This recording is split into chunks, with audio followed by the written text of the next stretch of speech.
Please.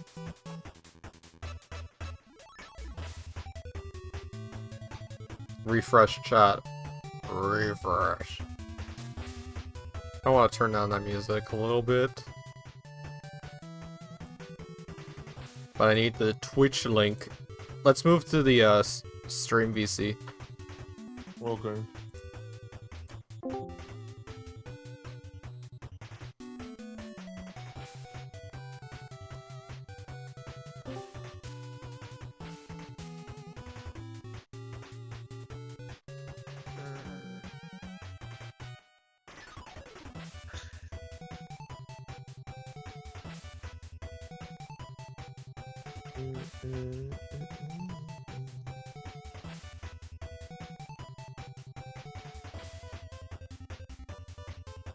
Sunday, what can we watch? Actually, I wanna see if Whiplash is on Blu-ray. Whiplash Blu-ray. Indeed it is. Damn, it's only $12.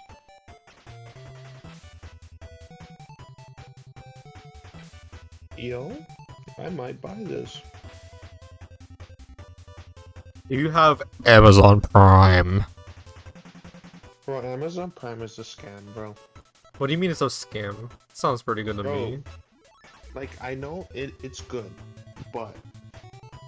Or it's good because if you have Amazon Prime, you can connect it to your Twitch account, and you can subscribe for free to Danception. Yes. Anyways, but literally, because it's one-day shipping, right?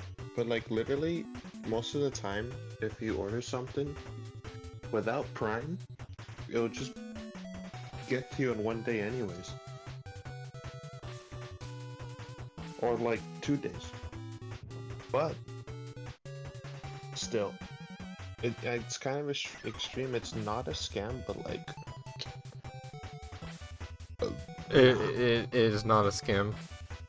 I'll only get it to subscribe to Danception. Bro. there was another Jimmy Kimmel interview with Benedict Cumberbatch. He's not even hiding the fact of Tobey Maguire and Andrew Garfield. He's just like, do they show up? I don't know.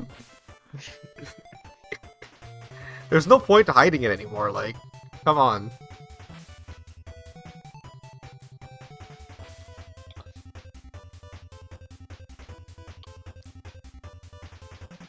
So let's say I get these posters, right? Where in the hell am I gonna put 3 big ass posters? Hey, Seeker, thanks for the host. I mean, I don't know. You already have so many goddamn posters. I don't know where you're gonna put any more. I wish our basement was finished, Bro. because I would just put everything down there. Bro, do you know where to get, this is like a real question. Do you know where to get, like, frames for posters that can, like, fit them? I just got mine at Walmart.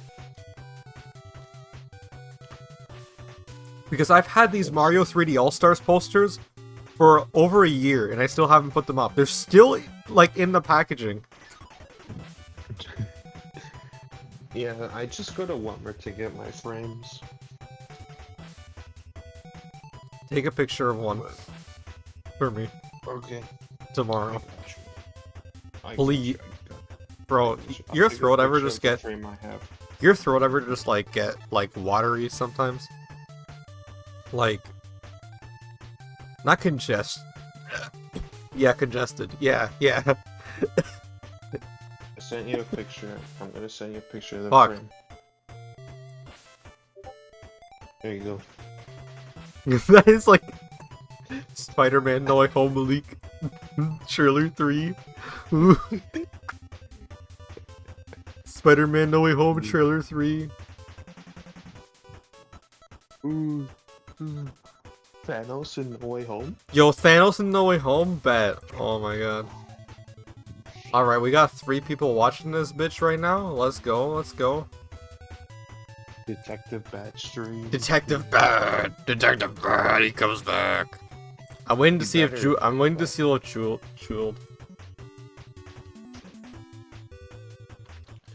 All these posters are so nice, so I want them. I'll think about it. I'm waiting to see. I'll save it in my basket. Jeweled, please join your VC. Old. Old. Bruh. Moon Knight? Looking like the Joker? Like... looking like Hispanic Joker? Joker.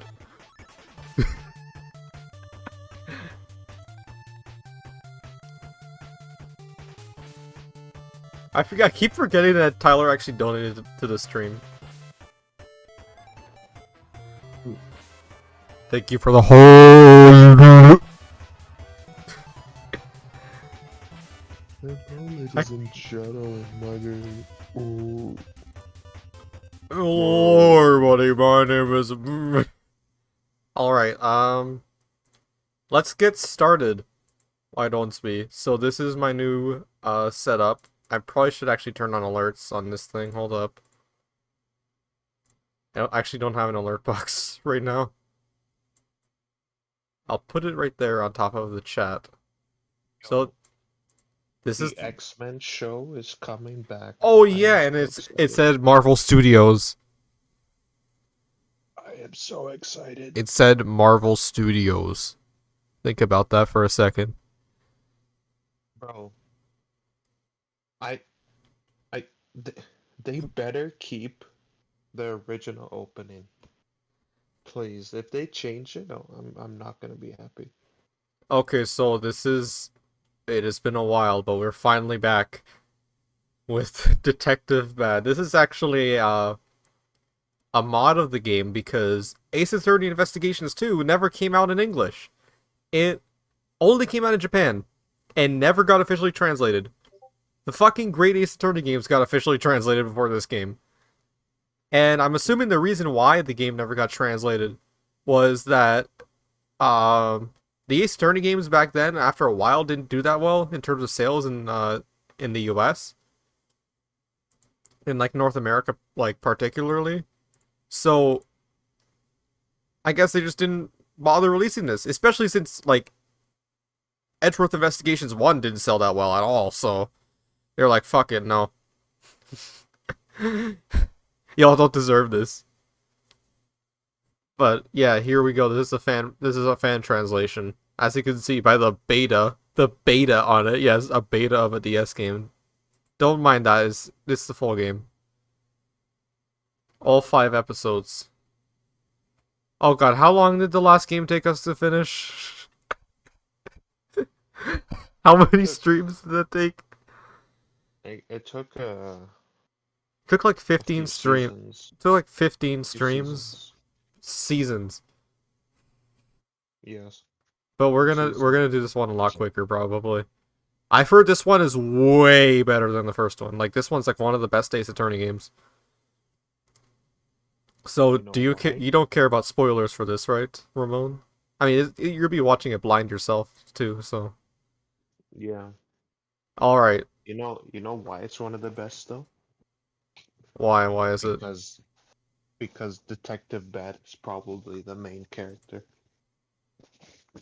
You mean Detective Shad? By the way, I'm on the final trial of chapter 3. I'll probably finish it tomorrow. Good. Do not start episode 4 until I'm at your place tomorrow or on Sunday. Because I want to see your reaction to episode 4. It's so good. Mm-hmm. Anyway. Detective Bad in it? Yes, Detective Bad is in the game. Before his first appearance in 2009. He showed up in a 2001 game, yes. Anyway, let's begin. Let's start the new game. I might want to turn up the... Should I turn up... I don't know how loud I should make this. I'll keep my volume mixer open just in case. But turnabout target That is the first chapter in this game. Is the villain gonna be Bullseye?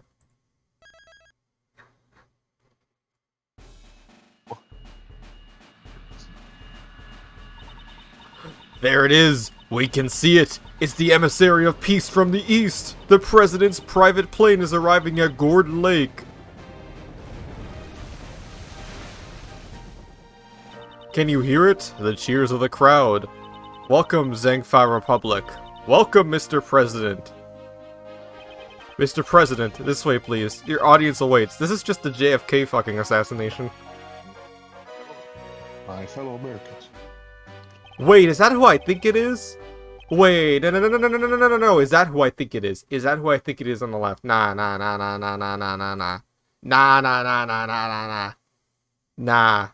Nah, also I gotta turn this down a little bit. Is that who I think it is on the left? You won't know who it is, Ramon, but I do.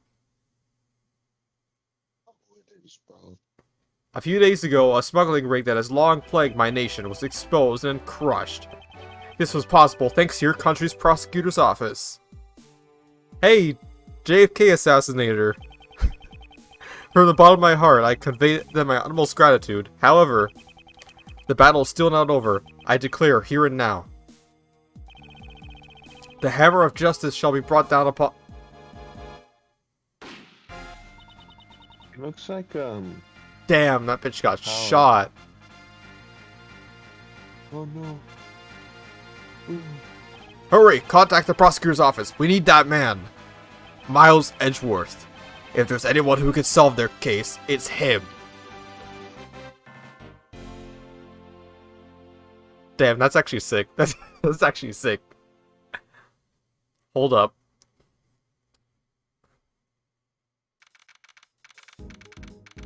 So what in the actual fuck just happened here?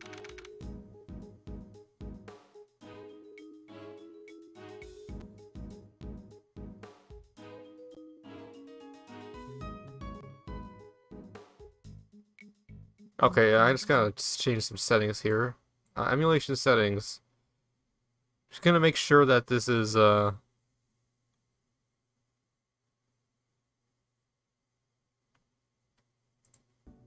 make sure the CPU on the system is good.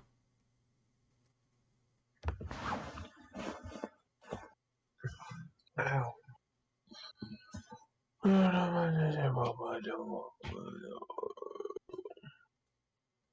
Let's make sure we don't have frame skipping on. Never skip. Never mind, I might... If you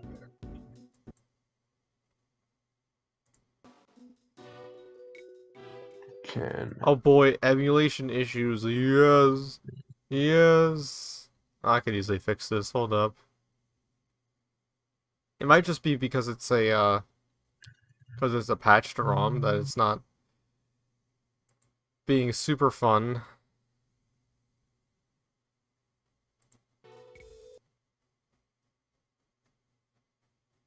Frameskip 3D settings.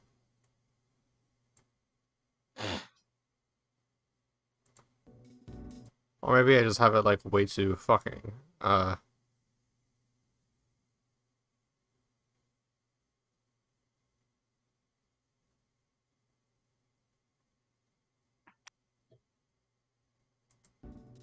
Oh wait, no, I found something. Hold up. Where was that? Where did I see that? Where did I see that?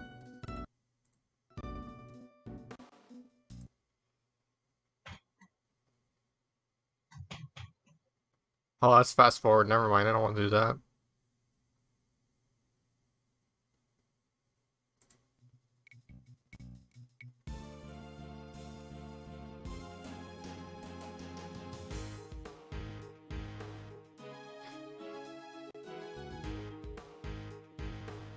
Why is the frame rate going down? My god, I just wanted to play this game. What the fuck?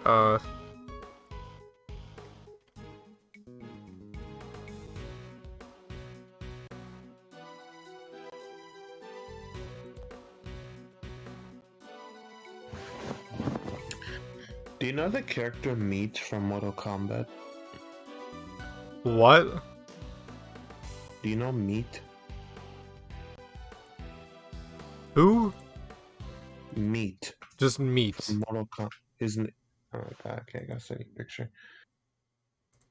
Mortal Hold on, I have to reset the fucking... Kombat I have to reset the Meat. thing to fix the frame rate. Bro, I want Meat in Mortal Kombat 12.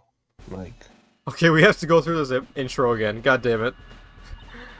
Fuck. This is already going smoothly. is this a real PNG? It is. Okay, I'll send you this, or you can look at it after. This is Meat. What does meat look like? He is Meat. He's just a guy. He's Meat. He's just a guy with no skin. Exactly, he's Meat. Do Bruh. you know mocap? Yeah, I know mocap. He's just a guy in a mocap suit. Wouldn't you agree that Meat and mocap should be in Mortal Kombat 12? I agree that they should be in No Way Home. Bro, did you not see the leak? They're in the movie. Ah, damn, I'm sorry for missing out on that. Anyway, if you try typing a comment, you will see I have a new type of chat box on my streams. Really? Yeah.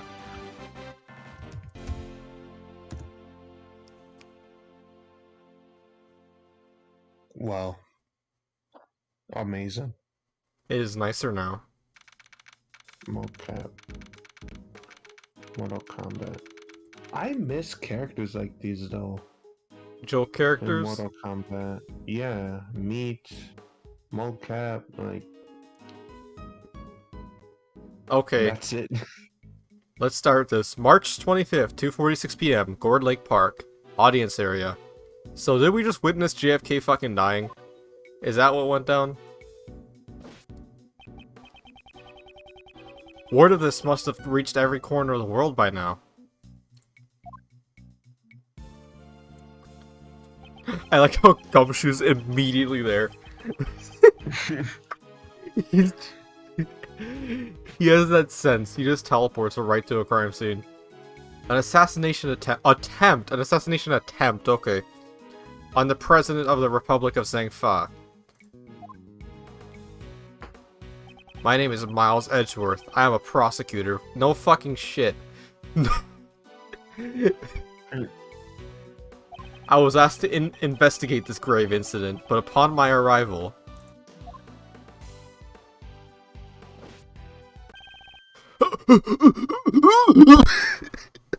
That's his reaction. Mr. Edgeworth!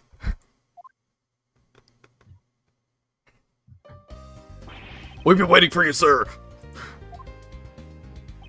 This man is Dick. He's a dick with a local dick who assists me on my dick.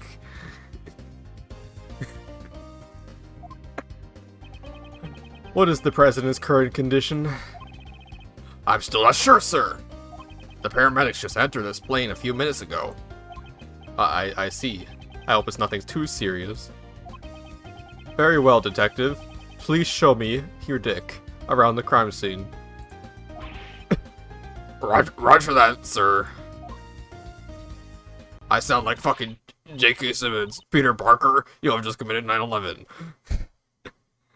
Spider-Man just committed 9/11. Spider-Man just committed 9/11. Look at him walking through the halls. Hey, mister, just a minute, I'm begging you.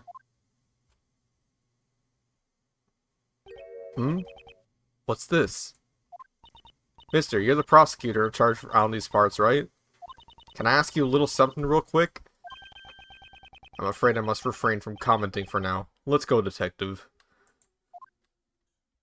Is that Sonic the Hedgehog? Hey, wait, Mr. Prosecutor. Hold on, Mr. Edgeworth. Wait for me, sir.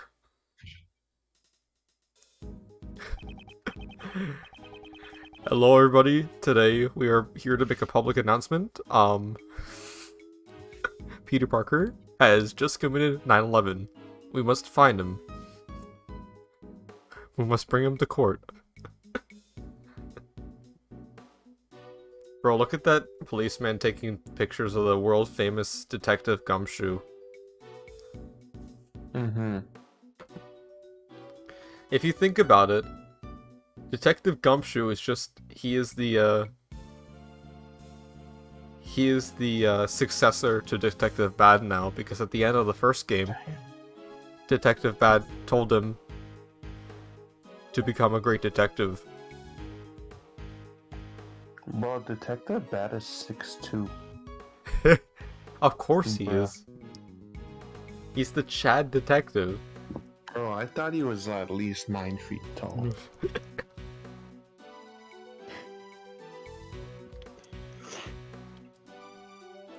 Now then, detective. Here to fill me in on the details.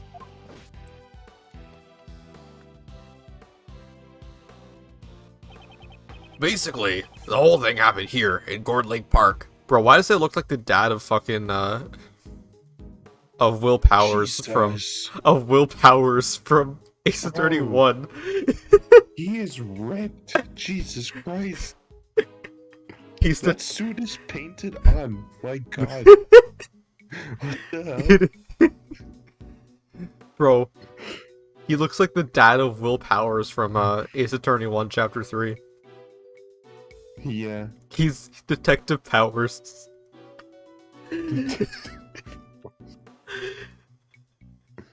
Basically, the whole thing happened here at Gore Lake Park.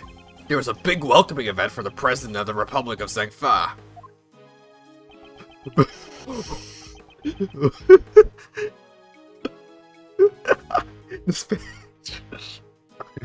Why did I immediately think of Donald Trump when I saw this? Oh my God.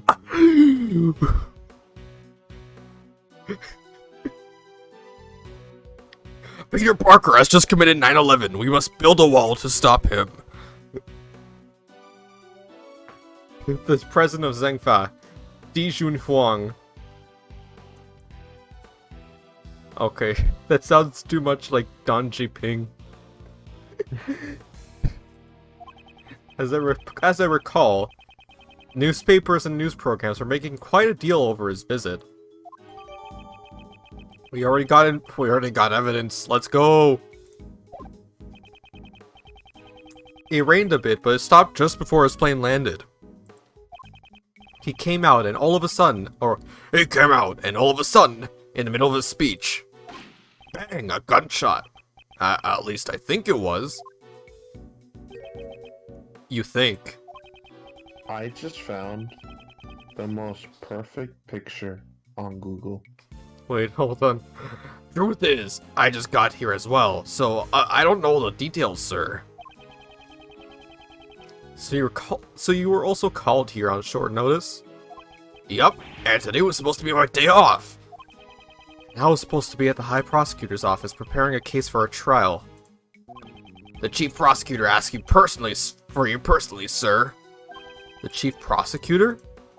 The Chief Prosecutor was taking part in the welcoming event. Apparently, the Chief called out right before the incident occurred. Call Prosecutor Edgeworth. He's the only one who could solve this case, he said. I see, so that's what happened. After the incident, we sealed off the park right away. Which means the assassin is still at the park. So we gotta find the assassin. An assassin in this crowd. This could get dangerous, sir. If there was another incident, these civilians could get in harm's way. Oh, I keep mixing up the voices because I can't see the fucking characters. This is a race against time. Let's begin the investigation. First, we investigate the crime scene and gather information. Get a whole heap of the spaghetti pile of information. Hello, Mario.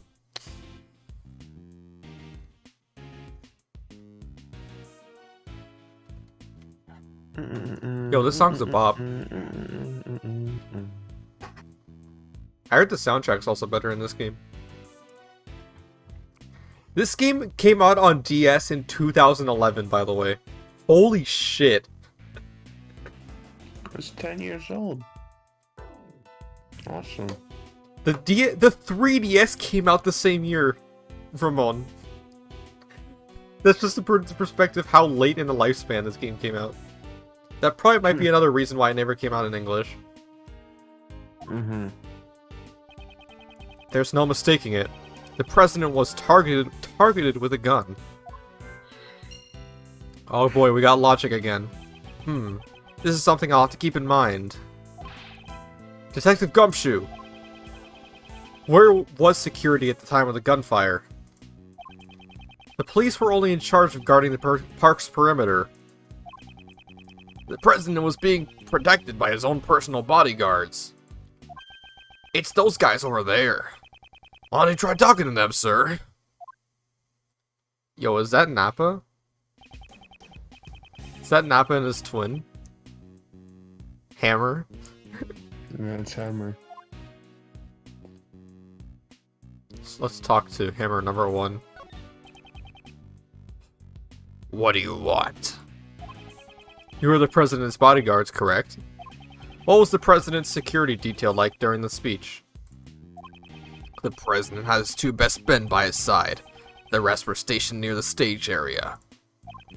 We are professionals. We constantly kept our eyes out on the crowd, scanning for any signs of suspicious activity. I see. In other words, security was flawless during the president's speech. Let's keep going. We should talk to other people and examine anything suspicious. In order to collect the remaining pieces of informazione from the scene of the crime. I see. So that's how you round up your info. So what do you want to do with all that information after it's squared away? Someone in the crowd is making quite a ruckus, but I don't have time for that now. Hey, Mr. Prosecutor, tell me how, please. After gathering some pieces of information, you should try to find those connections between them. Detective. Hey now, don't be such a stick in the mud. What's this about finding connections? You connect 2 pieces of information that share a link. That's Mr. Edgeworth's specialty. It's called logic, pal. Press the L button to use... Oh boy. I mean, I could just use the touchscreen for all that, which is what I'm already using. Ooh, we have stopped time. Once again. King Crimson. Even under such tight security, the president was fired at the speech. Any suspicious people would have noticed. Well, let's connect.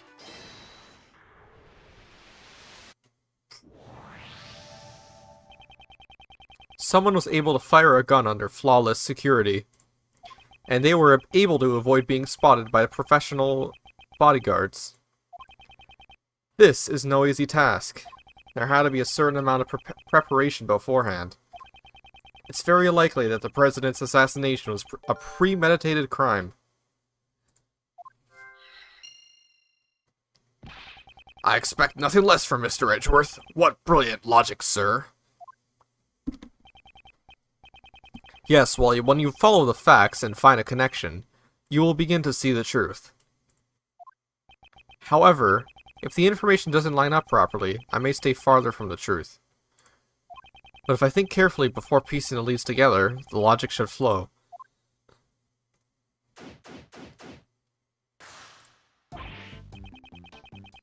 Ooh. Listen to this song.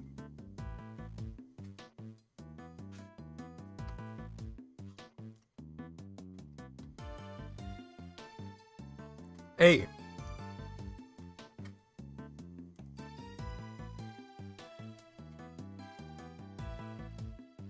Nice elevator music right here.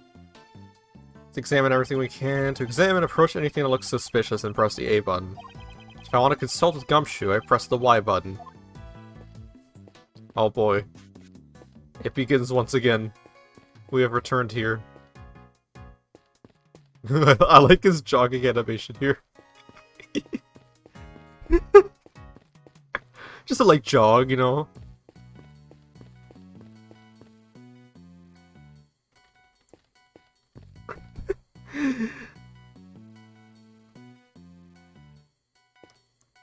Brahms Ruben. Alright, where do we start? Let's talk to Gumshoe. Yes, sir? Alright, notice anything? The rain. It stopped, sir. It was pouring right up until the president arrived. Even the mist after the rain cleared up. Were you looking forward to the rain? I plan to go fishing at the lake. Rain gives you a better chance at big catch, sir. During the president's welcoming event, all regular activities in the park were prohibited. It's not a regular activity. There's no activity more special to me than fishing in the lake. Detective Gumshoe, no court of law would recognize that as a special activity. Even in the midst of such a momentous case, the detective is still his usual self. I like how the first case in the video game is a president assassination attempt. Like, come on. That's the tutorial. Solve JFK's murder. That's the first thing you have to do. What's the next one? The Pope? Solve why the Queen of England died, because clearly it couldn't have been from age. She's immortal. Detective Gumshoe, I assume you understand how to conduct an investigation? Of course, sir. The basis of any good investigation is collecting information. Examine suspicious objects, talk to suspicious people. Yes, I know how to fucking do this.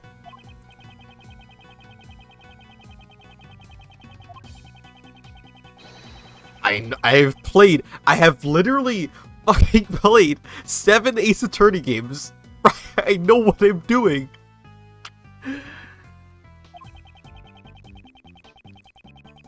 It feels weird to be back to normal Ace Attorney after playing the Great Ace Attorney series.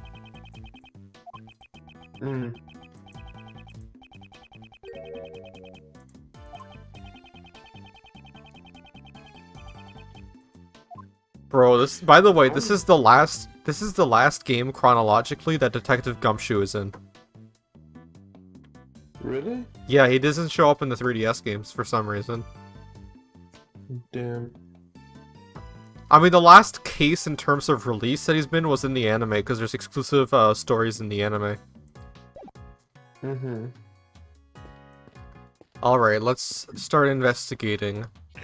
Guess we can investigate these stand. A gun was... I'm scared for Multiverse of Madness.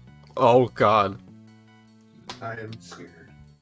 Are you ready for Holy fucking shoots. Oh my god. Tobey Maguire, evil Tobey Maguire, to show up? Why are they reshooting so much? Oh my god. I'm concerned. I mean, the movie's not coming out till like July, is it? Bro, No Way Home is the real Multiverse of Madness. I mean, kind of is. Okay, a gun was fired during the president's speech. I remember when I have to give a speech in grade school. What an awful day. Right in the middle of my speech, an earthquake broke out and shook the classroom, sir. That really is awful. I don't do well with earthquakes myself. You know? You know, I'm somewhat of a not earthquake-liker myself. You know who's the CEO of Earthquakes? Who? Detective Bad. Okay. Huh? Are you listening to me? You're ignoring me, aren't you, sir?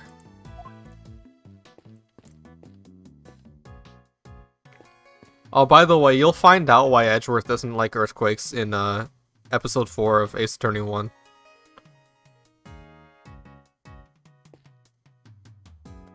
Is that the Steel Samurai in the water? He's dead. That's the true victim. The Steel Samurai fucking died. No. Rest in peace. This is Yeah, I was surprised too. No matter how you look at it, it's definitely the Steel Samurai! Or the Steel Samurai. The Steel Again. Samurai, warrior of Neo Old Tokyo, a hero from popular TV program. Popular with both children and adults, it has broad appeal. Why would they use a Steel Samurai balloon at the welcoming event, sir? Perhaps he was chosen as the hero to represent our country. I won't rest until I've inspected any suspicious nook and cranny.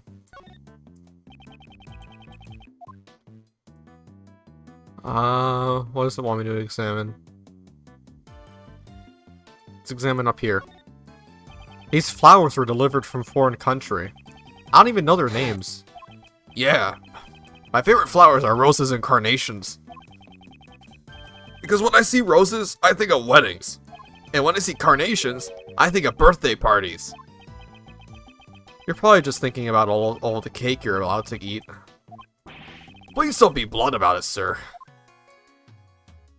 This man Edgeworth has been a detective for how long? Like 7 years, and this man still doesn't get paid. There is some sort of form of like tax evasion going on if this man is not getting paid.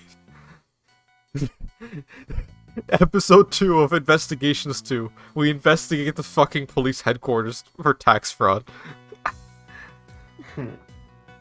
I just clicked on that one. Hold up. Fuck.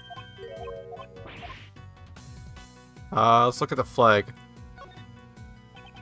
It's the flag of the Republic of Zhangfa. It's a symbol that appears to be of a phoenix motif. This is... What is it, sir? Haven't you noticed? There's an unusual spot on this flag. Yeah, there is, like, a weird thing there. Maybe like a...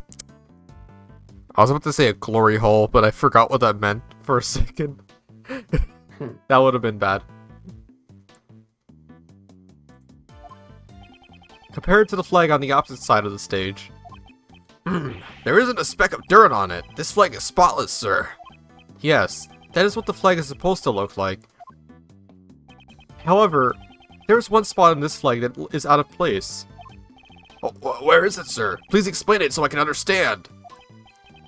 What a helpless man. I suppose I should point it out to him.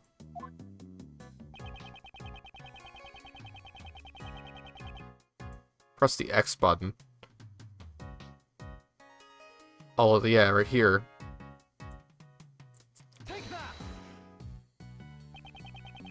There's an unusual hole in this flag. Ah! You're right! Judging from the burn marks around the hole, it appears to be a bullet hole. A bullet hole? Then the bullet from the gun must have gone through the flag. Okay, so now we know kind of the trajectory of it. Let's investigate Steel Samurai, dang. Poor Steel Samurai balloon. He looks so miserable. Indeed. What did it do to deserve such a fate? That's actually willpower. That's actually the suit that fucking Detective Power wears because he's so fucking massive. It's not a balloon, it's a whole suit. According to witnesses, a gunshot was heard when the balloon popped. Did a bullet from the gun hit the Steel Samurai balloon? Judging from the trajectory of that, maybe it is. Maybe it was an assassination attempt on the Steel Samurai! Yeah, it's the true victim. I told you, right there. To desecrate the Steel Samurai like this, this is a serious crime. They will pay. Detective, we must not let this reprehensible assassin get away with this. Of course, sir.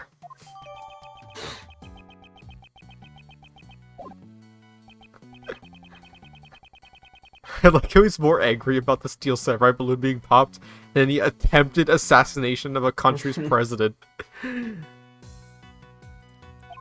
How to convolute logic and figure them out and connect to each other. Alright then. Well, of course, flag and ruptured balloon. Connect.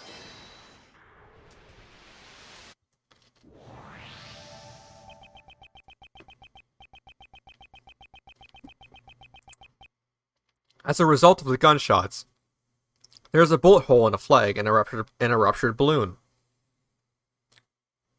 What's the button to do Bro, this? no Okay. way. What? What's going on? Wait, do you know the main character's name in Unback? What is it? It's TN. Yes. The end. Bro, TN's the strongest fucking Dragon Ball character. We should watch Ong Bak on at your house on Sunday. Yeah, for sure. Ong Bak. We should watch Ong Bak 2 as well. There's three. Yeah, I know there's three. We should watch all of them. Bro, hell yeah. The Every trilogy, single bro. one. 50% on Rotten Tomatoes? Bro, what? That's 200%. Like, what are you on, bro? TN. Bro. What is this gif you posted of Detective Pat? That's how fast he pulls out his gun and shoots people. You can't even see it. Wait, what? Bro, the first Unback is 85% on Rotten Tomatoes. Hell That's yeah. perfect. It's amazing. What about the second one? It's at 49%. Whatever. Oh yes, by the way, Oh, the wait. recent donation Hold button on. up here, that is meant to update. It will update for whoever is the most recent donator, and you get posted up there. Did you make this, or did you find it? I found it. It's perfect.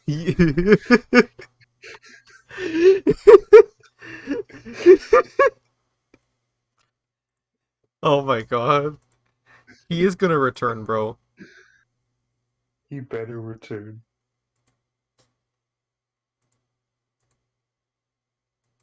Oh, I just got the final exam date for my calculus exam. It's on Saturday, December 18th. It's a fuck off. Damn. Bro, it's a day after Spider-Man. Come on. Why? It's at 7 p.m. though. Okay, thank God. It's at 7 p.m. Wait, is it online? Well, you can just cheat if it's online. Oh, if it's online? Oh, I'm not gonna It cheat. was... Much, but Are you sure? are you sure about that? If it's online, What it's do you gonna mean be by that? easy anyway. What do you mean by that? What do you mean by that? Mm. I'm gonna run an ad break real quick. I don't know why, I just felt like it. There's one person watching. No, the grand return and nobody's watching. No.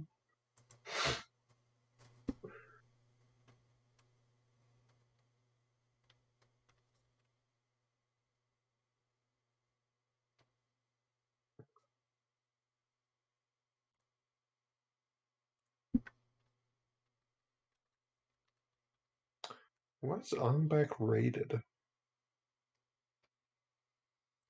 Okay. Alright, let's get back to the game. That must mean 2 shots were fired, sir. I mean no, because the gunshot did not fucking hit the Gumshoe, what the fuck are you on? Oh wait, the gunshot did hit the president. Okay. The shot did hit the president, but he wasn't killed. Is that what happened? Let me...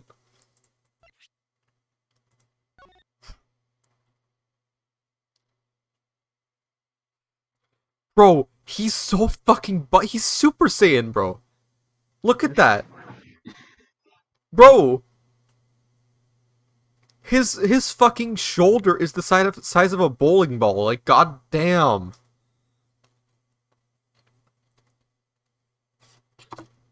That's not bad. The budget for Unback is 1.1 million and it made 20 million. What about the second one? What's the budget on this? Yeah, let me see profiles. What does the profile Oh, say? that sucks. Yo, That is Gumshoe not is good. 32. This Robin. Yo, this man is 58. Are you dead ass? Who? This guy.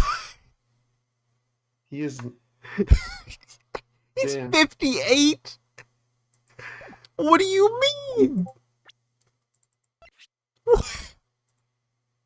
He's What good do for his you age, mean? Bro.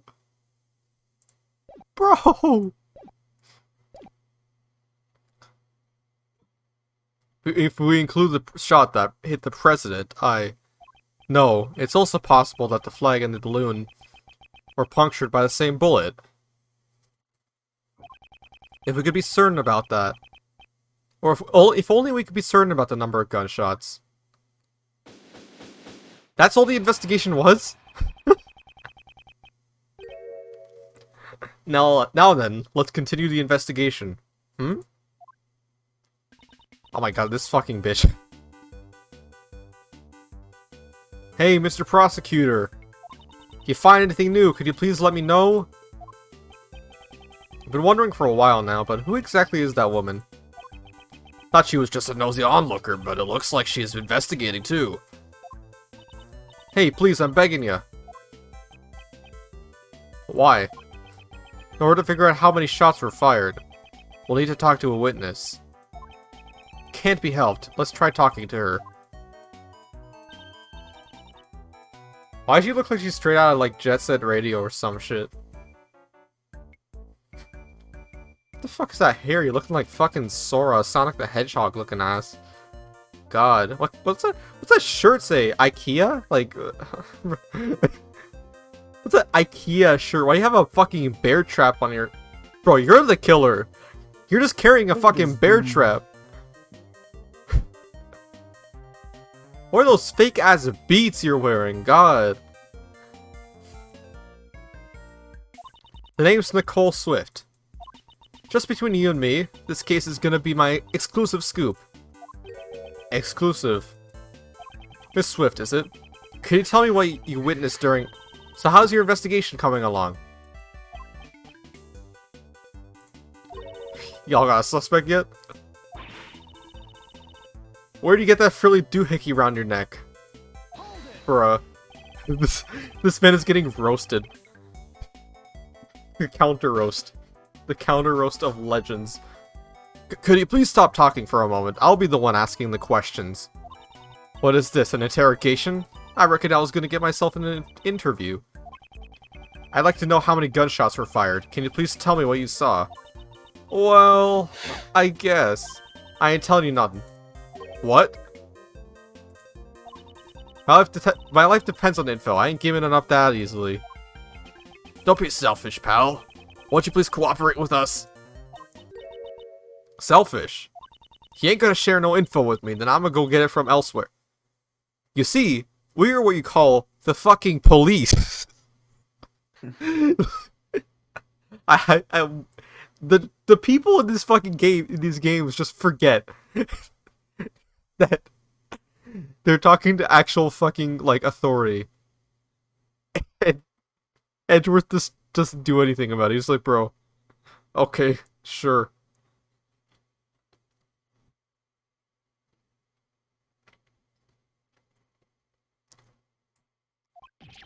Wait a minute, pal. Wait, what are you gonna... Are you gonna give me what I want? If not, adios, amigos. She won't budge. We're at a stalemate here. A stalemate? I wonder about that. Pulls out his own Glock.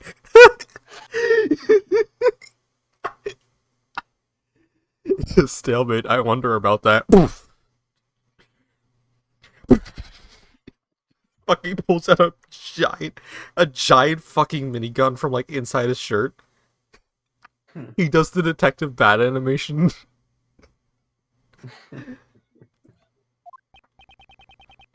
What do you mean, sir?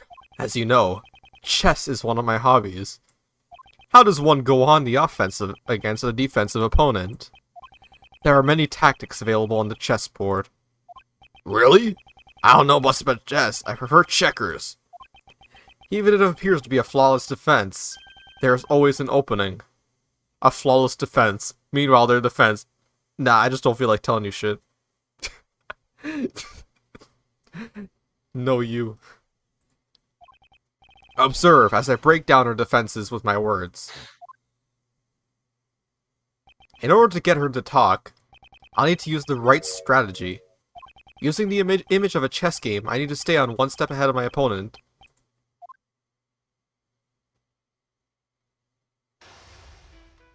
What the fuck is this? Hey yo, we're doing image trading?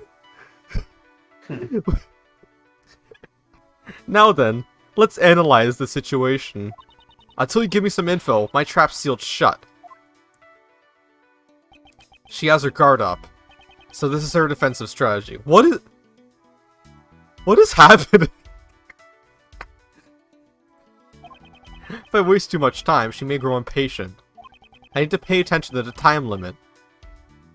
Oh no, there's a time limit in this? I must not be careless with my words. When my opponent becomes agitated or aggressive.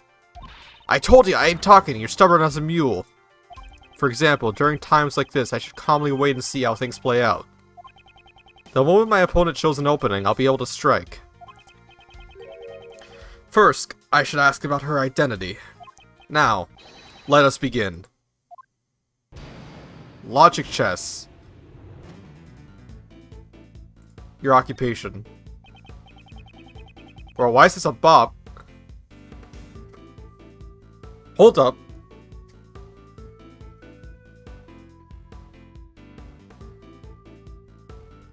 Yo, the guy on the keyboard's going off. First, could you tell me your occupation? No way, if I told you, then he might get the wrong idea. The wrong idea?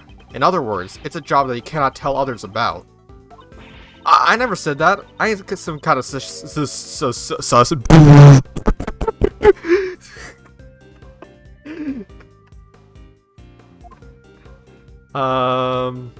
You look suspicious to me.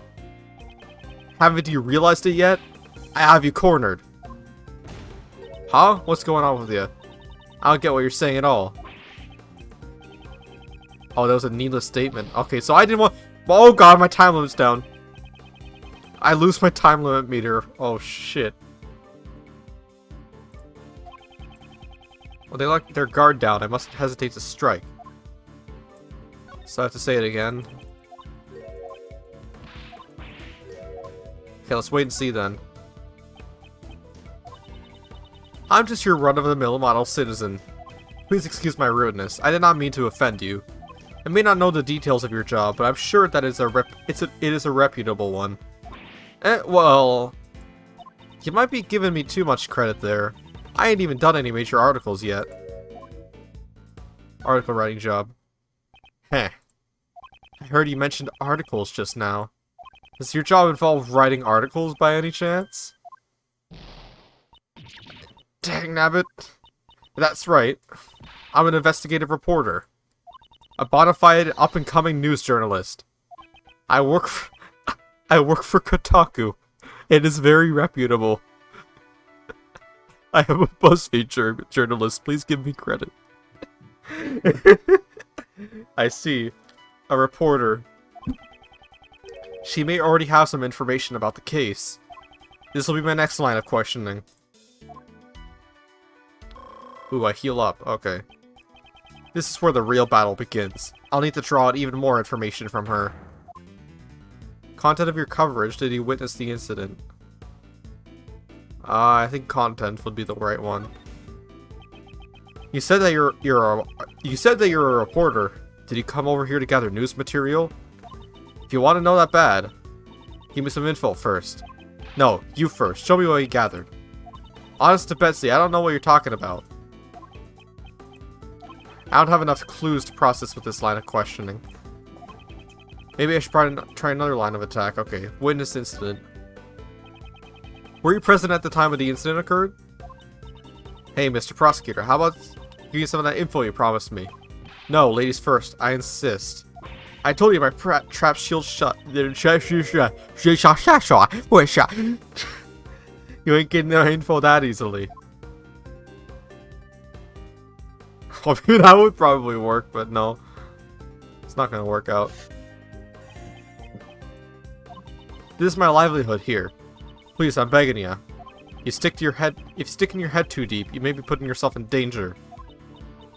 I'm a pro after all. A few gunshots don't scare me. You heard gunshots? Heh. I'll admit, you're dedicated to your job. However, you still have much to learn.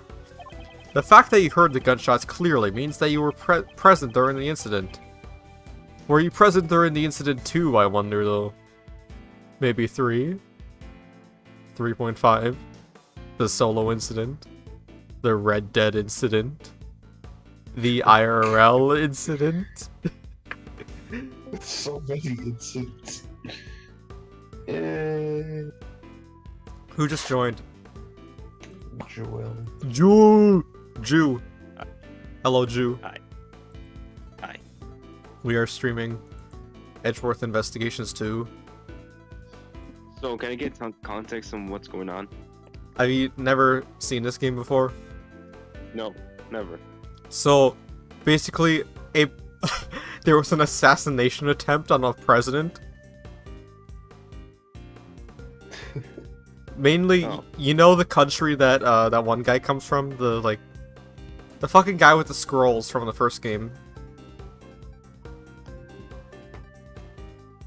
Forget his name. The fucking, FBI agent guy. It's the president from his country that got almost assassinated, JFK style. And now we're investigating that. And this fucking reporter bitch won't tell us anything. So now we're playing chess against her. Yes, chess. Alright. The fact that you heard the gunshots clearly means that you're present during the incident. You must have seen something.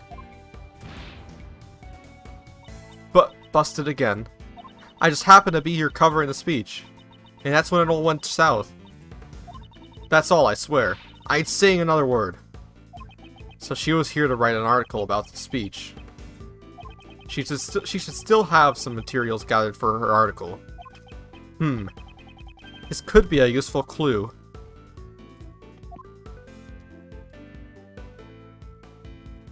Content of your coverage. You said that you're a reporter. Did he come here to gather news material? You want to know that bad? Give me some info. No, oh god. Did I really fuck it up again? Oh, let me try using that clue. I still have the materials. Are you telling me that you came here to gather material and you left empty-handed? You should still have the materials you collected with you. That's... Yo, Jeweled. Yeah. You know when this game came out? It came out in fucking 2011. Really? Yeah. What about the original investigations? 2009. What? Which, weird. I'm saying 2011 is really uncommon for an original DS game, because that's when the 3DS came out.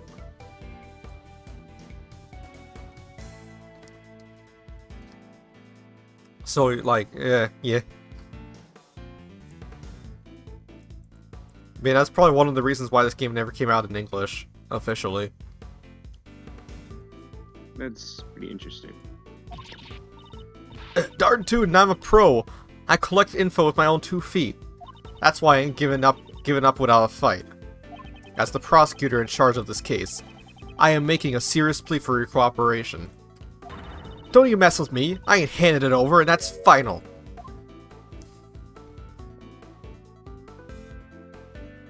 I think I should wait and see on this one. Please understand where I'm coming from, Mr. Prosecutor. Being a reporter is a tough job, isn't it? Ah, so you're finally getting it. How has your job performance been? Well... I'm always trying to be the best reporter I can be.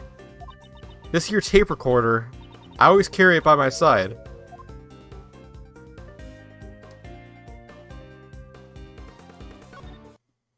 Alright, let's listen to the tape.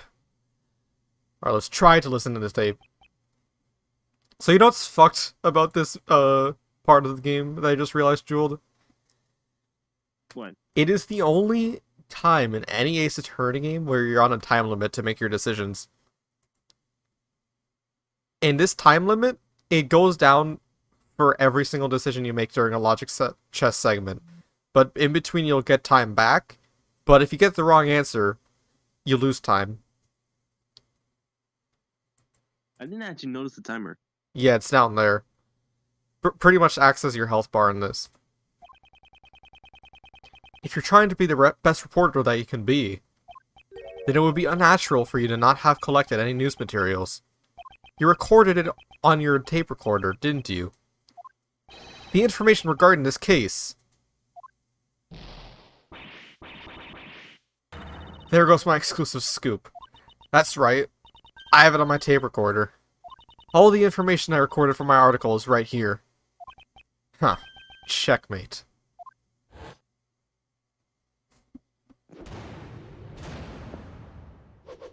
I like how we literally just go into a fucking image training, like Dragon Ball shit for that. That's amazing, Mr. Prosecutor. Before I knew it, you done had me chattering like a chipmunk.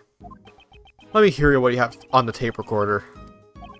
If I listen to the tape, I should be able to determine the exact number of gunshots. Fine, but I won't let you have it for free. 50 cents. What? No. Let me get some ketchup in my hand. 50 cents. You know what that's from, Ramon? 50 cents. It's the two-man New York City video where he's trying to get the hot dog stand guy to put ketchup on his hand. 50 cents. Other than my mentor, you're the only person to push me this far. In other words, you're gonna be my second mentor. Yep, that's how it's gonna be. I see. It's kind of like a second home, sir. And I got one more request. A 24-hour exclusive interview. Please, Mr. Prosecutor. This is my first and final request as your apprentice. How many fucking apprentices does Edgeworth have now? This man already has... I mean, Gumshoe already pretty much is an apprentice, right? Like... Because this man clearly can't do anything on his own. He has fucking... what's her name? Oh, I already forget her name from Investigations 1. Oh yeah, Kay. He already has Kay. And, like... I mean, let's be honest, Francisca probably wouldn't have gone so far without him either, so hey. This... fucking Chad Prosecutor has 4 apprentices. God. This is difficult to accept, but unless I agree to it, I won't be able to listen to the tape. 24 hours is out of the question, but I'll grant you an interview after we solve this case. But what about being my second mentor? Also out of the question.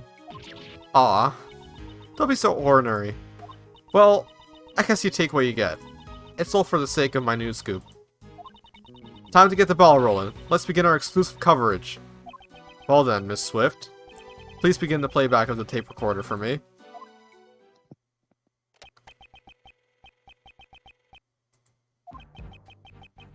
Oh, we got a voice. Bro. Jewel, look at how fucking ripped this president is. Like, holy What? shit. What? Jeez, fucking. Man's out here That's looking like weird. Donald Trump. On steroids, like in He this looks like he looks like a lumberjack that got fucking political. political lumberjack.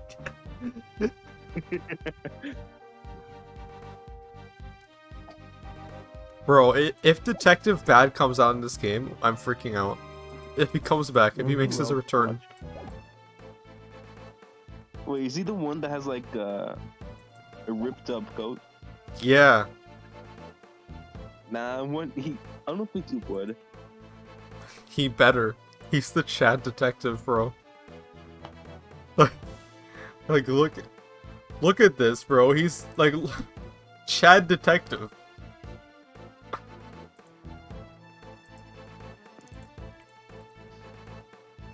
All right, let's listen to this tape recording.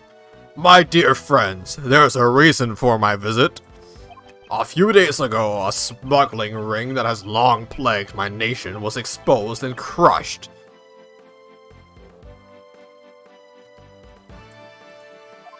I see. This was the president's speech. Is the audio fine on the stream, by the way? Ramon?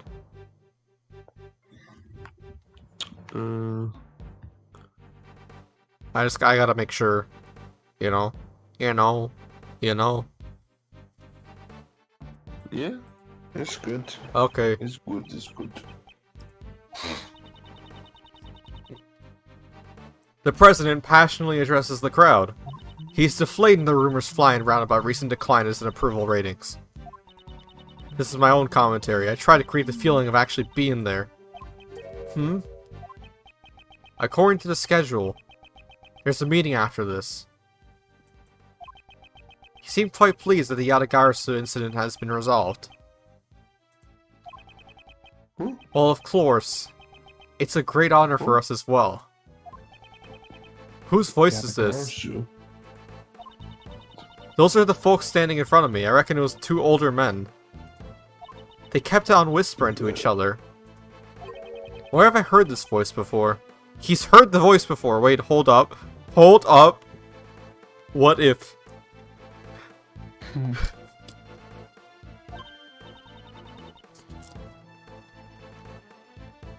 Oh, the gunshot's coming up.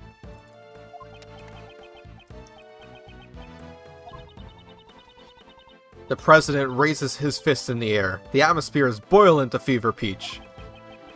However, the battle is still not over. I declare, here and now, the hammer of justice shall be brought down upon all evil. What in tarnation? Whoa, whoa, whoa, whoa, whoa. So there was two gunshots, okay. It seems that two shots were fired. And what do you reckon? It's quite simple, really. Bro, what is this song? Why does this sound like the end of like the Dragon Ball Z English dub episodes? With the Falcon Earth song. It sounds like it. Will Goku and his friends be able to stop Cell? Find out on the next episode of Dragon Ball Z. It sounds like that. It's quite simple, really. This episode of Dragon Ball Z, Krillin throws a Senzu bean on Goku. Goku fucks up and destroys the planet because of his decision. He throws the Senzu bean on Goku. Goku slips on it and accidentally spirit bomb. He's charging a spirit bomb. Krillin throws the fucking Senzu bean. Goku takes a step back and trips on the Senzu bean, falls backwards. The Senzu bean goes into the earth and it fucking explodes. What? It's quite simple, really. Using the bullet's trajectory, we can deduce its flight path. Two shots were fired. One bullet hit the president.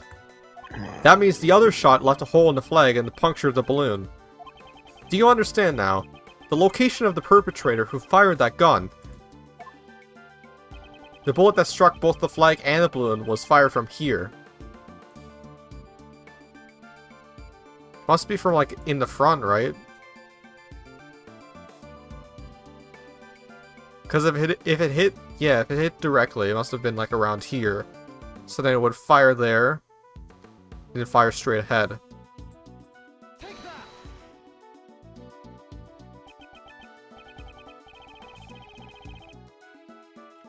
The perpetrator definitely fired his gun from here.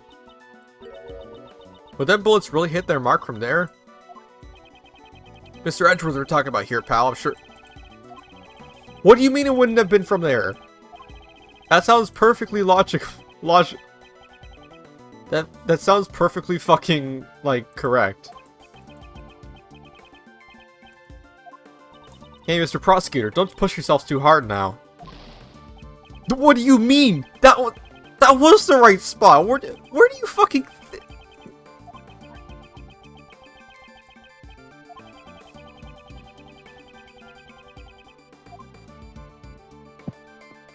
It was right there. That's where I pointed.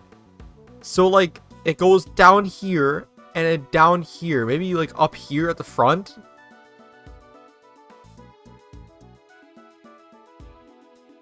Because, like, bro, what do you mean?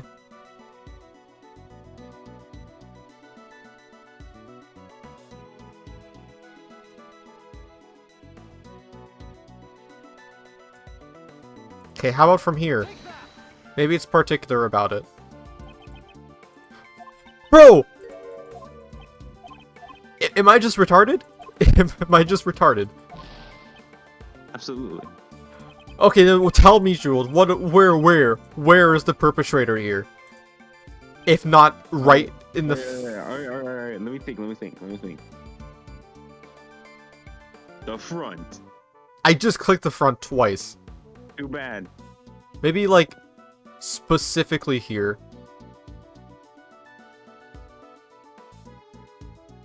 And then he fired at an angle. I don't know. Sure, how about here? Okay, sure. I mean, it could also be there, though. It could also be there. Oh, wait, never mind. Maybe not? Maybe the stand? But no, then again, the guy's fucking massive. He's towering above the stand. That doesn't make sense. He could have still shot from there.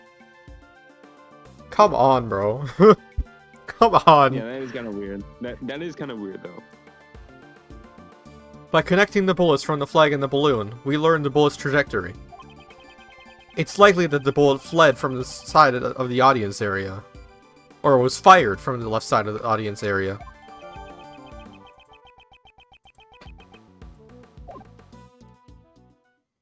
Just what I expect from Mr. Edgeworth. Detective Gumshoe, I'd like to investigate the left side of the audience area. Yes, sir. Wait, you mean we have to move all these people? Yes, there's no time. We could be losing vital evidence for every second we let slip by. We must hurry. Yes, sir. Mentor number 2. Hey, mentor number 2. Miss Swift, I assume you're addressing me? Of course, mentor number 2. This is my time to shine. I'm an expert at crowd dispersal. Light the torches, release the hounds, and run them down. I appreciate your help, but please do not use those methods. Please do not cause 9/11. That is not an appreciated method of clearing the audience. Oh my god. Also, please stop addressing me as your mentor. I never agreed to that position. Well, you see, my original mentor was Osama bin Laden, so you look exactly like him.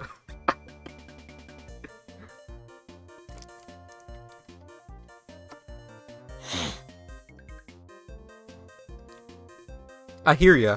I'll try to keep that in mind, mentor. I mean, Mr. Prosecutor.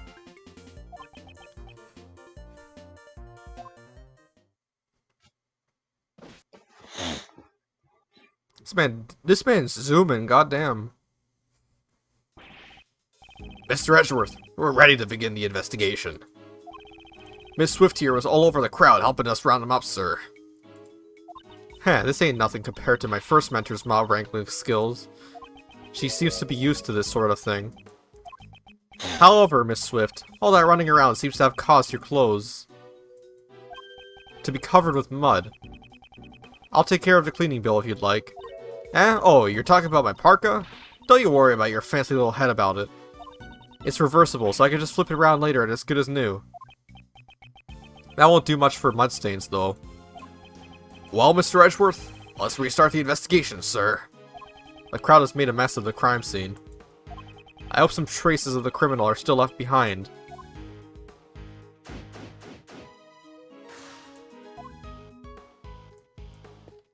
This soundtrack is such a bop, holy shit.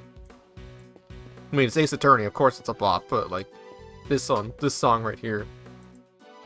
I'm actually gonna look up how long this case is. Much should be like 2 hours long. It probably is, because it's like the first episode.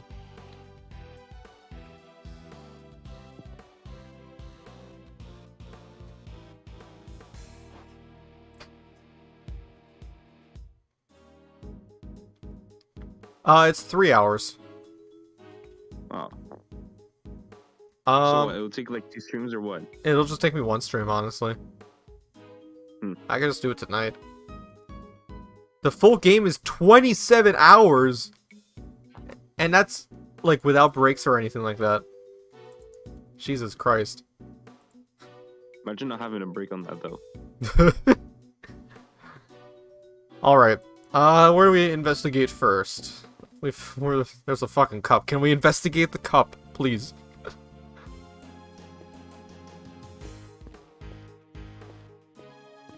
Let's look. What can we look at? Stock a cameraman over here. Oh no, the lens is oh no. Oh no. The lens is cracked. What should I do? How should I fix this? The circuitry is completely exposed and there's a crackling noise coming from the inside. It's like one of those sparkler fireworks. It'd probably be best not to touch it. You should never touch fireworks. Don't make the same mistake I did, pal. He sure asserted that quite strongly. This man seems distracted. Looks like I'll have to ask him later. Okay, well, let's go check the trash can to see if he left anything here. Y'all need to go through the garbage? You prosecutors got a tough job. Detective Gumshoe? Right away, sir.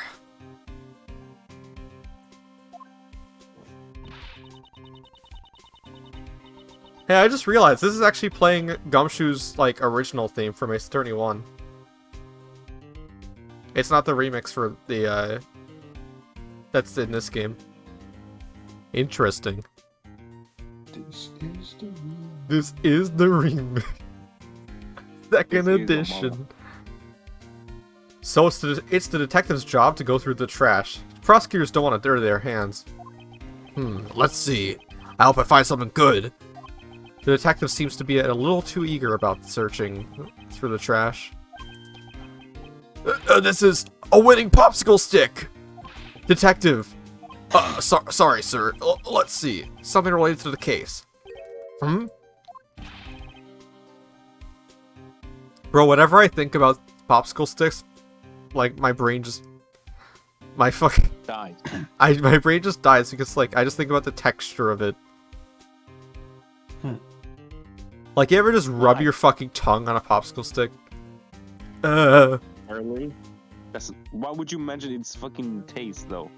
No, it's not the taste, it's the texture.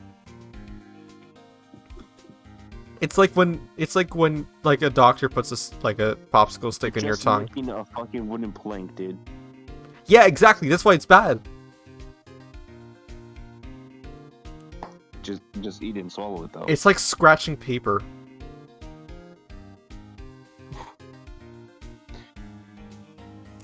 Like, you ever just scratch paper, bro? Scratch paper. Hate that. Anyway, look what I found, sir. Yes, good work. Let's have a closer look. There's just like 5 dildos in the bag. Whoa! Looks like my hard work finally paid off.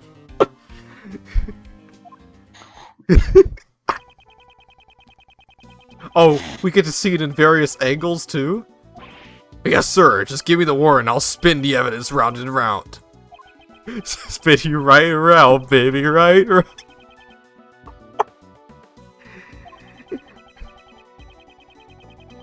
Bro.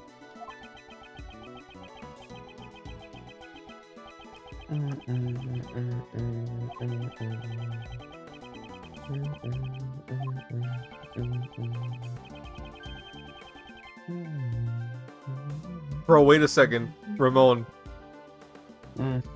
Look at the silhouettes of the portraits on the top screen.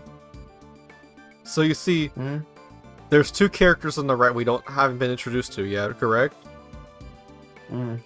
There's Edgeworth in the middle. There's obviously Kay on the left of him. The far left though, is that who I think it is?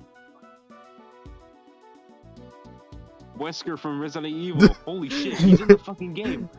Wow, Wesker. Oh my god. Bro, Wesker. It's Wesker. Hello, I am an Ace Attorney now.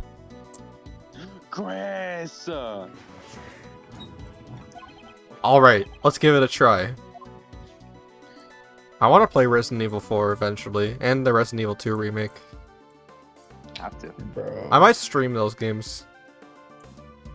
RE2 remake? Yeah, Very good indeed. I'll stream that game.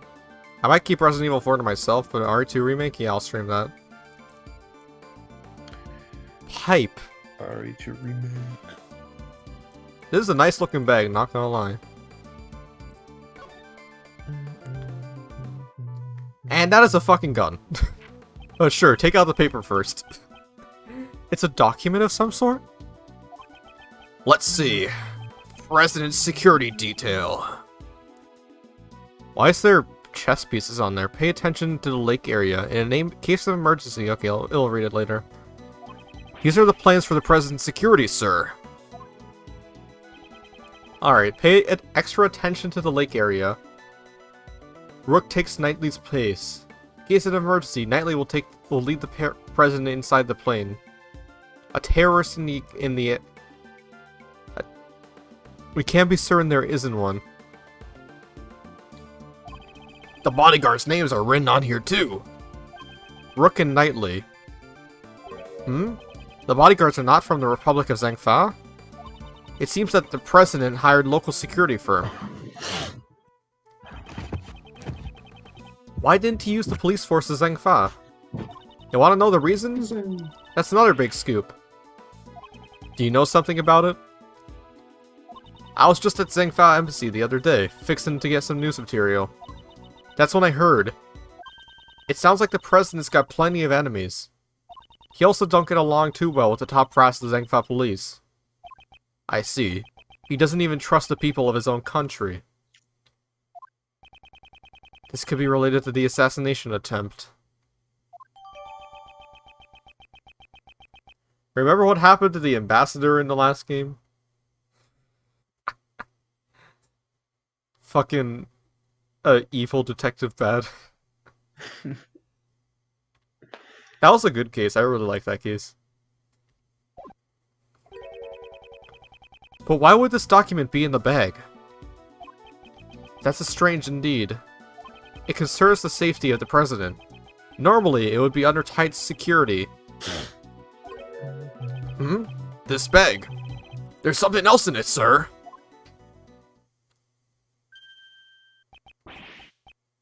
Damn, that gun's got a scope on it too. Holy shit. Yo. Yo. Sniper update. It's a gun, sir. Mr. Edgeworth, could this bag have belonged to the... Indeed, it is possible that the assassin may have thrown it away. It's a revolver. For something like this to appear in a place like this.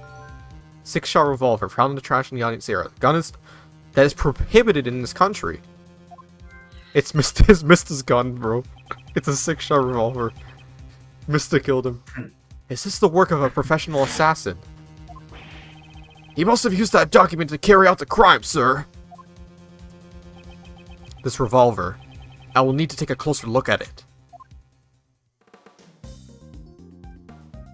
Bro, this song. What is this? My god. This soundtrack.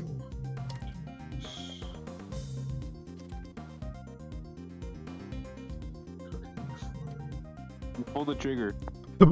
Yes. Let's Why examine. yourself and pull the trigger. Why is there still bullets in it? Holy shit. Oh, that shit is a laser scope. That shit is a laser scope, bro. Dude, it's literally the fucking sniper update. Let's point at ourselves and examine. No.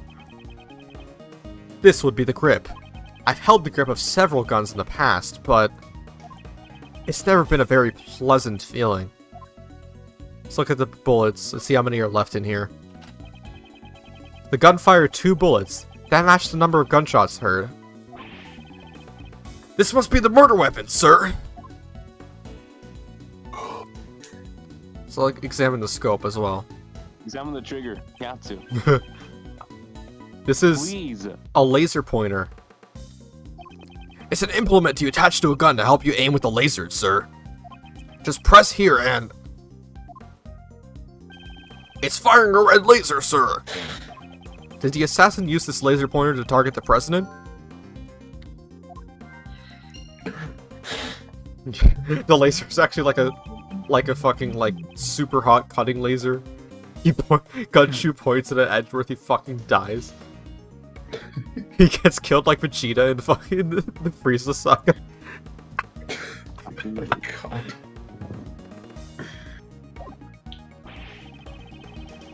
This bag has provided us with lots of useful evidence.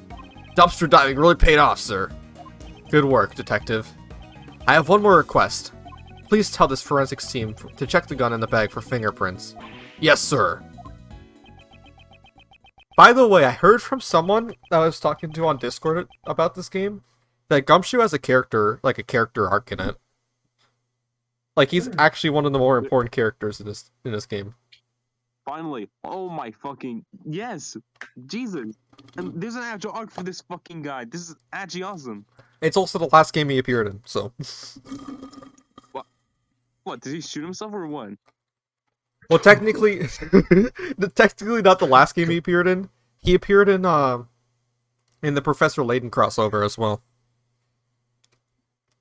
I'm telling you right now.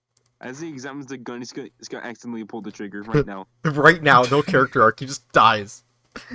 He dies. He just shows up as he's a ghost. He's just a ghost. He's just a ghost from now on. Hello, I am Ghost Gumshoe. Just like freaking oh god, what was her name? Maya?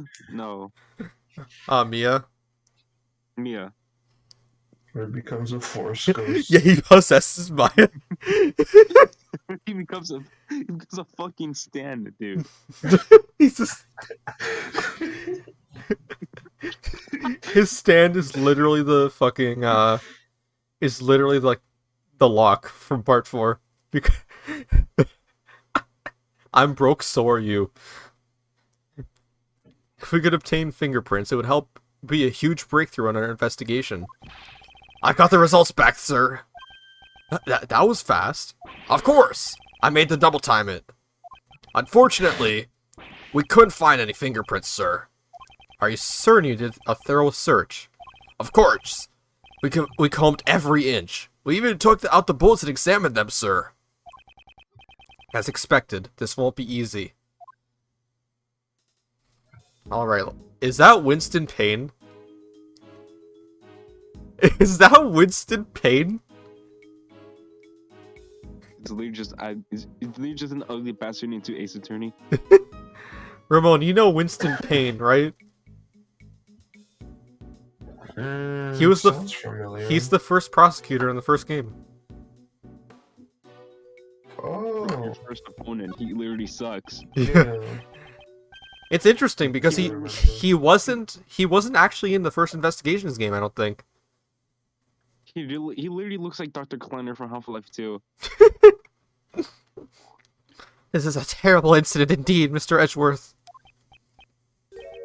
Who is this man again? I, Winston Payne, am willing to assist as a prosecutor. He's a prosecutor? Why did he come here today? I accompanied the chief prosecutor. Is that a good voice for him? Nah, I gotta give him a nerd voice fucking... No, I'm not. I already did. Give him Cletus Cassidy's voice. Oh my god! Edgeworth! Mr. Edgeworth! Yes. His voice sounds like the one I heard on the tape earlier. Was he one of the men standing in front of Miss Swift? And where is the chief now? He's the murderer. Watch him be the murderer. The chief is a busy man. He has special permission to leave the premises. Eddie Brock. Eddie. The chief called me here and then left by himself. I'm not completely satisfied with this. Let's can we talk to him at all? This is a terrible incident indeed, Mr. Edgeworth. I, Winston Payne, am willing to assist as a Oh, I already did this. Why did he come here today? Oh wait, I already read this. What else? Let's talk to this guy again. Let's see if he fixes this thing. You're with the television crew, are you not? Oh, that's right, but then you must have recorded the speech. I'd like to see the footage. Yeah, about that, that will be difficult. What was that, pal? It's your duty as a citizen to cooperate with that investigation. Ah! Super Saiyan Gumshoe! You better tell me right now or else I'm gonna fucking shove this gumshoe up your fucking ass! God.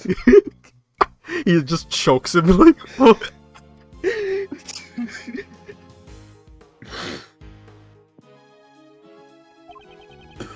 After the incident, the guests knocked over the TV camera in the panic.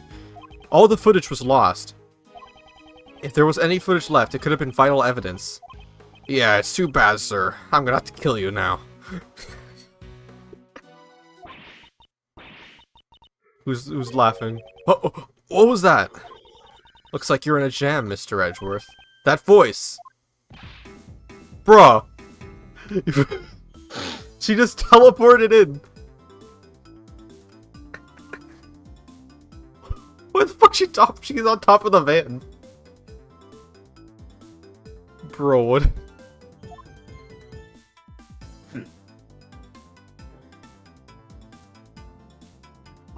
Long time no see, Mr. Edgeworth. The hero of justice. Kay Faraday is here to save the day. Hero. I guess she would refer to herself as a heroine. So, have you given up on this great thief business yet? Nope, haven't stopped. I have an addiction. I need help, please. I'm still training to become the second Yatagarasu. You are not worthy enough to follow in Detective Bad's shoes. You are not worthy. To determine if you're worthy, you must pick up Detective Bad's mirror. About 2 weeks ago, this girl became involved in one of my cases. The mysterious phantom thief, the Yatagarasu. The case of a gentleman thief who steals the truth for the sake of justice. This girl is the successor to that grave thief. You need to pick a lock or untie a rope, leave it to me. But, since I'm still in training, I haven't actually stolen anything yet. Kay, what are you doing here? Isn't it obvious? I want to join in the festivities. She does seem to have a fondness for these kind of events. Afterwards, I thought I'd come meet up with you guys. Well, we're glad to see you. It looks like you've been doing well, pal. It's been a while, Gummy. Glad you're well too. Kay, you said earlier that you couldn't help me out. You could help me out? Please don't be surprised, Mr. Edgeworth. I took a photo that captured the exact moment of the crime. Bruh. I see. Could you show it to us at once? The same as usual, I see. You act even a little surprised? Yeah, that prosecutor's always in a sour mood. He even got annoyed when I called in my second mentor. Oh, by the way, I'm Nicole Swift, up-and-coming investigative reporter. Nice to meet you. Nicole? Yeah, Mr. Edgeworth's really... Enough idle chatter. Can you please just show us the photo? Fine, here. This is a photo I took right at the moment of the gunshot. Bro, is that fucking... Is that Luke Atme from fucking... Is that Mr. Jameson? No. Oh my god, it's Omni-Man. Holy shit. It's Omni-Man. It's Omni-Man. Yo, Omni-Man killed him, bro. Bro, that deadass looks exactly like fucking Luke Atme from Trials and Tribulation. On the right. Just J. Jonah Jameson. Spider-Man just committed 9/11. Spider-Man just killed JFK. Photo. Spider.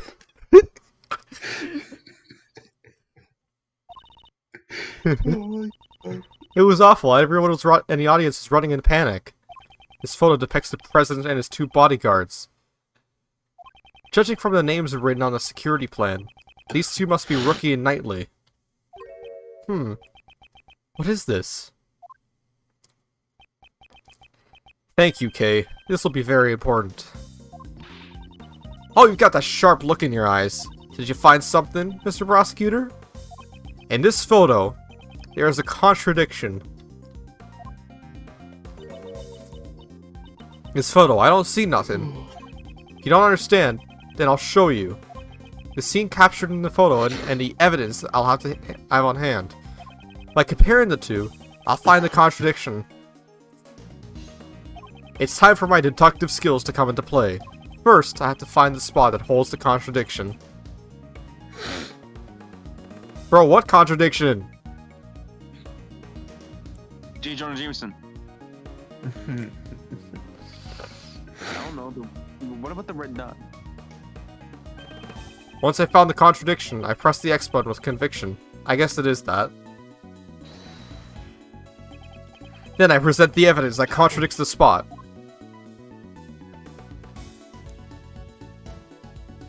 Then This the song laser is... pointer.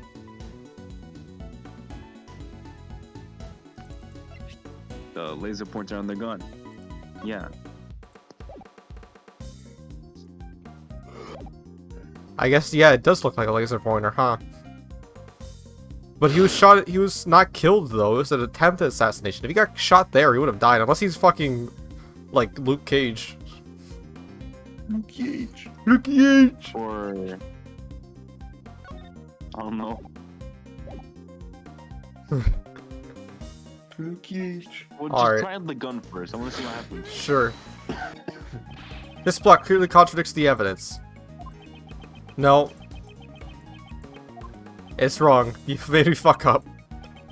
But it looks correct. The hell? It's supposed to be a contradiction. That wouldn't really contradict with the evidence. Ah, true. Fuck.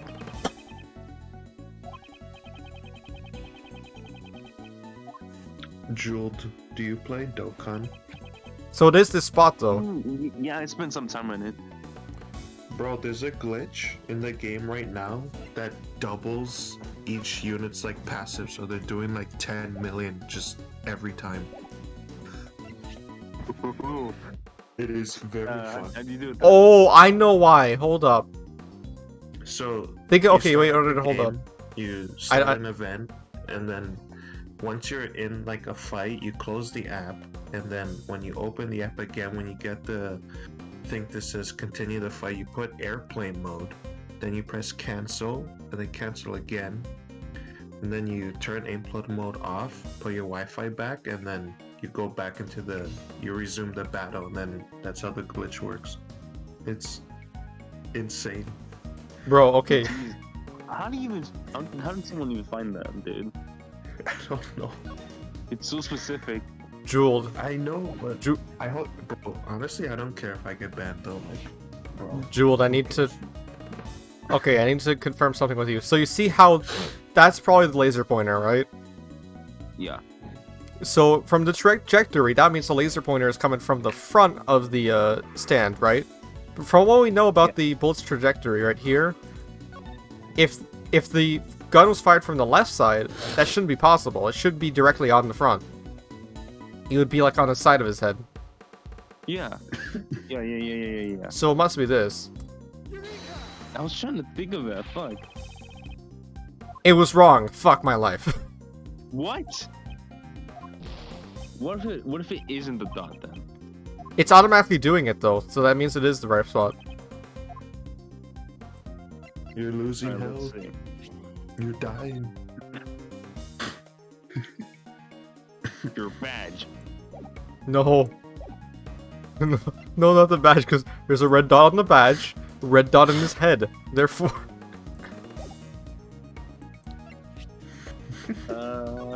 It'd be funny if that's actually what it is.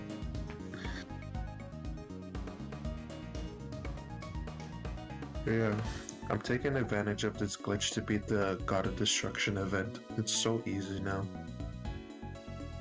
What's so special about it? Okay, so I'm besides assuming... the fucking overpowered opponents. Hmm. The glitch or the event? Yeah, the event. I mean, it's whatever. It's just really tough, and you get the support memory, which is decent. Wait, which one is this one? Let's see. 7. It's not that, it's not that. That's against Beerus. Skin Telestia. Okay. Simple enough.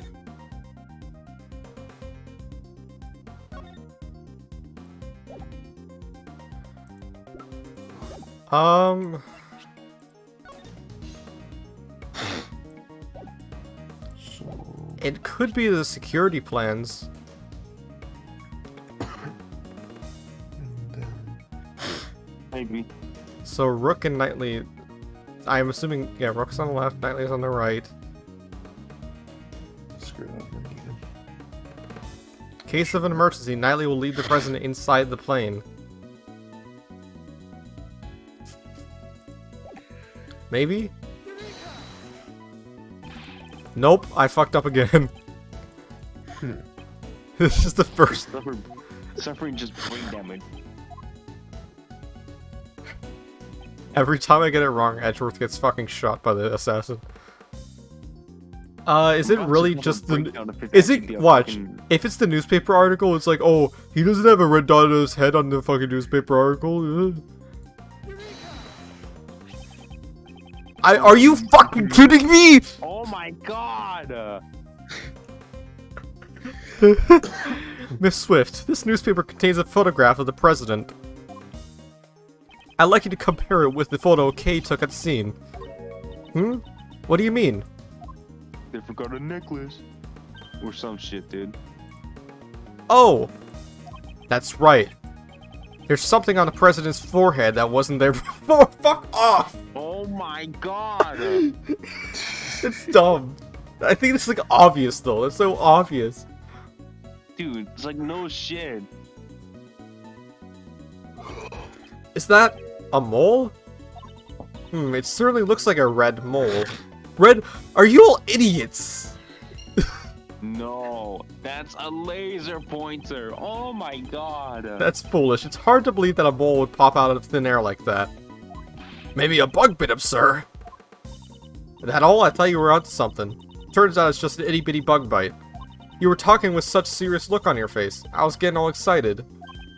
The way to the truth always begins with a small contradiction. Oh, that's a great way of putting it. I'll be using that for my article.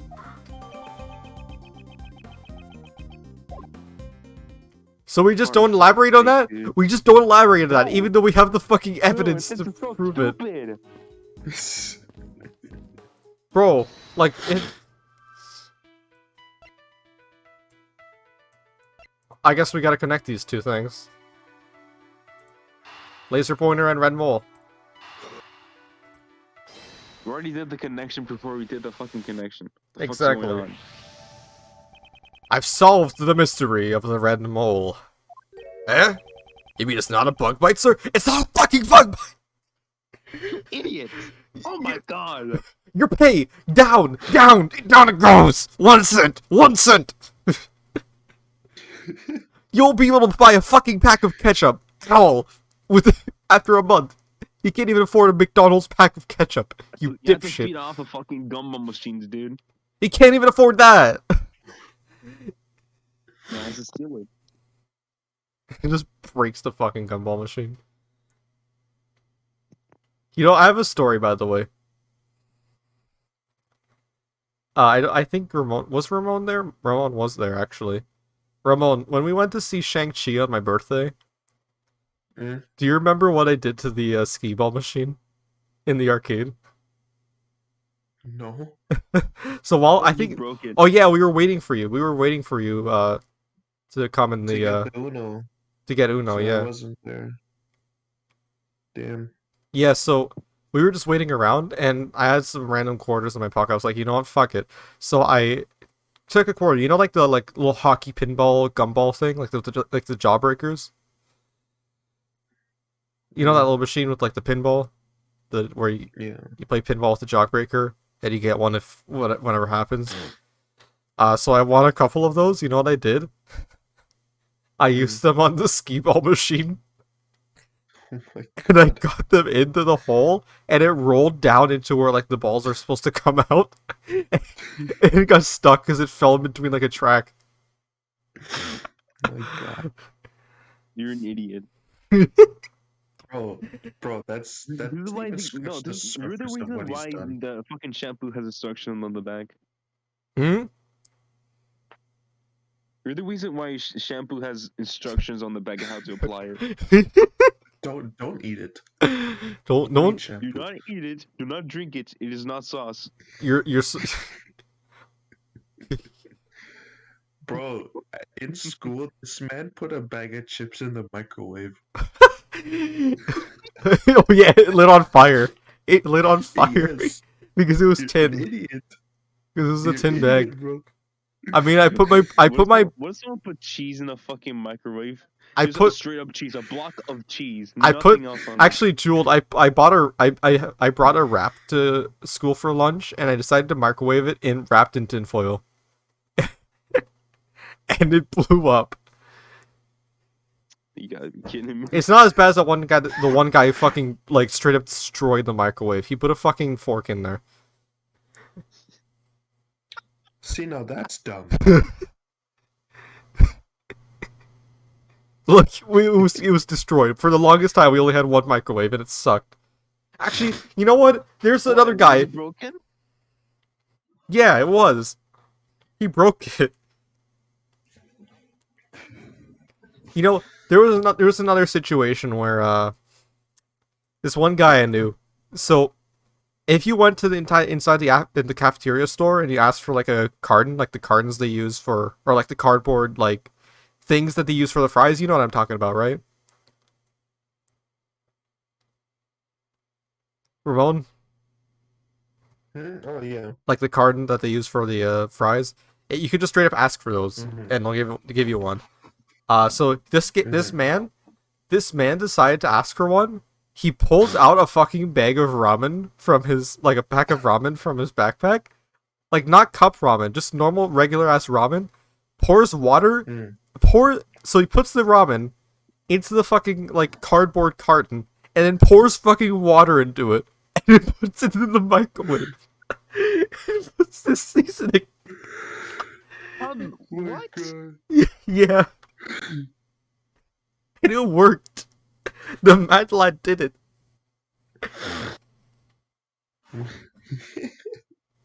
Do you remember Do you remember that, Ramon? No, I know you remember the water bottle incident. bro, there was multiple water bottle Okay, incidents. do you remember the one where I decided I was like, watch this big brain ass play I'm about to make. I get up, I take my water bottle, take off the lid just enough so it's like loose, right? But still on top of it. I put it on the floor. These guys that are walking, these guys I know that are walking up, one of them instinctively runs up and fucking like football kicks the fucking water bottle, Like, and it hits full hits power, bro. Full power. and it hits someone in front of him and wrenches them. Like shit fucking exploded. Bro, does Jewel know about the art class incident? Oh god. Okay, you know what? Let's What? go to Me Boy, and tell me, Rod met. please. I want to know about okay, that. let's go to That's how we intermission. met. Let's go to intermission and tell these stories. Yes, Let that's me. how me and Jeremy met him. Goku jump Who? scare. I'm gonna kill myself, dude. Bet who? Bet who? Like how me and Jeremy met you, that's how like we actually became friends. What was was that what was it incident in that art happened? class. Which incident? Because there was multiple.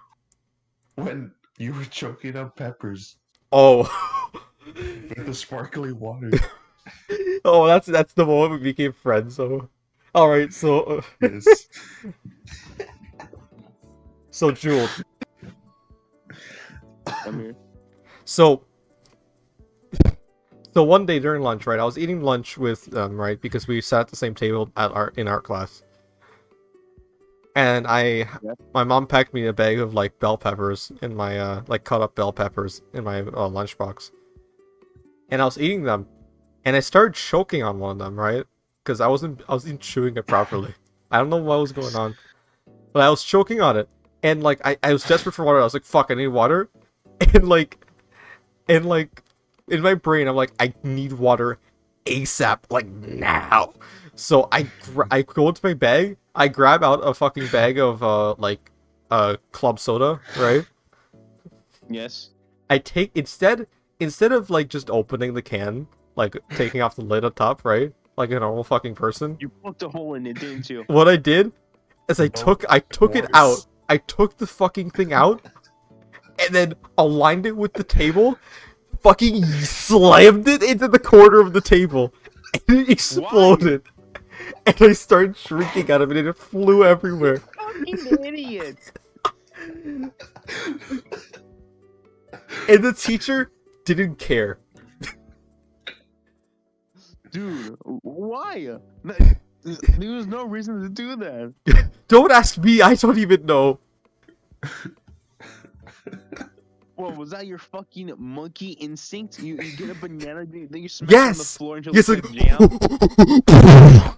That's my instinct, bro. And we can't forget the infamous T-posing incident. Oh my fucking god. Okay, so... Same art class. Oh my god, dude. Do you want to know the T-posing incident? Go ahead, tell it. Okay, so don't show him the picture yet. I won't. Okay, so... this is like one of the last days of that class, right? And what movie were we watching? We were watching Lord of the Rings or Big Hero 6? I think it was Lord of the Rings. And no, it might have been Big Hero 6 because we watched Lord of the Rings while doing the pottery thing. Oh yeah, that's right. Yeah, we were watching Big Hero 6 during our class because like we didn't have anything else to do. It was like the end of the school year. So we were just hanging out, right? And it was pouring rain outside. Like, I'm talking Zeus was storming down on this fucking earth, bro. Shit was crazy. Like, it was so... Like, we were on the first floor, and we could hear the ceiling fucking crackling with, like, water droplets on the fucking ceiling. But, so, what I did... So, I got up, right? And I asked the teacher... excuse me, what was her name? I don't freaking know her name. Fucking Miss O'Dwyer, I think. Yeah, Miss O'Dwyer. Like, excuse me, Miss O'Dwyer. May I please go get some water? She's like, sure, go ahead. Now here's the loophole. I just said I asked for permission to go get some water. I did not say from which location I would get water. So I went outside the classroom. Took a right turn. Went outside of the school, and there's a window right next to our class. I went in front of the window. And I told Ramon to get his camera ready beforehand. And I fucking looked up and started T-posing. That's actual autism, dude. I'm gonna And send the picture. Send him the picture. And then I'll tell you the aftermath of that. Because the aftermath is even better.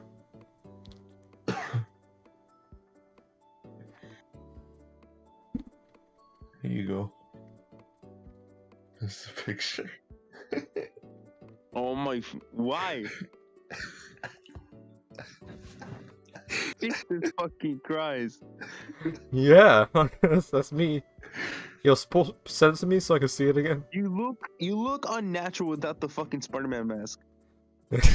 Listen, that was when I was 15, okay? You look like an anomaly. What the hell's going on?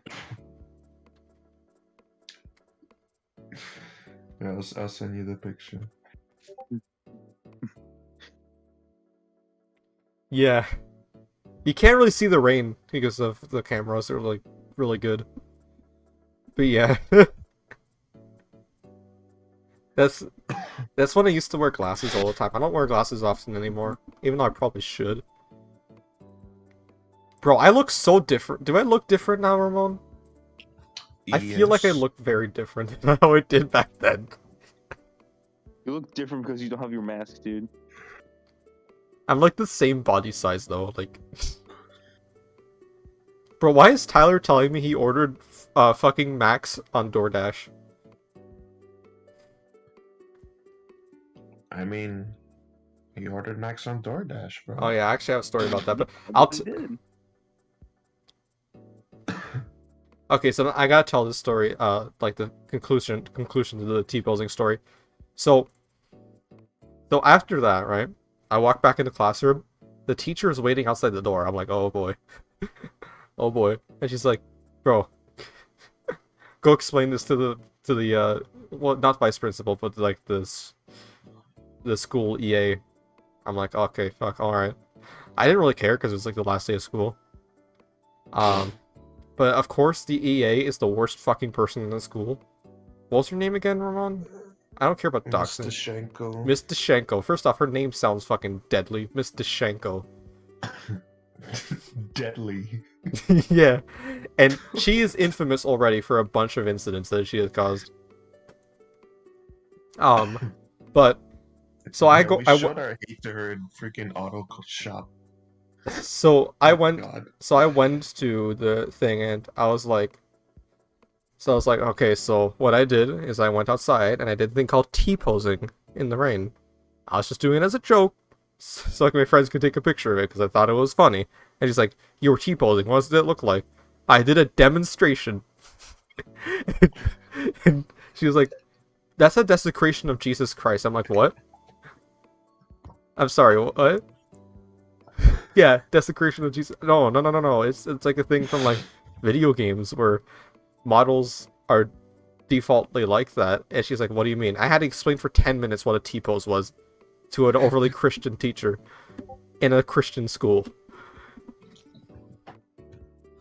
So I went out and did a T-pose in the rain, and I almost got suspended for desecrating Christ. That's pretty much what happened. It was also the time where Jeremy almost got suspended. What did Jeremy do? Oh, I remember now. You tell the story. You tell the story, Ramon. You're more suited to this. So, Jewel, you're there, right? You're still there. Yeah, I'm here. Okay, tell the story, Ramon. so Jeremy, it was during EQAO, but it was like the practice one.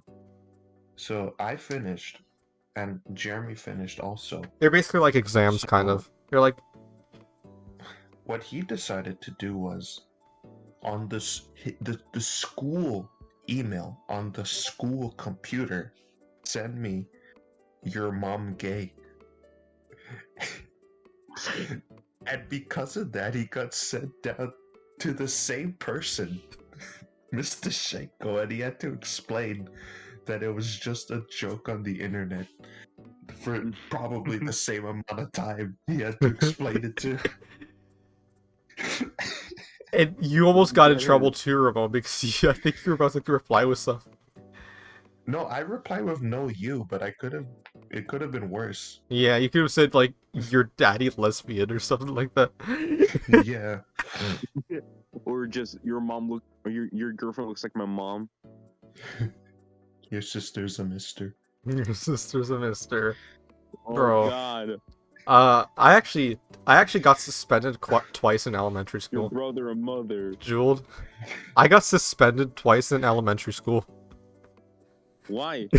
What'd you do? Oh god, I have to tell this story again. Okay, this is the first time I actually was innocent completely. All right. There's many reasons why I left that school, but this is one of the reasons. In 5th grade, first off, who the fuck like suspends a 9-year-old from school? Who the fuck does that? Second off, Your school. all I was doing was chilling out. Like I was playing on my Nintendo DS, right?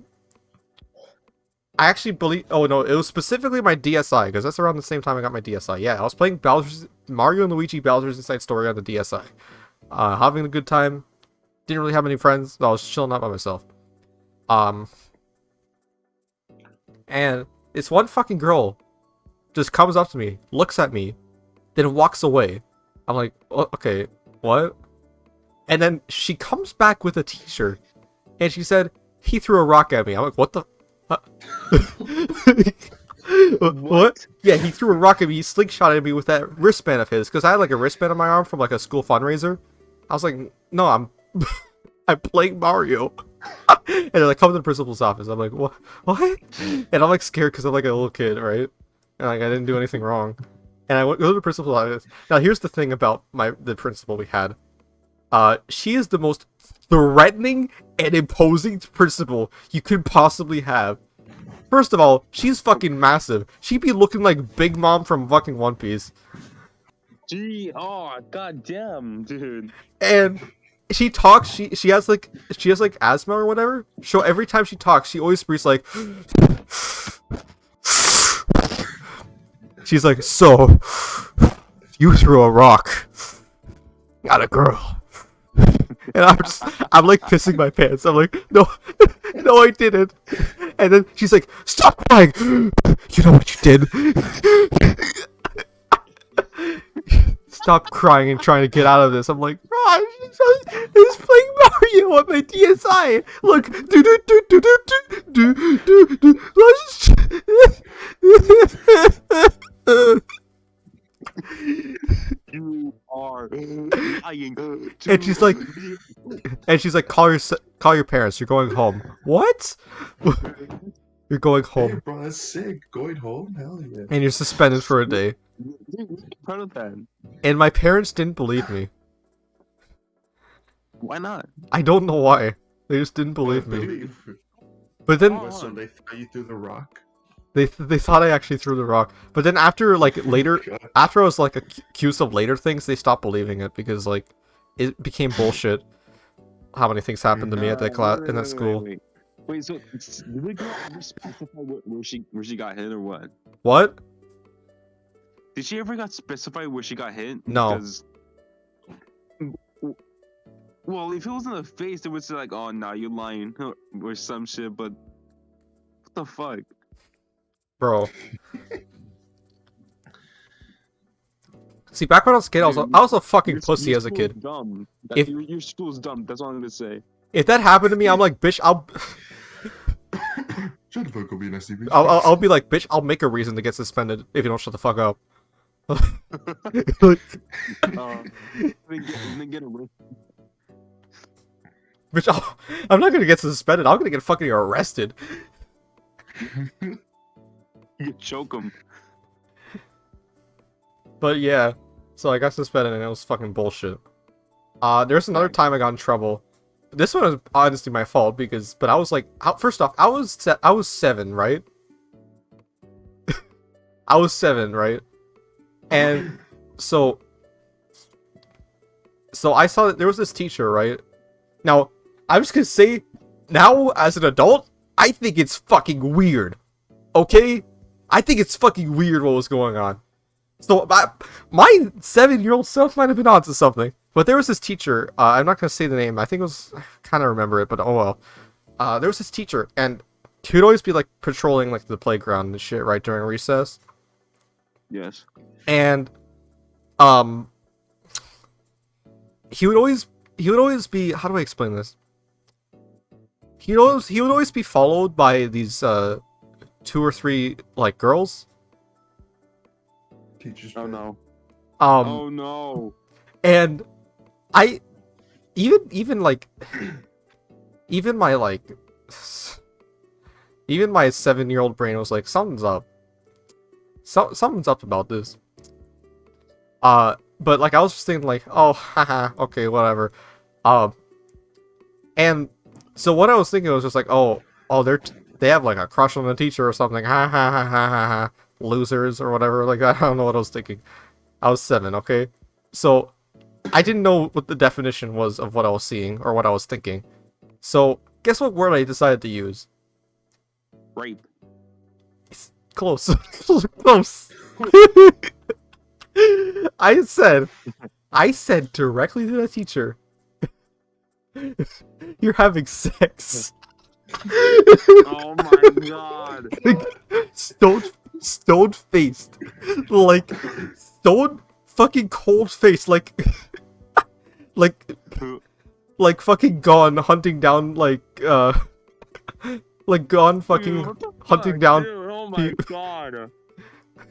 like gone when he's like hunting down what's his face? You know, he's just completely blank face. I'm just like, you're having sex. You have sex with those little kids. What are you doing? But I didn't know what that meant. I didn't know what that meant. And then I got called out in the principal's office. I'm like, I don't. I was like, I know. What? Isn't it like, because they're just following her around? I was like, they may have a crush on them. But I didn't help my case because they didn't understand that I didn't understand it. They should have understood that I didn't know what sex meant.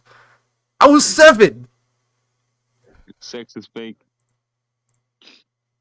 I didn't even. I didn't even hear the word vagina until I was 10. So which is surprising considering how much shit went down in that school. So, but now that I think about it, yeah, you know what? I was onto something.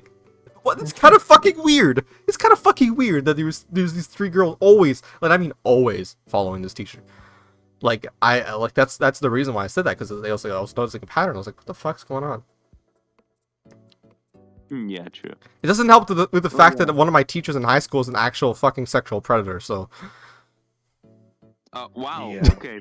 Yeah, it was. Escalated quickly. It was actually Ramon's teacher. Ramon took his class. Yeah. I actually do have a Wasn't story a of my great own. teacher. Hmm? I actually do have a story of my own. Okay, tell it. All right, so I was like, I was in elementary school. I was like freaking. Yeah, I don't remember my own age at that time, but I had this brother that was with me at my house at the time. Yeah. He constantly swears. And he said a slur. Like how Which is the how N much word. like how older is he? Older or younger? He's the oldest. I think he's the oldest. Like was he like a squeak, like Call of Duty Black Ops 2 squeaker? Because that would explain it. No, he's built like a Call of Duty tough guy. Oh, okay. So he's much older. Dude, deep voice and a big ass body. Oh. He will crush you in like two punches, which is scary. Oh my! So keep saying the story. Yeah, he does play on Xbox 360 at the time. He said the N-word once, and then I was just curious what it meant. So at the end, I think it was on Tuesday. I went to a teacher at the end of the day. I said, "Hey, miss, what does the N-word mean?" just like no filter. I just said it out loud. And she said, The hard R too. "No, I wish it was, but no." It would have been funny. Just did not say it, but that was surprising. Since when I told my brother about it, I said, "Who taught you that?" I was like, "You." Jesus fucking Christ.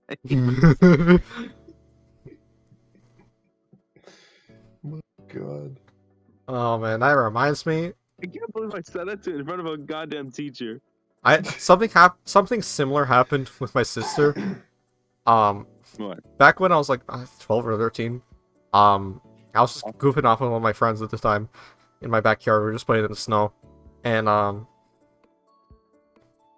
my sister came out and she was just fucking around. Younger sister, obviously. She was like, I don't know, like 8 or 9 at the time. So me and my friend were like laughing. I'm like, hey, watch this. I went on my sister. I'm like, hey, did you know that the word queer means that you love somebody, or that that queer is somebody that you love? She was like, oh, cool. She ran upstairs, called my mom a queer. Oh my fucking god, dude. Like immediately. Why'd you do that? I don't Oh know. my God. There was some deviant energy in my blood at the time. Bro, listen, okay, I have another story. This was during my fucking, like, angst phase, where I was just Right. this was I was an asshole in 7th and 8th grade to certain people. Like, God. not with Kyle and it was mostly 7th grade. Not with Kyle or Mike or anything, because they were good friends. I mean, they still are good friends, obviously. Yeah. But so I had this friend called Aiden, right? I know Ramon knows who I'm talking about. Not gonna say his full government name, but so there was this fucking guy, right? Who he hung out with, who he didn't like because he started being like a complete dickhead. I remember he would constantly have fits when we're playing Call of Duty Advanced Warfare. Because we would play split screen Advanced Warfare back in like around the same time the PS4 came out. Yeah. And he would get so fucking angry. Like, you're screen picking, dude. You're screen picking. And like, he would get so mad that he would take our drinks that we fucking bought from the store and he would spill them like on the floor No. in his house. No, there shouldn't be a person that like that who exists, dude. I'm not kidding. Fucking Christ. And this same man, I brought over. So Aiden was a hockey fan, right? And I was like, you know what? I found something fun. So back then I had a Retron 1, right, which is a aftermarket NES console that could play NES games. And one of the cheapest games that I bought was ice hockey on NES. And so I was like, you know what? It'll be funny because he's a fan of like hockey, plays hockey, likes the NHL games. I'm gonna show him this game because it's like one of the first like good hockey games. And he was like, yeah, that's a good idea. You know what this other guy does? Because he came over as well. He's like, what the fuck is that thing? The fucking Nintendo 1? Huh? And he was like being a dickhead about it. Because he's the same type of person who's like, all Nintendo games are for fucking losers. You better be playing Xbox 360, PlayStation 4, Call of Duty. Ha. You know the type of people like they were back then like that, right? So this man, he gets up after he sees that. I'm setting it up. I'm setting up the TV. This man gets up, goes outside into the garage, comes back with a hockey stick, and slams it down on the console. And cracks it. Damn. Cracks it like a fucking egg. Because it's not a strong plastic. It was like $30. Dude, fuck. And I was just pissed off. I'm like, bro, I'm leaving. Fuck this. So I left. So this is the kind of person he was. So that was the last straw. So me and Aiden, a week later, we call him up and it's like, hey, you want to go sledding down on this hill like across from here, right? Yeah. So we go to this like sledding hill that's like a good like 10-minute drive, maybe like a 30-minute walk, right? So we get Aiden's dad drives us over there. And we already knew how to walk back because we've already walked back from there before. We're like, oh yeah, we're good, we're walking back. And so what we did was we went sledding, right? We messed around for a little bit, and then this is the moment of truth. We were both at the top of like the tallest hill in that area, and we're like, bro, let's take turns going and see how fast we could go, so we could get like a bird's eye view on how fast we go, and we'll film it. And we're like, all right. So that guy I'm talking about, the fucking asshole, he goes first. We're like, yeah, you go first. The moment, because like, okay, so one thing that's nice about this hill is that the hill curves down to some trees. So at a certain point, the person that slides down is out of your view. So as soon as he slides down, we run and leave him there. And we go home. And we just abandon him there. Dude, what the fuck? I know, it's fucked up. No, that's funny. It is funny and it's fucked up. Because we just left the child there.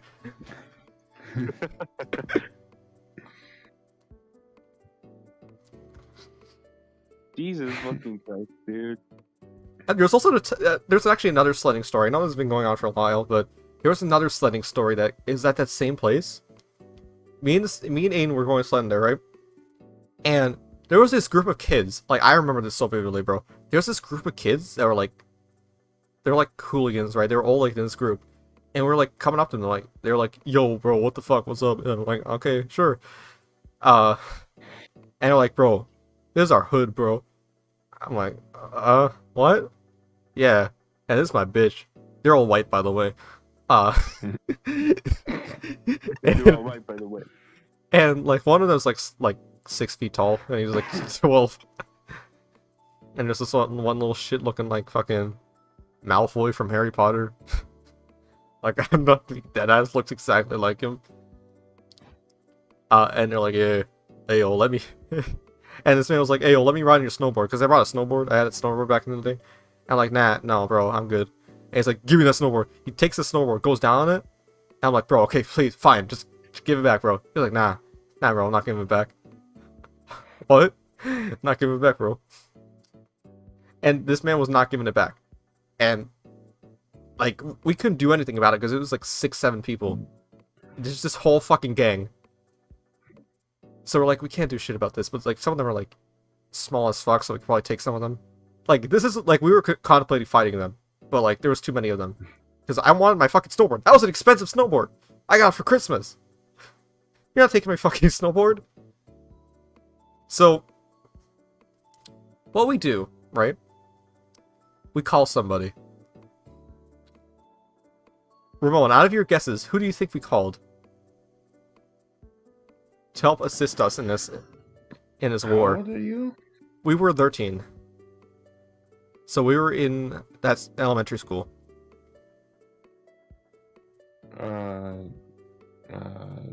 Zane.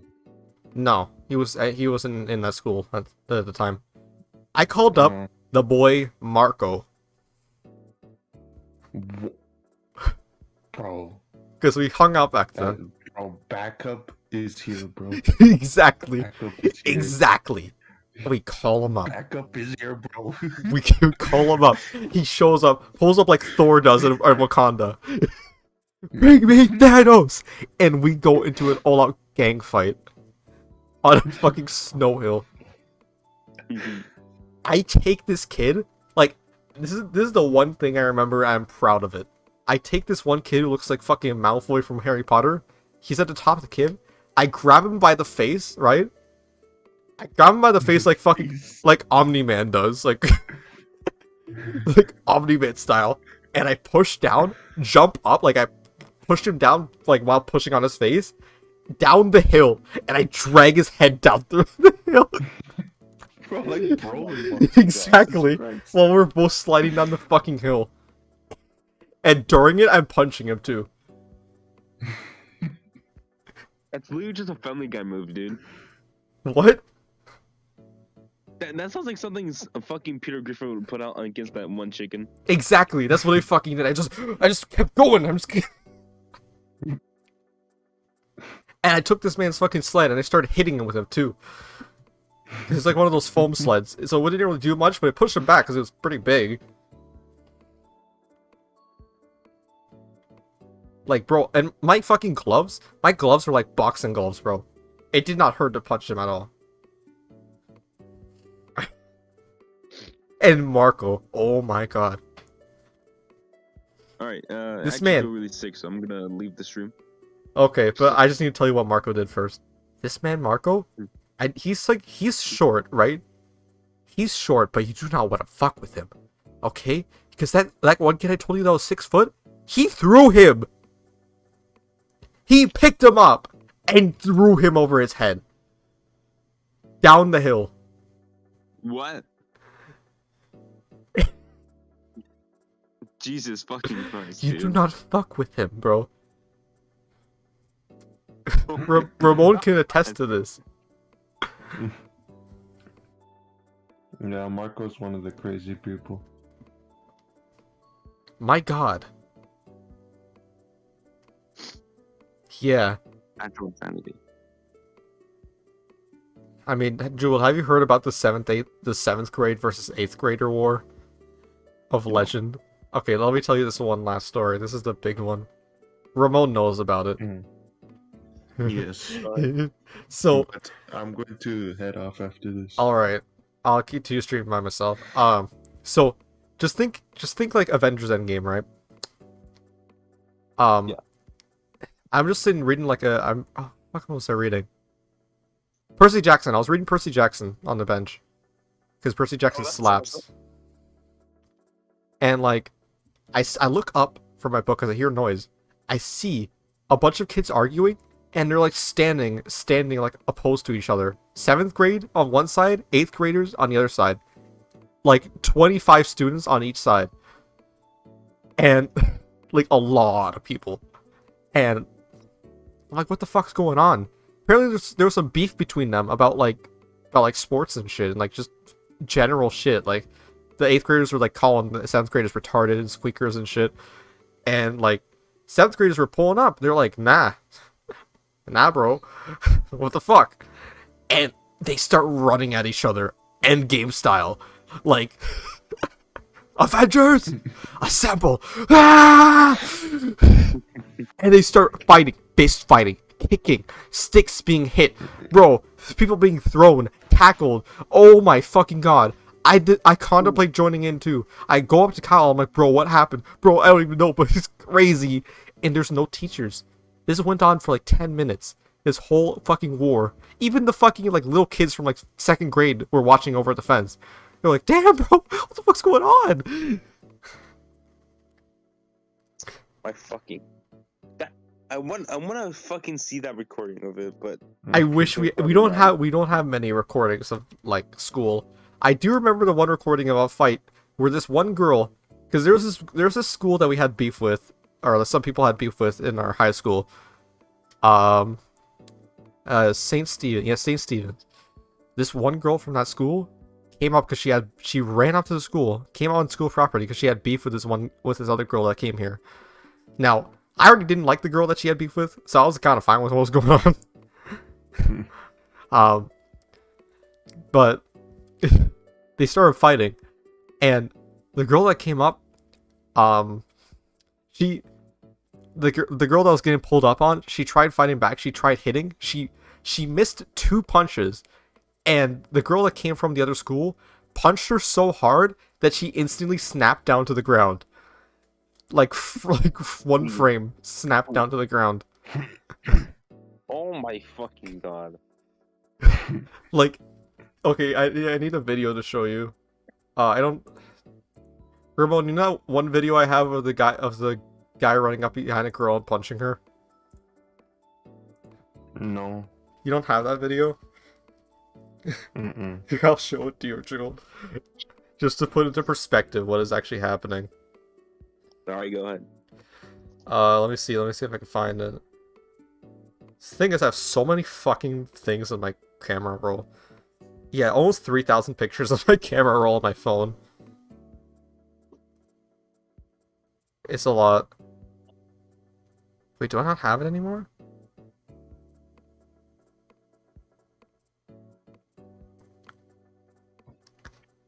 This is the closest I'll get to what happened to her.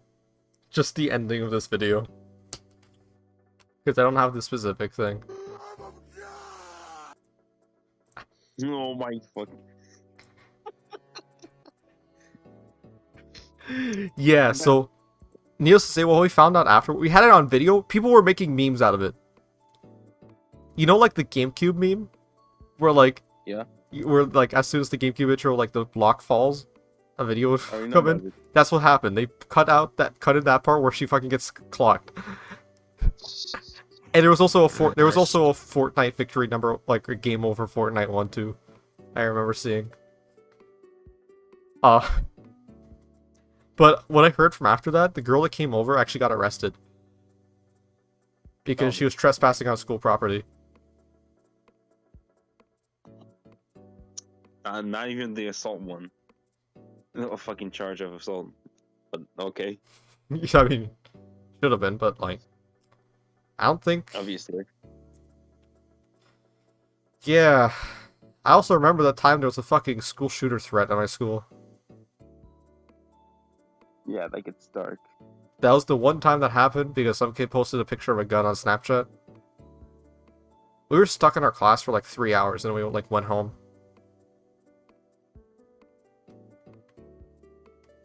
Because I'm pretty sure the kid got like immediately arrested. I mean, that's good to hear. Yeah, like there was also, you know, I keep saying last story, but I remember the first actual. Yeah, I really gotta go after this Okay, one then. this is the last one. The first actual. I don't think Ramon told me about. I don't think I told Ramon about this, but the last actual the first actual lockdown my school had was at my elementary school. We had oh, I guess he left. I'll just keep telling you though. We had a bomb threat at our school by an 8th grader because he was pissed off with the principal, which I mean, I get you, pal, but bombs? bombs of all How things. did he get a bomb? He was making a homemade bomb out of like batteries and shit. And he had like a note to his mom and like a fucking plan in his bag. But he never went through with it. But when we were locked down in the gym, which by the way, first off, we were locked down in the gym when the plan specifically planned to bomb the principal's office. And the gym was right next to the fucking principal's office. So, you know, fun. But when I was there, I didn't even know it was a fucking like lockdown. I didn't know there was like a whole bomb threat. I was playing Mario Kart DS with my friend Dante, and we were being so fucking loud. We were like, "Yo, there's a hotel! Yo!"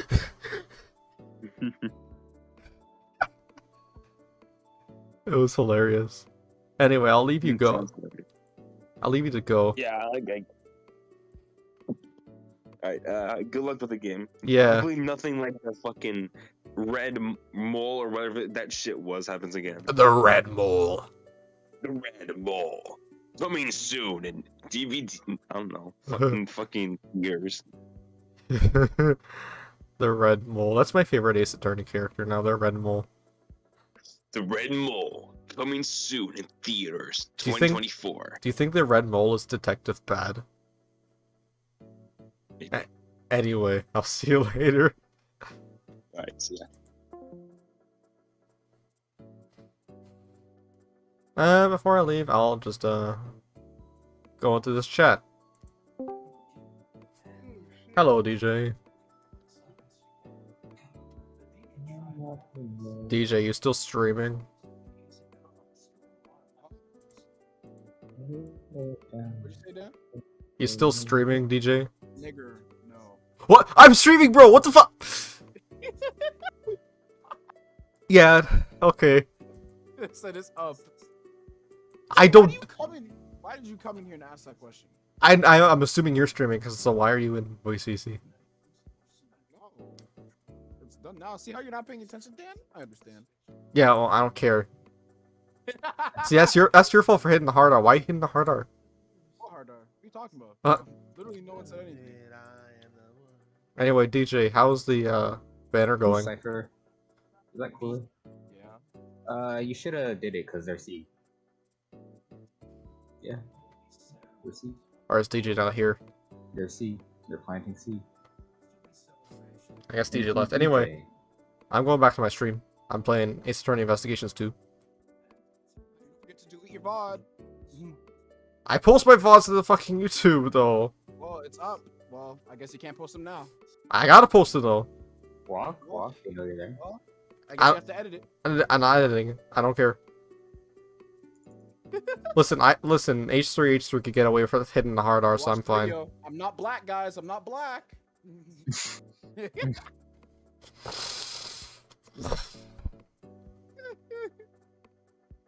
my god. Alright, Dan. I'm sorry. Cooler, I'm gonna find out your real name and just look your name up on Yellow Books, because, like, you live in the same area as me. Anyway.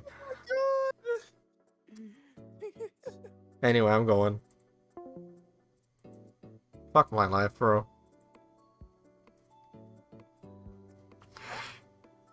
Okay, I guess let's get back to it, because I want to finish this chapter tonight. Bro, this UI I made is so slick. Okay. Let's get back to it. You mean it's not a bug bite, sir? Sure. Oh, yeah, sure. Sure, wait, I don't have my fucking stream link in here. Hold up. I'm gonna keep posting my stream link around because I gotta advertise. Gotta fucking advertise my stream, yeah.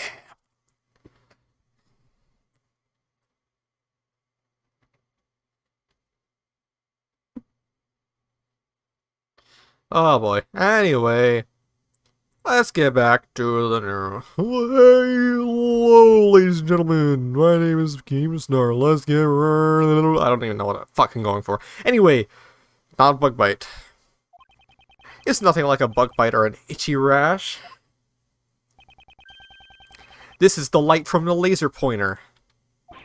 You mean a gun was aimed at the president's forehead? And right after that, the second gunshot was heard. That's certainly more than just an itch, sir.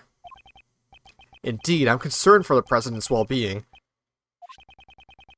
It becomes more and more likely that this gun was used as the weapon in the attack. Okay, it was updated. But why did the criminal use a pointer laser, sir? That's right. They would have had a beam of light shining from their hands. Pew, pew, pew. Way too conspicuous. And if you follow the path of the laser, you'll find out who fired the shot. That's not good at all. Oh yeah, I also took some other photos. Maybe the light from the laser pointer was captured on those. It's a long shot, but there may be a chance. Okay, could you show us those photos? Coming right up, let's see what's on these photos then. Firstly, the photo from before the incident.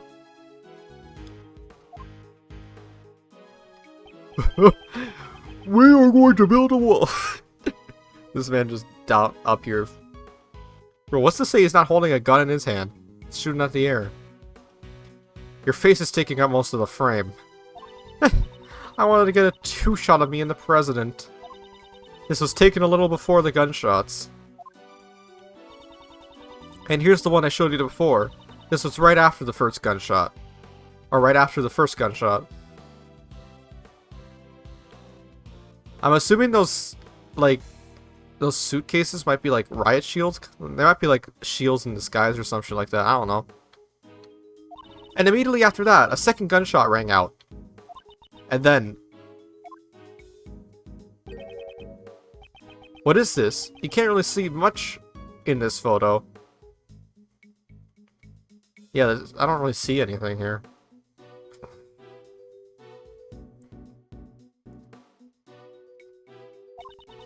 After that last photo, one of the running guests knocked me down. It looks like the shutter clicked just then. So she got knocked down, okay. This doesn't look too helpful at all, pal. Well, those were all the photos I took. Camera data. I'd like to examine these in a bit more detail.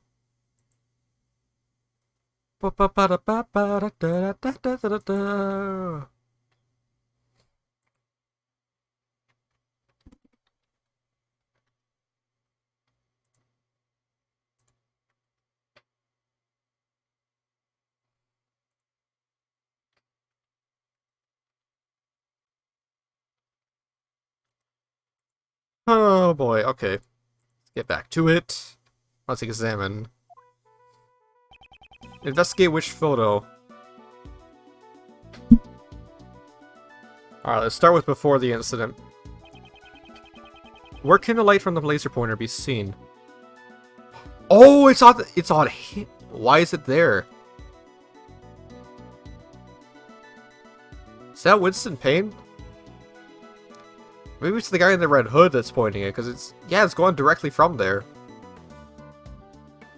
I didn't even see that before. God damn, okay. Let's click on that. I found it. What? Look just in front of this person in the red hood. Ah, there! Yes, it's probably the light from this laser pointer. Then that red-hooded person would be the assassin. We did it! It's all thanks to me, right? Right, as expected, the great thief has stolen the truth. Perhaps the criminal can also be seen from the other photos. Let me examine these photos one more time. Success has to ask for the incident. Oh, he's right there.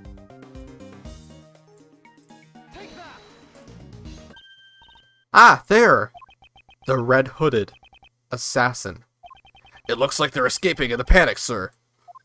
Wow, we were playing Assassin's Creed 6. Let's go! Is there even an Assassin's Creed 5? Did they stop numbering after 4? I don't know. We can see the direction they ran in. Ah, the samurai dog banner. Right. The assassins escaped towards the right side of the audience area. Detective Gumshoe. Oh, this song, bro.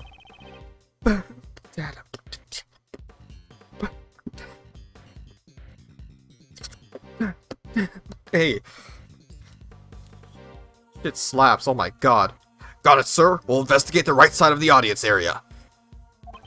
I'm counting on you.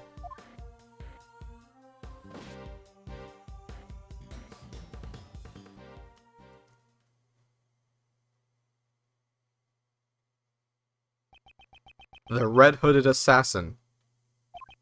Since the park was sealed off, there's nowhere they could have run to. If we follow their trail, we'll definitely catch them.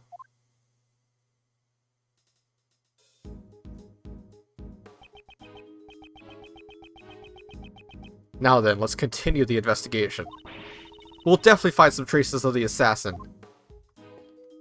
It's an umbrella, ice cream cone, target practice sign. Let's see what this is. The flag from the shooting booth is lying on the ground. The crowd probably knocked it over. Judging from all the footprints on the flag, there must have been quite a panic. Do you know where you can buy those flags, sir? Why do you want to know? Are you going to write Gumshoe on the flag and carry it around with you? Yeah, how did you know, sir? Don't tell me, Mr. Edgeworth. Did you just read my mind, sir? I meant that as a joke, though, for him to actually have thought that. Okay, samurai dogs. Because he was right next to this sign. Ooh, there are some things on here. Let's get in detail. First, let's examine the sign. They're selling cheery cherry samurai dogs. I don't believe I've ever had a cherry dog. I've always wondered, what do cherry dogs taste like, sir?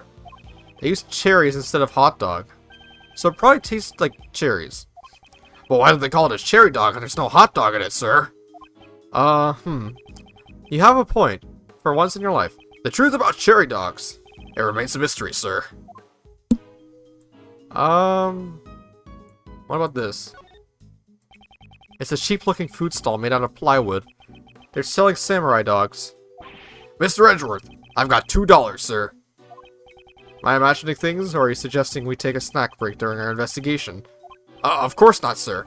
I just thought, it could help us with our investigation. I'll buy you a box when we're finished with this investigation. I'm sorry, sir. Huh, what? What's that look on your face? Is there a problem? No! That was just unexpected, sir. Damn, Edgeworth actually be nice to Gumshoe. Character development. Okay, let's examine the water then. I could see the sky reflected in the puddle. After the rain stopped. Is that a haiku, sir? You're quite a poet, Mr. Edgeworth. That was not my intention. Well then, how would you describe it? How's this, sir? The rain leaves behind a puddle. Just like Mr. Edgeworth's logic. Leaves me in a muddle. Not bad for a poet. Not good for a detective. Can't examine the hat, so let's examine this weird thing right here. This is... It's a red bun, sir. Could this be? Oh boy, Yoshikage Kira. He's the murderer. This could be related to the person in the red hood.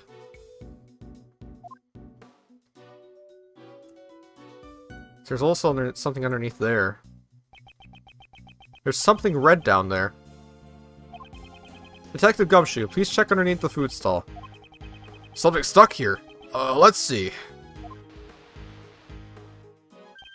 It's a red raincoat. Could this be? The assassins. It appears that he got rid of his raincoat before he ran away. Oh, this is where we have to fucking check for fingerprints. It's a fucking coat. Of course it has fingerprints.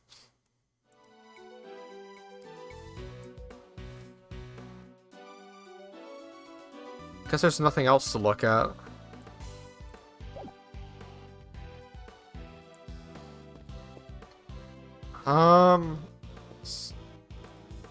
Talk to her. Actually, not yet, not yet. I'll look around first. Let's look at this hat. Unless it just has nothing to do with it. Guess this is the main area we gotta examine. Umbrella, ice cream cone. Let's talk to... What's her name again? Let's talk about the case. Did you come here to cover the welcoming event? You betcha! I wouldn't have missed it for the world! What time did the event start? Oh yeah, Nicole Swift, okay. It started raining it started after the rain stopped pouring. It's been raining all morning long. The president's plane got here at 1:45 p.m. Then the president began his speech at around 2 p.m. When did the shooting occur? I reckon it happened sometime around 2:20. So it occurred about 20 minutes after the speech began. Yep, it was right then the sound of gunshots ripped through the air. And the poor old president collapsed on the stage. And that's what went down. On March 25th, 2:25 p.m. at Coral Lake Park. Well, what was that all of a sudden? Oh, that? I was just recording some notes. It's for my report. If I think of something good, I take note of it right away. It ain't often you get the chance to cover a presidential assassination. You gotta make it dramatic and heart-wrenching. I'm gonna write me one action-packed article. Did the president actually collapse on stage? The bodyguards escorted him onto the plane, sir. Ah, you'll have to pardon my embellishments. Sometimes I get a little carried away. Seems that it would be best if he took this woman's testimony with a grain of salt. Alright, reporter. Well now, I guess you could call me a reporter. It sure sounds different when someone else calls you that. Reporter Nicole Swift. Yep, it's got a nice ring to it. Just to be clear, you're an actual reporter, correct? In training. What? And how many articles have you written so far? Oh, you mean like actual published works? And none at the moment. Yet, you still call yourself a reporter. Well, this case is gonna put me in the spotlight. I done captured the whole entire speech perfectly. No bloopers at all. With this mic and this tape recorder. I'm gonna be a shining star in the broadcast world, just like my mentor. Your mentor. Let's see, who the fuck is this mentor? So, Mr. Prosecutor, how do you know my mentor? You're the one who brought up the subject. I may or may not have said something like that. As a reporter, you should take responsibility for your words. But my mentor always tells me, a reporter should always leak information freely. What a public nuisance. She told me that when she gave me this here tape recorder. Get out there and record all the scandal scoops you can get. So you create smoke where there's no fire. I'm amazed you call yourself a reporter. I don't start the fires. I just fan out the smoke. As far as wide as I can. Isn't that what he just said? Let's present some evidence. How about this red raincoat? At the moment, the prosecutor presents this evidence. A faintly shining... What did you just show me? Never mind. Looks like she doesn't know anything about this. Is there anything I could show her? Maybe the photos? Nope. Not the gun, not the security plans, not the bullet trajectory. I guess she doesn't have anything to give us right now. No, I didn't mean the logic.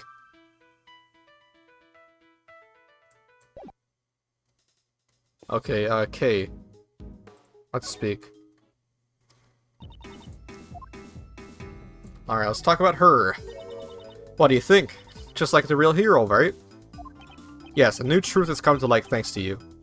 I'm trying to live up to the reputation as the second generation Yatagarasu. Still, I hope to show you more of what I learned from my training. In regards to your training, please tell me you didn't... Don't worry, I didn't steal anything. She stole like $500 million from the bank last night. I'm still taking a break from being a great thief. That's nice to hear. I want to hurry up and fight for the truth, just like my father. But I'm still in training. And I haven't even found any members to join me yet. The Yadagarasu, huh? She says that she wanted to recruit some girls to join her. There just aren't that many girls out there who want to become a great thief. Well, I would hope not. About the case, I'm starting to understand the fucking tone of speech Edgeworth has. This photo of the president and the president from the newspaper. No matter how you look at it, the red mole is a contradiction. It's hard to believe that the red mole just appeared out of thin air. I got it. Let me steal a line you said earlier. The way to the truth always begins with the small thefts. That's not what I said at all. Stealing is an art. I rearranged it to fit my style. Your version seems to have lost the true essence of my words. Let's present the codes. I believe that even a great thief has rights. For example, we have the right to choose what we want to steal. This is why you as a human has no rights at all. Okay. Anyway. I guess that she doesn't consider this valuable. Let's talk about the photos then. Nope, she has nothing to say at all about anything. The revolver. Security plans. Steel Samurai balloon? Of course she has something to say about the Steel fucking Samurai, goddamn. The Steel Samurai is cool, but I like the Jammin' Ninja best. Too bad he fucking died in the second game. Armed with only his singing voice, he journeys his way through the warring Muromachi age. He's so awesome. If I recall, the protagonist isn't your ordinary ninja. That's right, he uses his ninja songs to propel himself towards stardom. Maybe I should give it a try as the singing great thief. It would make her easier to catch, I guess. I shouldn't stop her. Okay, she doesn't have anything to say. What about Gumshoe? Yes, sir. Alright, let's see. Notice anything. At the crime scene, there will be some spots that need further investigation, sir. You can examine these spots in greater detail. However, sometimes simply examining them may not move the investigation along. Yes, sir, there's a difference between the crime scene and what's in your organizer. It's time for your deduction to come into play. Present evidence to point out the contradiction, sir. Oh, so I have to present something, okay.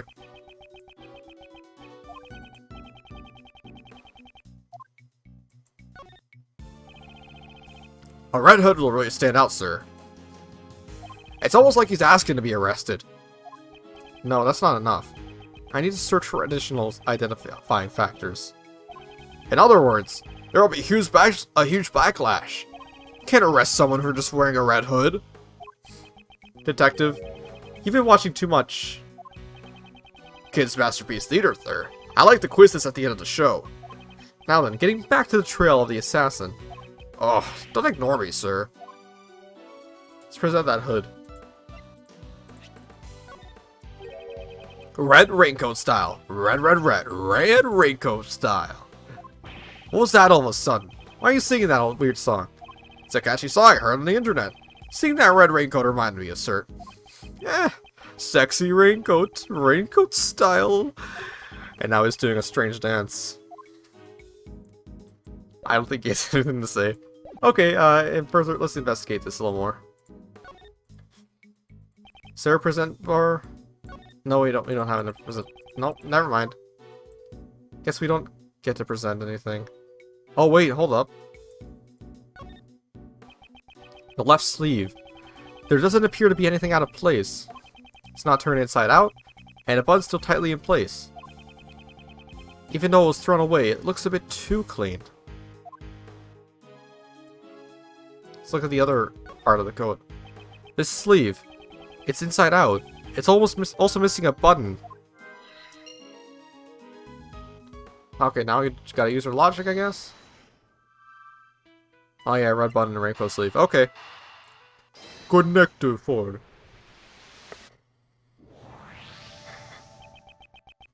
But I feel really congested right now. I don't know why. It looks like the fallen button came from the raincoat. It probably fell off when the assassin took off the raincoat. If you look closely, you can see that the right sleeve is inside out, sir. It appears that they took it off in a hurry.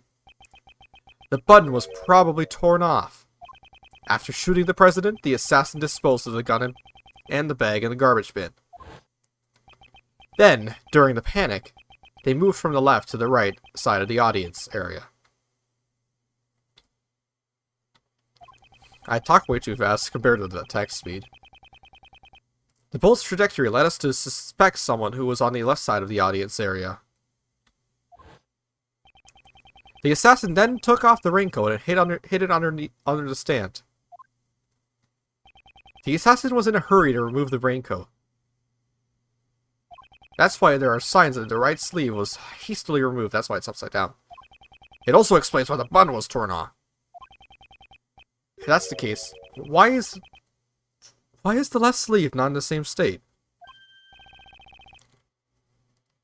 Yeah, why wouldn't it be? Maybe he was just not wearing the left sleeve at all. Maybe he was just not. Yeah, maybe he was just not wearing the left sleeve of the coat at all. Huh. Ah, the sleeve isn't inside out. On the contrary, the button is still tightly fixed. What do you mean, sir? To find the answer, you must examine this raincoat in detail. Oh, I got sick music again. I like how it's completely flat. Got a bunch of mud on it, of course. Hey, what the fuck's on the back of that? This raincoat is brilliant bright red. Just looking at it makes me want to charge at it. Like in a bullfight. Yeah, my heart's always fired up like a bull. I'd say you're just simple-minded.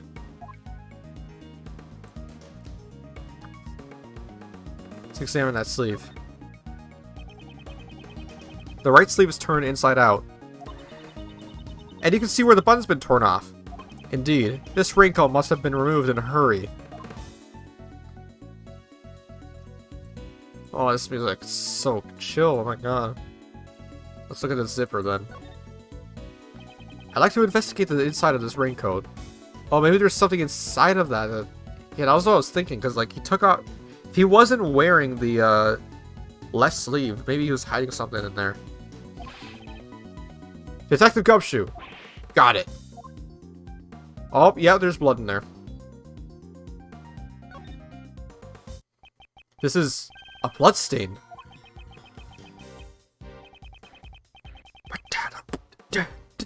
Oh my god, this soundtrack, bro! Judging by the location, this is most likely the assassin's own blood. So, we're looking for someone who's injured, sir. Not just any injury, detective. An injury on their left arm. What do you mean, sir? The criminal was in a hurry to take off their coat. That's why the right sleeve is inside out. On the other hand, the left sleeve remained unchanged. How did this difference arise? Quite simply, the assassin couldn't get his arm through the left sleeve. If you think about it like that, it all starts to add up. Furthermore, a blood stain was found on the left side of the raincoat. I see! He couldn't get his injured arm to fit through the sleeve. Indeed, I say the possibility is quite high. So why was his arm injured?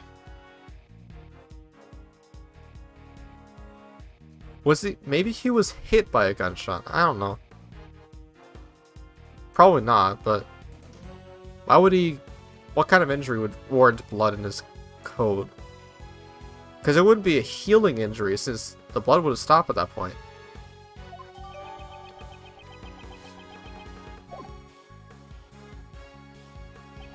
It's all coming together.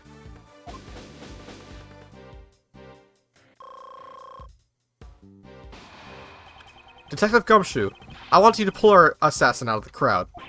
Roger that, sir. Someone with an injured left arm, right? You must have a good head on your shoulders if you did see through me, Mr. Prosecutor. Finding the assassin with only that much evidence? Shouldn't be a problem at all. That's our Edgeworth. With everyone in the park sealed in, the assassin should be still within the crowd. I'm counting on you, Detective Gumshoe. Let's see what he found. 3:27 p.m. This has only been within an hour of the incident, by the way. Mr. Edgeworth, we found a suspicious person in that condition, sir. It's gotta be the assassin. Okay, we haven't proven that this person is the assassin yet. For now, this is just a person of interest. Don't jump to conclusions. Got it, I'll control myself. There's no doubt that this is the guy who targeted the president, sir. Takes a daring person to target someone's life in front of an audience. Detective, bring him here. Courteously. Yes, sir. Hey, you guys, bring him here.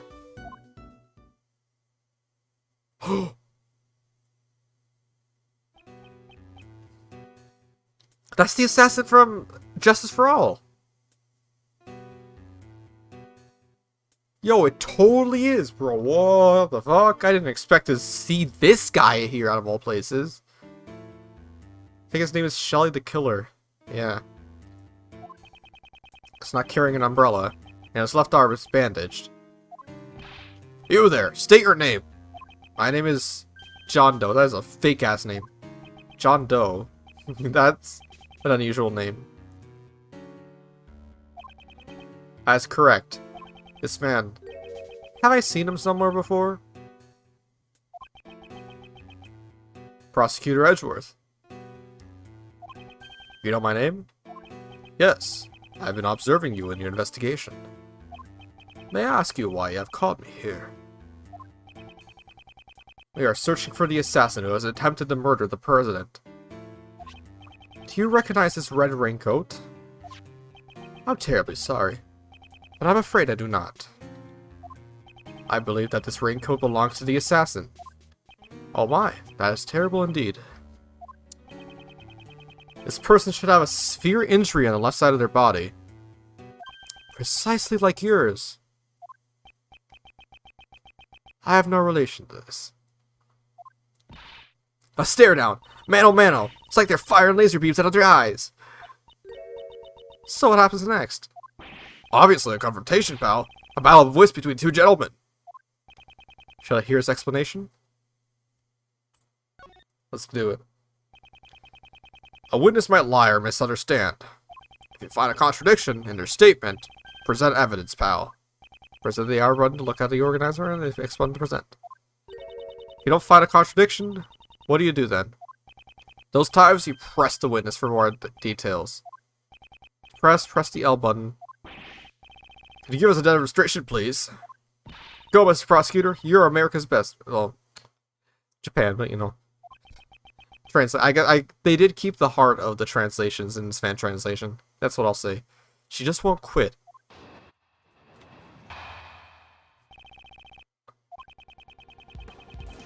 Okay, so this isn't logic chess. This is the standard cross-examinations now. I understand that the person in the raincoat is suspicious. However, that doesn't mean that he was injured. I will suppose you have proof. Clearly, my left arm is injured, but I could still use my right arm. When it was raining, I used an umbrella. I have no need for a raincoat. You didn't wear a raincoat? That's your claim? Yes. Not everyone uses a raincoat for protection against the rain. I'm an umbrella person, after all. I'm definitely a raincoat person. Umbrellas will hinder your movement. Well, I don't use raincoats or umbrellas. Come rain or snow, all I need is my trusty parka. This wasn't what I wanted to talk about. I hope you understand. I am not the assassin. Unfortunately, leaving a testimony unexamined goes against my principles. How troublesome. I am but a simple ice cream salesman. Oops. Please excuse me of the panic earlier. My womb seems to have reopened. There's no mistaking that owner's raincoat as the assassin. Furthermore, the owner has an injured left arm. Mr. Doe, I shall reveal your true colors for all to see. Alright. I understand that the person in the raincoat is suspicious. Let's press everything just like normal. Whoa, this is like a remix of the cross-examination theme from the first game. So you admit that the person in the red raincoat is suspicious? Yes, I've been watching your investigation from the audience seating. An assassin? How dreadful. However, that doesn't mean he was injured. I don't suppose you have proof. What if I had evidence to prove that he was injured? You certainly seem confident. I expected no less of you, Mr. Prosecutor. You know of me? It's because you're famous, sir. Maybe he's read about you in the newspaper. Ooh, this song is going hard. This is not no. Oh my god. I have been observing your investigation. This man is clearly suspicious.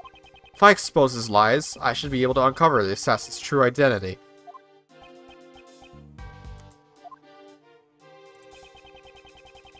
Clearly, my left arm is injured. Clearly, you don't have an air fryer, but I can still use my right arm.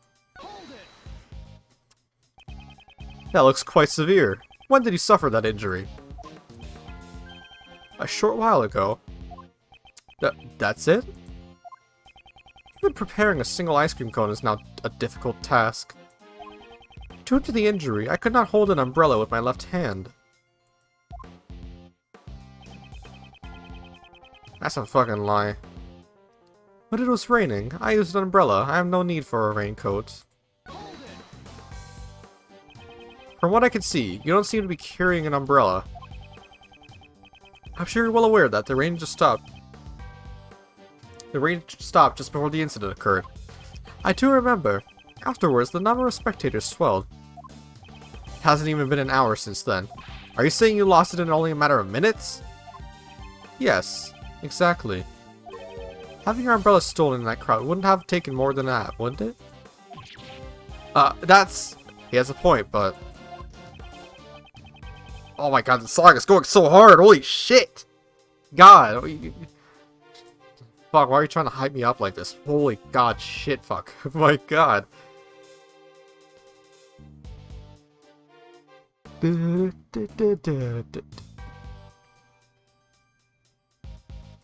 also hope you guys are liking this new layout that I'm going to set up. I'm also going to set up some new starting and intermission screens. I don't know what I'm going to do for them though. I'm probably going to keep the same like style like you see here. I'll probably put more stuff in it, but I definitely want a new starting screen. Because this one kind of looks ugly in my opinion.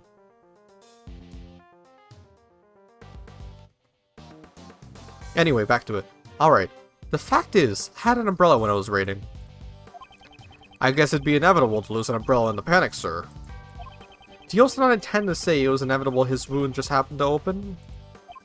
So then, it wasn't? All we know is, the assassin's left arm is injured.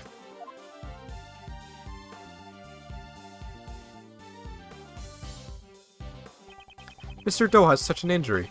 His left arm is even bleeding. Very suspicious, sir. The problem is, how to link this fact to Mr. Doe. I should use the R button to open up the organizer and review the evidence.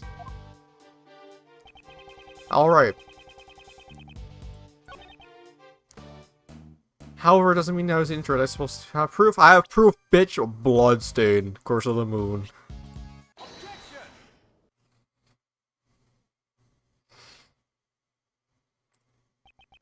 Mr. Doe, you seem to be a very cautious person. However, today seems to be different. Because you left this behind. I've heard this song before. Ooh, that shit hits hard. You must be mistaken. That does not belong to me. Or perhaps you have evidence that proves otherwise? Mr. Doe, is your injury alright? The wound seems to have opened. Indeed it is. Quite troublesome. Yes, I'm sure it is. You have my deepest sympathies. After all, you would have escaped. You would have escaped had your wound not opened up.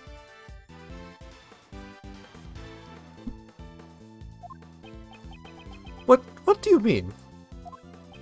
There's no mistaking that the one who wore this raincoat was injured. And I could prove that person was you. With this. I like how the fucking ice cream's fucking sweating. It's like how the The radio receiver. Oh my god, oh, that's saxophone, bro. Can't even finish my fucking sentence, but it's like the radio that he speaks through in Justice for All. Sweats too. What? This, oh my god, this hit's so different. Holy shit. My god. Is this game trying to seduce me? Like, like what's going on?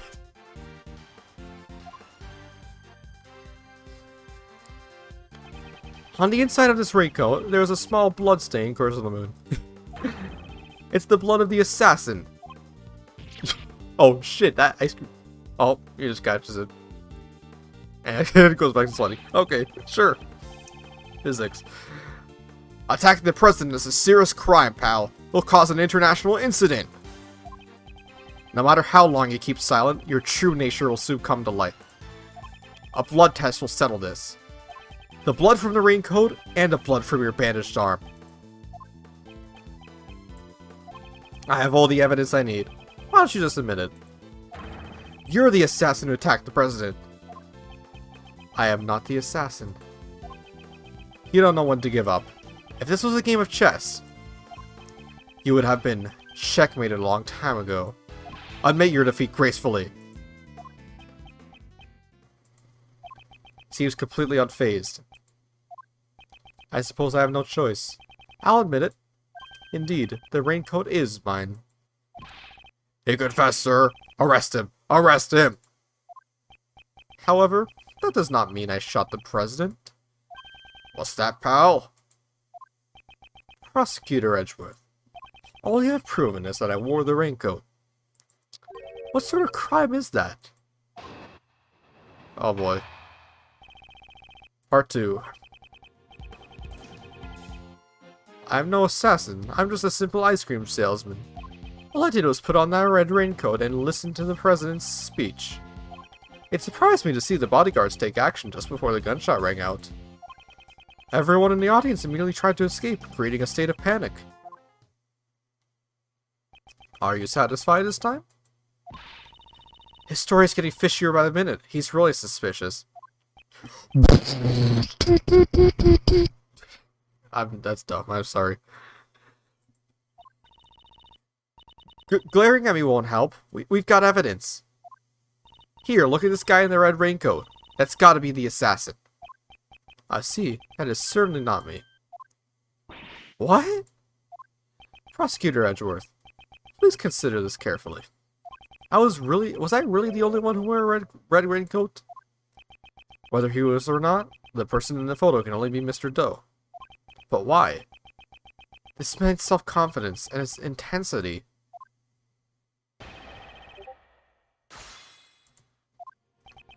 I am no assassin. I'm just a simple ice cream salesman. That's bullshit and you know it, bitch. As an ice cream salesman, you must know quite a bit. About ice cream. Of course. Ask me anything you wish. Curses! I don't know anything about ice cream. What's the most important thing about making ice cream? Mr. Edgeworth?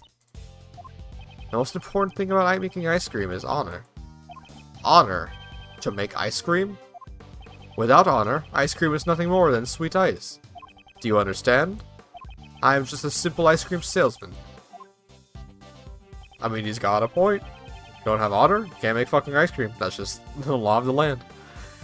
All I did was put on that red raincoat and listen to the president's speech. Why did you use a raincoat instead of an umbrella? Is it strange to wear a raincoat on a rainy day? It's strange to purposely wear a raincoat when you can't get your arm into it. If both my hands were occupied, I wouldn't be able to serve ice cream. Why did you mention that in your testimony earlier? I'm terribly sorry. Must have slipped my mind. After all, I just gone through all that. All that? All that? All that? That's a throwback. The shooting of the president, of course. It surprised me to see the bodyguards take action just before the gunshot rang out. Oh, that surprised you. So the bodyguards reacted before the gunshot went off? Yeah, probably because of the laser that was pointed at the fucking president's head. Yes, the bodyguards moved first. The one on the left side of the stage, in particular. You saw it quite clearly. I have good eyesight. The names were written on the upper left of the security plan. The bodyguard on the left side would be Mr. Rook. That's correct. A Mr. Ethan Rook, I believe. Perhaps he noticed the light from the laser pointer. That man is no ordinary individual. From their actions, I don't believe that the bodyguards were amateurs. This man isn't an ordinary individual either. Please add that statement to your testimony. As you wish. The man on the left side of the stage was exceptionally quick. A Mr. Ethan Rook, I believe. So the bodyguard on the left was faster. He reacted in just an instant. His response time was superb. I believe his name was Ethan Rook. I see. He had plenty of time to react. Not necessarily. His expression never changes.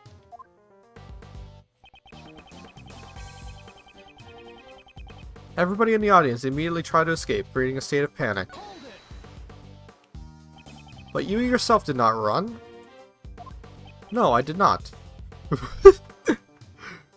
Did you hear about the gorilla who escaped from the zoo? No, I did not. That's because I'm a very quiet gorilla.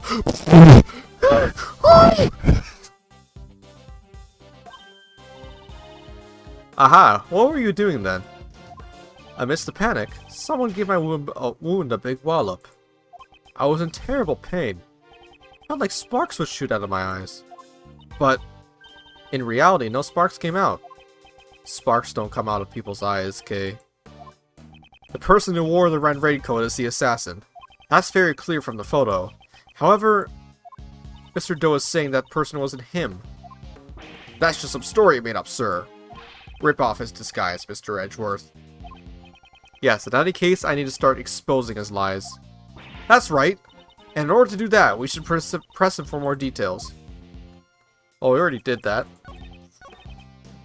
The man on the left side of the stage was exceptionally quick. A Mr. Ethan Rook, I recall. How would you know his fucking name?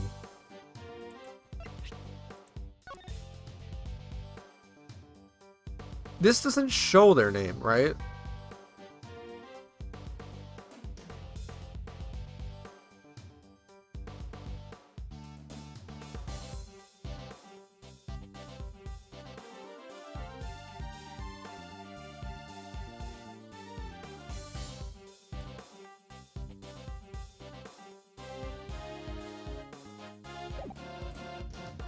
Pay extra attention to the lake area.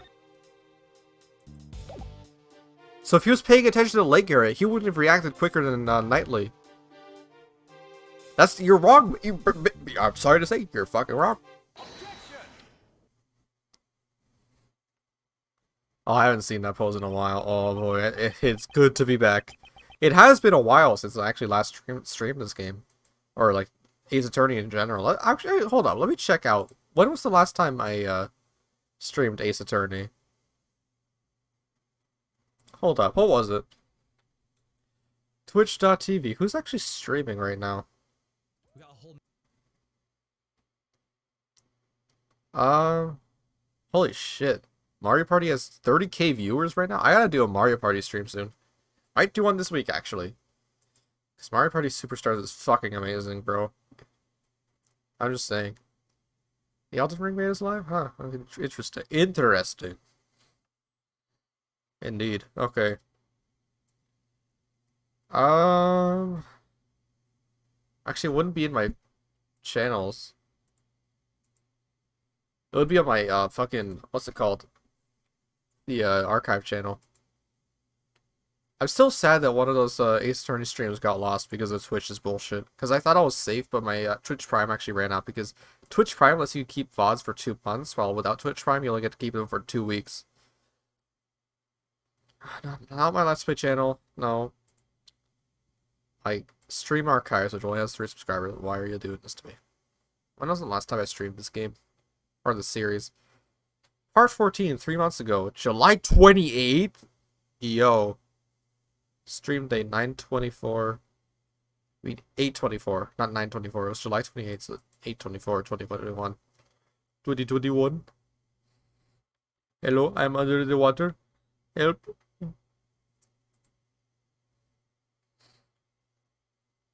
Guess it was in July when I did that. Damn, how many games have I actually like finished on stream since my inception of streaming regularly? I believe in terms of this year, Miles Edgeworth Investigations was the first game clearing game I did. Yeah, so I did Edgeworth Investigations 1. I did do Silver Surfer at another point, so that's 2 games. Super Mario 64 Sunshine, that's 3 games. Sonic Adventure 2 is 4, but it's not 100%ed yet. Delta Chapter 2 is 5, because I did 100% that. Metroid Dread is 6, because I did get all of the endings on that. How many streams did it take me? 1, 2, 3, 4, 5, 6, and then 2 bonus streams. Took 8 streams to do that. Jesus Christ. I did Helltaker, so that's 7. I've done 7 games. So this is the 8th game I'm doing on stream. Wow. That's a lot. That's a lot of shit I've done. I don't have my main channel linked on here. Let's check my main channel, because I do have some streams archived on here as well. I do all have it in a playlist. How many streams did I upload to my main channel before? 23 streams. So was there any games that I did a game clearing for? Other than Silver Surfer, did I do Minecraft during the Silver Surfer stream? Guess I did. Did a bit of Spider-Man PS4 New Game Plus, but that was more like a test for PS4 streaming. I never finished the Zelda 1 randomizer. Never did do Minecraft achievement completion. No, those are 7 games I've completed. That's a decent amount in a year. 7 games? Yeah. I'm good with that. Could do more though. Hoping to get at least 1 more game finished after I'm done this one, because I actually have a list. I actually have a list of streams I'm gonna be games I'm gonna be clearing. One of them actually includes a demo for a game called Attorney of the Arcane, which is actually a spiritual successor of sorts to the Ace Attorney series. It's like Ace Attorney, but with it's like Ace Attorney, but with like fantasy elements to it. I actually had an idea similar to that for like a web novel I wanted to write, but it was more like similar to Danganronpa than anything else actually, because that's what I was playing at the time of thinking of that story up. But yeah, the main reason I know about that game, Attorney of the Arcane, is because the composer for the soundtrack is Insane in the Rain Music, who does a lot of really good jazz covers of video game songs. It's also part of the TRG Coliseum charity streams, which is cool. I also have some other things I have planned to stream. I guess I'll just say them because nobody's watching right now. I want to stream the Kirby's Revenge of Dreamland hack, which recently came out. It's basically kind of like a hard mode of Kirby's Return to Dreamland on Wii. The problem is I don't really have a way to hack Return to Dreamland, because I only own Return to Dreamland on a Wii U digitally, because I can never find a physical copy of it, but I really wanted to play the game because it's nostalgic for me. I remember following it since 2011 when it came out. I'll explain that story some other time. But yeah, but I can't because I don't know how to fucking hack Wii U. So I don't think I could patch it onto the console. But through an emulator, I should be able to do it through an emulator. The problem is I don't know how to set up a Wii U remote with Bluetooth. I'll figure it out. I'll figure it out eventually. What else did I have planned? Earthbound. That's another game I want to stream. Yeah, Earthbound is definitely one I want to do, not on my own, because I think it would be a good reaction game to like the text, because the text is very goofy and funny. Metroid Zero Mission hard mode. That's another thing I wanted to do because I don't really remember much of Metroid Zero Mission. I kind of rushed through the game in like 2 nights, so I don't really remember much of it. It's like the one Metroid game I don't have too many memories of. And I played that last year. I'm currently watching a Let's Play of Nintendo Capri Sun playing it. Oh, Pokemon Sword and Shield DLC. I actually don't have the DLC purchased yet, but eventually I'll do that. Because I do like Sword and Shield a lot, even though it doesn't have good reception. I still think it's a pretty good game. Batman Arkham Origins I'm going to get to after I finish Arkham Asylum and Arkham Knight. I'm actually playing Arkham Asylum right now, and it's pretty good. I really like it. I can see where a lot of the inspiration for Spider-Man PS4 came from. Metal Gear Solid 1, the PS1 version, not the remake on GameCube, because kind of want to experience the classic PS1 version. Because I'm kind of in this mood right now. I'm just going back to like PS1 games. I don't know why. Because like, I don't know why specifically PS1 games make me nostalgic and not Nintendo 64. Because I grew up more with Nintendo games. It's just like the style of the CD based like video. I don't know why. Because I used to play a lot of PC games that were like similar in like graphics to PS1. Like one of the most recent PS1 game I finished was actually like a few days ago was Castlevania Symphony of the Night, which is a really fucking good game. Technically, it's not the PS1 version of the game. Technically, it's the PSP version that's got ported to the PS4. I still count it though. It's still a port with like just a little bit of added content, which is just one extra character. And Mega Man 9 Proto Man Run. I love Mega Man 9, but I never actually played the game as Proto Man. Which is kind of like its own hard mode because Proto Man takes double damage. But he has like a slide move and a charge shot that he can do. That's all I have listed off for now. I have other things that I'm planning though. Anyway, back to the game. That was just a little tangent that was going on. We have an hour and a half to finish this. Fuck. Okay. It seems to me that you aren't just a simple ice cream salesman after all. You think too highly of me, Mr. Prosecutor Edgeworth. Why would a simple ice cream salesman know the name of the president's bodyguard? Oh, this is the Pursuit theme in this. Oh, I love this song. It sounds like fucking Eurobeat. I'm gonna look for a Eurobeat remix of this. The name of the bodyguard? Surely you jest. Did you say their names just a moment ago? Mr. Knightley and Mr. Rook? Correct? This is a diagram of the security plans. We learned their names from this. However, please look. Only their surnames are written here. You distinctly said Ethan Rook. How did you know his full name when we did not? That's pretty weird, sir. Why do you know his name? Explain yourself. That was merely a slip of the tongue. It's true, this guy is the assassin. Young lady, you're being a little hasty. The reason I knew his name is quite simple. What? I am an acquaintance of Mr. Rook's. What? He and I have a bit of a connection. He has a name that I will never forget. Mr. Edgeworth, he's just telling a big fat lie. This is not a lie. I am just a simple ice cream salesman. And an acquaintance of Ethan Rook's. In that case, let's just ask Rook himself about this. Whether or not he's acquainted with this dubious ice cream salesman. As you wish. However, that may prove difficult now.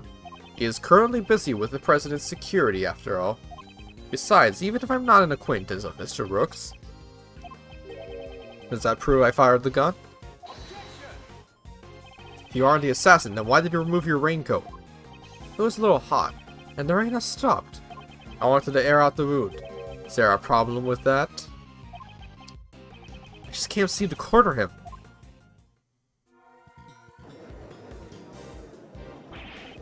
Mr. Edgeworth. Oh. Mr. Edgeworth, what are you doing?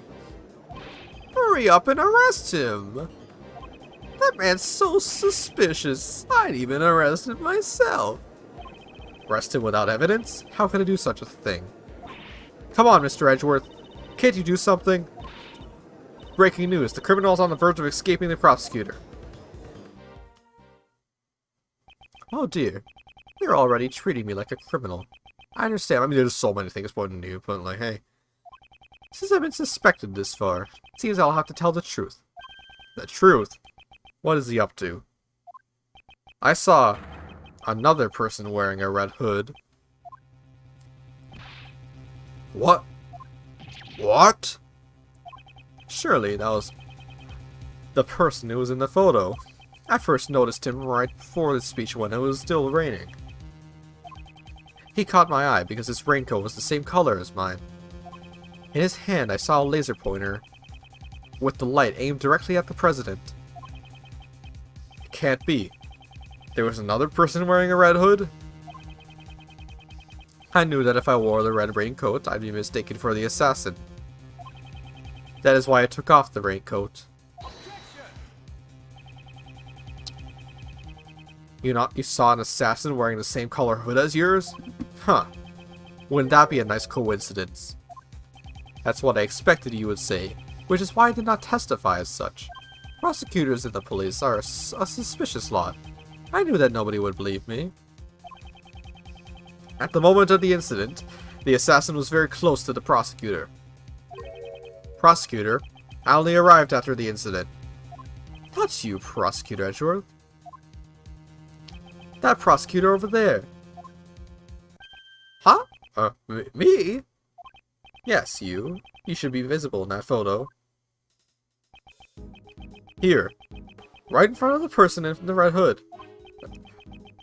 That's me, alright. What's your point? What's this man driving at? I've been observing your investigation this entire time, Prosecutor Edgeworth, and I have noticed something strange. Something strange? It seems that you still haven't noticed this contradiction yet. A contradiction. In this photo, the people who can be seen are the Chief, Mr. Payne, and the assassin. I don't see anything strange. Please think back carefully about the circumstances during the President's speech. I believe you are holding the evidence that contradicts this photo.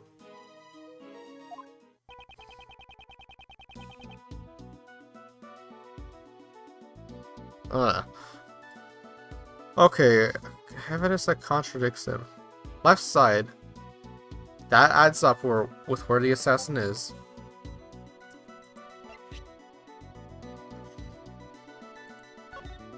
Check these cameras.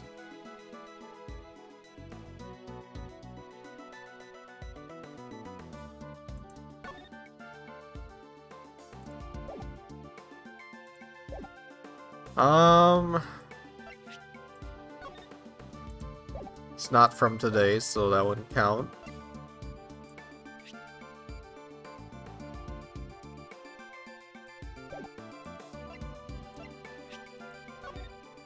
Security plans. Why is he saying it?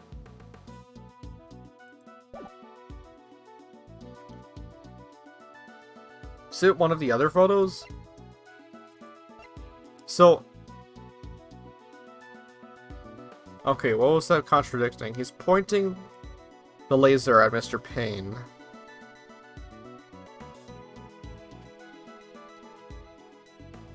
But that's the moment before the assassination, not... Huh.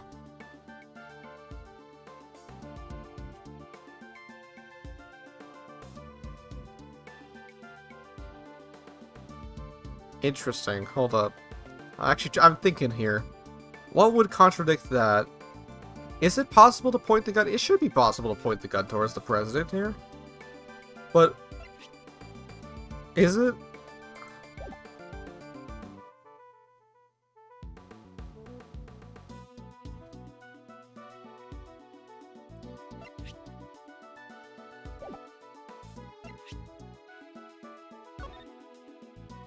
Should have stood here in the side. That is not a contradiction there. Okay, let's start rolling things out. This can't be it. This can't be it. This can't be it because it still adds up. Tape recorder. What is this? President passionately addresses the crowd. Seemed quite pleased that the Yatagara suit has been resolved. Since been resolved.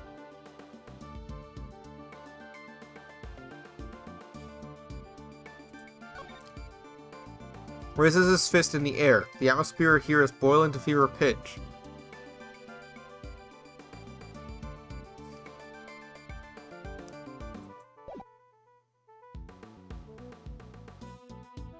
Huh, that's actually interesting. Hold up. So, we know that it was Winston Payne who asked that, right? And then he raised his fist. That point, after he asked the question, Hammer of Justice is brought down upon all evil. Bang, bang. After he said that, the gunshots happened. So the gun had to be pointed at him, though.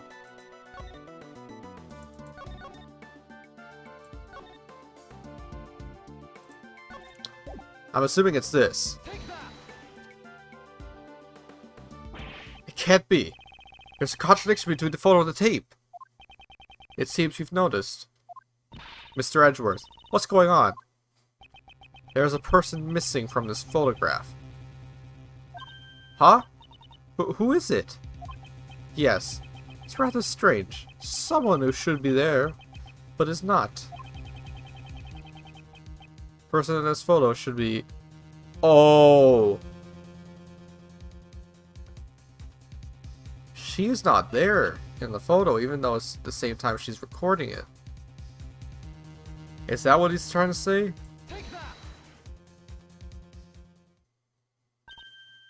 Huh? Miss Swift? Why would you say that? Mr. Payne's voice was recorded on Miss Swift's tape. He was whispering quietly with the chief prosecutor.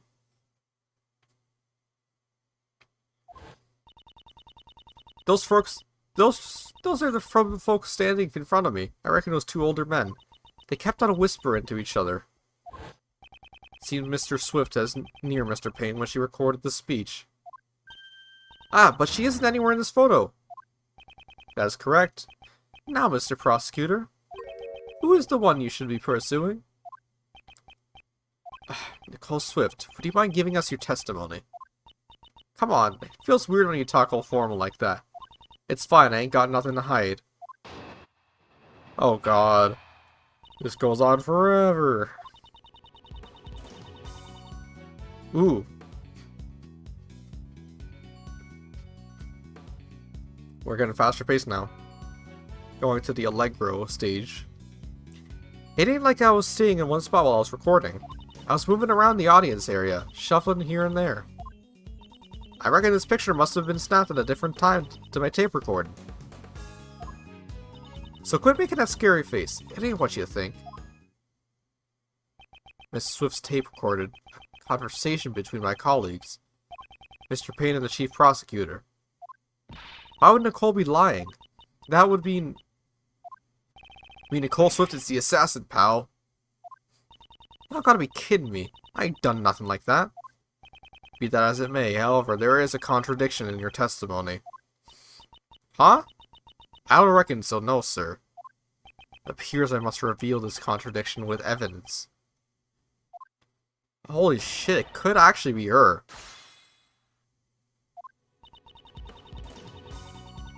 Since the time... Because his fist being raised in the air matches the exact same time of her saying that.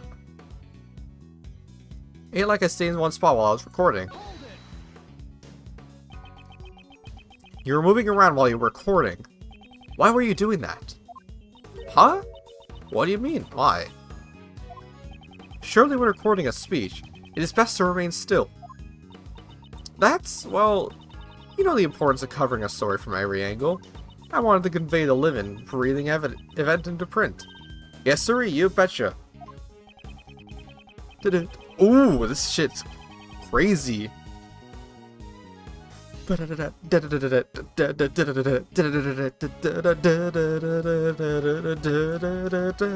Yo, holy shit. If you were moving around, I doubt your tape would have picked up anything coherent. Well, it's like I done said. I was moving around the audience area, shoveling here and there. Here and there. Could you be more specific? Such as the side you were on. When I say here and there, it means just that. I was all about the place. You couldn't swing a dead cat in that crowd. You expect me to remember where I was? Could you at least remember if it was on the left or the right side? Left, I reckon. The person in the photo is also on the left side. Is this just coincidence? I reckon this picture must have been snapped at a different time to my tape recording. I just had a fucking realization. Holy shit. Holy shit, I just had a fucking realization. Okay, so I was thinking, right, because she's wearing a parka, not a red hood. Correct? Hold on, my nose is fucked up. She's wearing a parka, not a red hood. But I noticed you could see just a little bit, just a few pixels. The inside of her hood is colored red. Now, that wouldn't bother me normally, right? Because, like, the inside of hood being a different color, like, whatever, that's fine. But the problem that I have, right, is that something she said before is that she doesn't have to wear a raincoat. Or, like, she said something about, like, she doesn't have to wear a raincoat. If it gets muddy, she could just flip it inside out.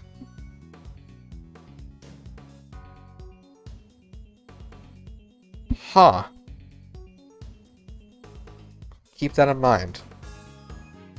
I reckon this picture must have been snapped at a different time to my tape recording.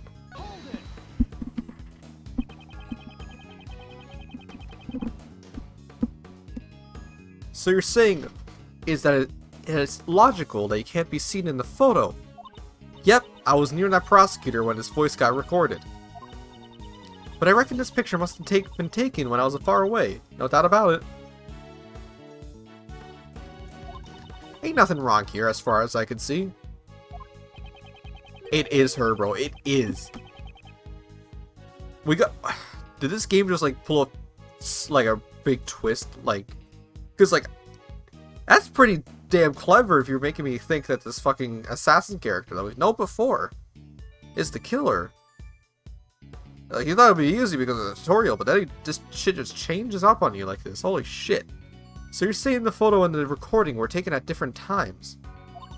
Darn tootin'. Ain't about the equipment, it's all about the timing. What if they were both taken at the same time? If I could prove that, her entire testimony will collapse. So quit making that scary face. It ain't what you think. Scary face? The way you speak to others is not intended to come off as intimidating. Then, why don't you try relaxing a bit more? You make that face when you put all that tension in your brow.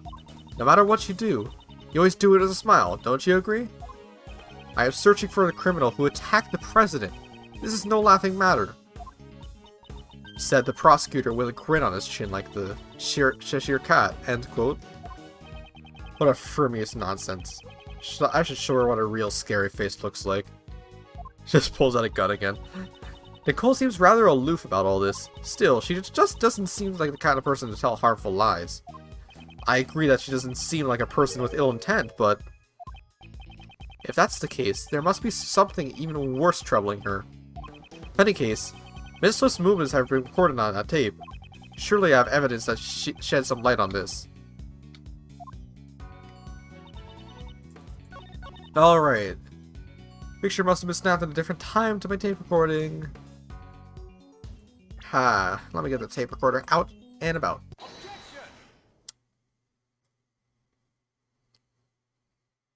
Miss Swift, a reporter shouldn't lie. I ain't lying. I'm an honest journalist. Perhaps, but there's no denying that the photo and the recording were taken at the same time. That's so? And what makes you say that? The truth lies in these photos. This photo could have only been taken at the same time as your recording. Which spot shows that it's taken at the same time as the recording? The fist pump. Can you see the president with his fist raised in the air? What about it? Miss Swift, might we hear your tape one more time? Nuh-uh, you ain't gonna hear a word, the way you've been treating me.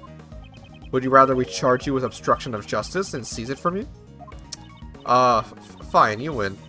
I'm no match for you, Mr. Prosecutor. The question is, during which part of his speech did the president raise his fist?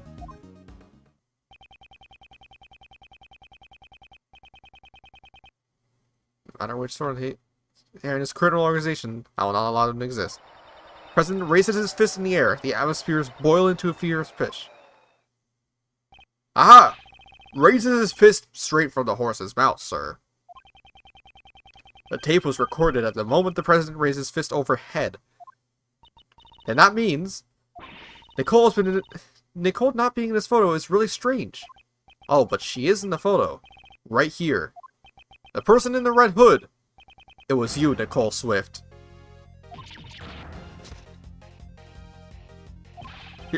You're the real assassin, aren't you, pal? That ain't so. I ain't never worn that red raincoat. This red raincoat in question belongs to... It belongs to John Doe. The raincoat's owner is Mr. Doe. That much has been proven. You were wearing something else. A different red hood. You mean there was 2 red hoodies, sir? Mr. Doe's last testimony was true. But we didn't find any other red raincoats. What Mr. Doe saw was a red hood, not a raincoat. But not a raincoat. Miss Swift, what was it you told us earlier about your parka? There we go, I fucking knew it. Bitch. God. Christ. Don't try to assassinate fucking Detective Power. Detective Powers? What you doing? Oh, you mean when I said I wasn't worried about getting all dirty? It's reversible, so all I gotta do is turn it inside out and... Ah! As I thought. Mr. Edgeworth, the inside of her parka is... red. Indeed, and during the incident, she was using that side. Oh, what? Hey, pal, what's the big idea? You're wrong, I've been wearing it like this the whole day. Well then, will you allow me to examine your parka? What you expecting to find? We know it was raining prior to the president's speech. I believe you said earlier. Well, I don't use raincoats or umbrellas. Come rain or snow, all I need is my trusty parka. If you really didn't turn your parka inside out, then the inside should be dry. Hang on a minute. I ain't taking off this heavy backpack and putting it back on again. Sorry, can't we do this another time? You think you could fool Mr. Edgeworth with that, pal? Alright then, pal. If you're really wrong, prove it. Show us the inside of the parka.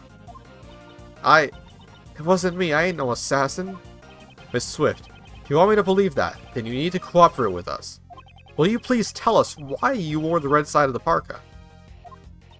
I'm sorry, Mr. Prosecutor. I had my reasons, honest. I'll tell y'all everything. Just quit bullying me.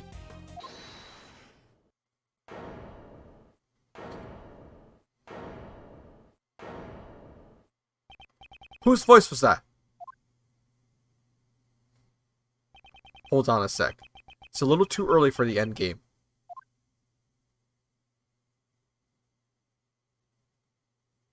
What the fuck? It's your boy. Look at me. Looks exactly like him, bro. Come on. Hey, you in the fancy suit. Have you been jumping the gun ever since your opening move?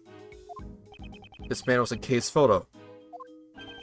Well, I guess I should introduce myself first. My name is...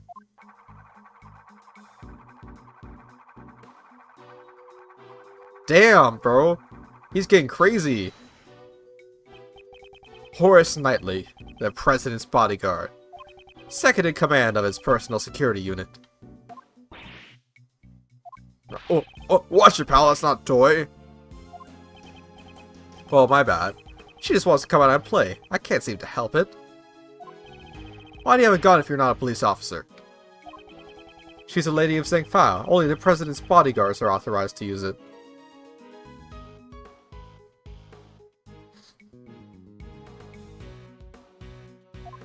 Anyway, back to business. I've got some news for you. Here's good news and bad news. Which do you want to hear first? It makes no difference to me. Do as you wish. You sure? I'm giving you the first move. Alright, I've got you. I'll start with my pawn. It seems you enjoy chess. You play too, Mr. Fancy Suit? It's Edgeworth, and I do have a fondness for chess. Is that so? Well then, Chess Master Edgeworth, I'll start with the good news. The president's safe. Not even a scratch on him. Really? That's great, pal. It does seem that the young lady was not a murderer after all. Good for you, Nicole. But Oh there, don't forget, there's still the bad news. The president is safe because his bodyguard protected him. Actually, I had nothing to do with it. It was the leader who protected him. At the cost of his own life. That would be the other bodyguard. Rook, was it? Yo! Omni-Man died. No. J.K. Simmons, why? Peter Parker. Peter Parker just committed JFK. Yeah, that's right. Rookie died to protect the president. What? Is that so? Rook is dead. What a shame. That means... Nicole... It means that the little lady killed him. My brother in arms. That ain't true. I ain't a murderer. Whoa there. Pipe down, little Miss Murderer.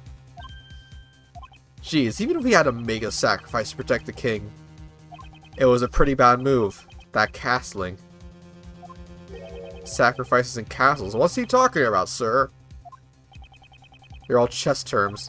He's saying Rook's life was exchanged for the president's. This guy sure talks funny, sir. Horace Knightley, was it? What do you want? I'd like to examine the victim's body as soon as possible. And if it's possible, I'd like to question the president. Sorry, but I can't let you do that. What? I got another piece of news for you. And this one's a doozy. There's another piece of news?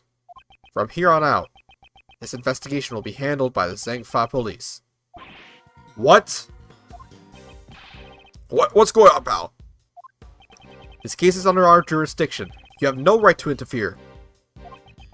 You're Prosecutor Edgeworth, right? The president knows about you solving the Adagarasu case. I'm honored. That's why the chief prosecutor designated you to be in charge of the case. It seems the chief prosecutor made a little appeal to the president. But it looks like you're the wrong guy for the job. I didn't know you'd have this kind of reaction. It's the president's orders. If you oppose, you'll cause an international incident. Capice? God, fuck. But see the N-word. But get race. Okay. Fuck, that hurt my throat. Hey, little lady, get over here. We'll continue your questioning inside the president's plane. No, I didn't do nothing. Hey now, don't be a baby. You scared of a little Zhengfa justice? Mr. Prosecutor, please help me. Miss Swift? It's clear that Miss Swift was the person in the red hood. However, that doesn't mean that she was that the whole truth has been revealed. I really didn't do it. Please believe me. Is it really alright for it to end this way? All I see is a girl with the eyes full of fear, pleading for help. Certainly not someone who's committed a heinous crime.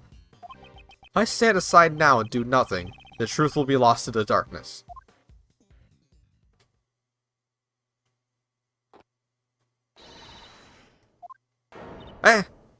What? What? What just happened? What the you? Ayo! Silence. What the? Is an impolite way to greet someone. Your neck injury has yet to heal, and you've already forgotten? No, not you, not now! It does seem you've remembered. Hey, what are you doing? Cut it out, pal! You got some nerve to do that right in front of a detective and a prosecutor. Stop. Stay out of this. He's out of your league. Mr. Doe, who on earth are you? I am not merely a simple ice cream salesman. He's a professional assassin. His name is Shelly the Killer. Shelly the Killer.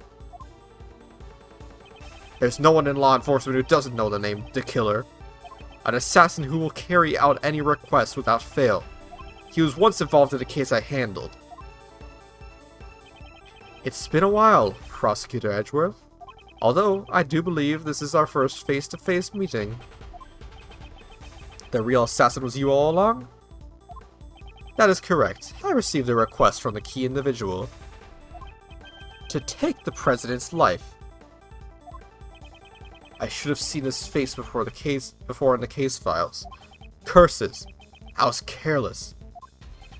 I'm glad I hid a knife inside my bandage before I entered the park.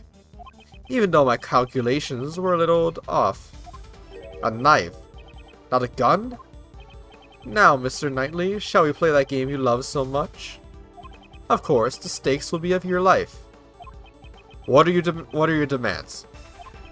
I want you to relinquish investigative authority back to Prosecutor Edgeworth. Investigative authority?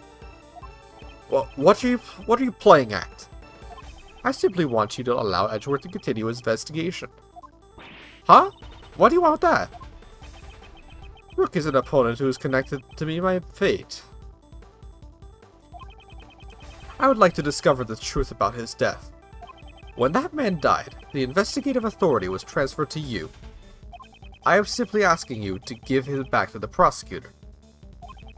With your life at stake, this really isn't a time to be so stubborn. Why, you're just using the investigation to get close to the president. And what if I am? Indeed, in order to continue the investigation, it is necessary that we enter the president's land. As the leader of the president's bodyguard, I won't allow it. Oh, I thought you were only a second in command. Now that Rook's gone, I'm in charge.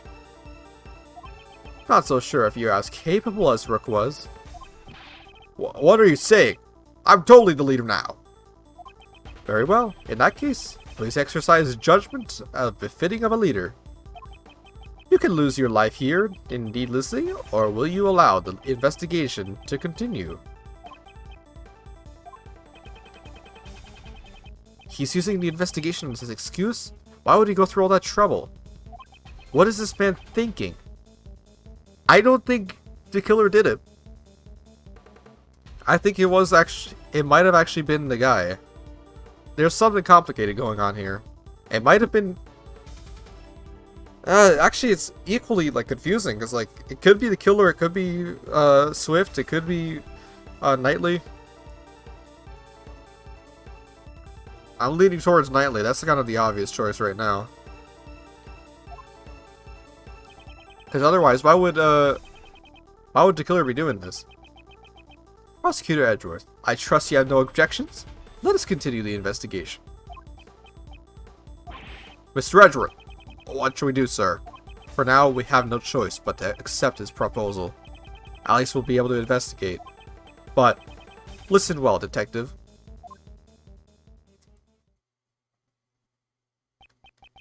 I'll use the investigation to buy us time. Meanwhile, gather up all your men. Surround the president's plane, so that he can't escape. Right. Roger that, sir. To be continued. We're continuing this bitch. How... Depends on how much longer we actually have. Let me check it out. First, let's save.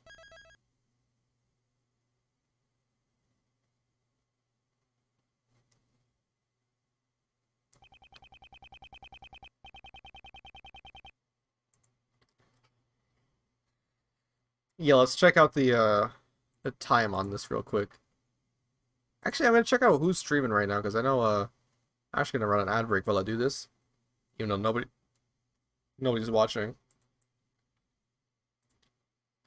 So this whole this turnabout target is 3 hours.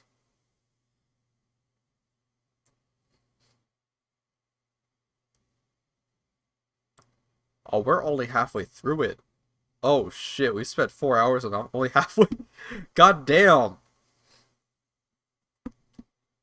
Oh, so we might actually not be able to finish this all. I got an hour left. Let's do as much as possible. Although we're not gonna have time to finish this. Huh. If you have 4 hours to do this, I'm so slow with these games. God damn. Actually, yeah, let me check. Who is streaming?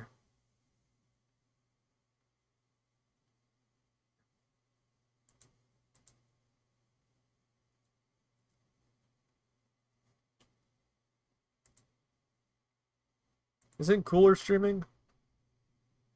Yeah, Cooler Tech is streaming. If he's still streaming, I'm gonna rate him. Why did that scare me?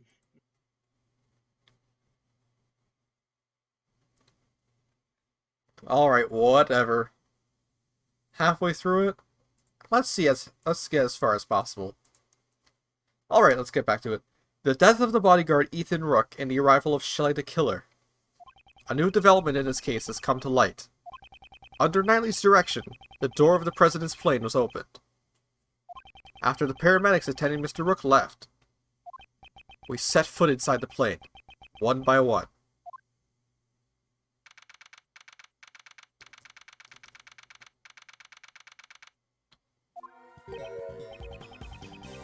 Oh my!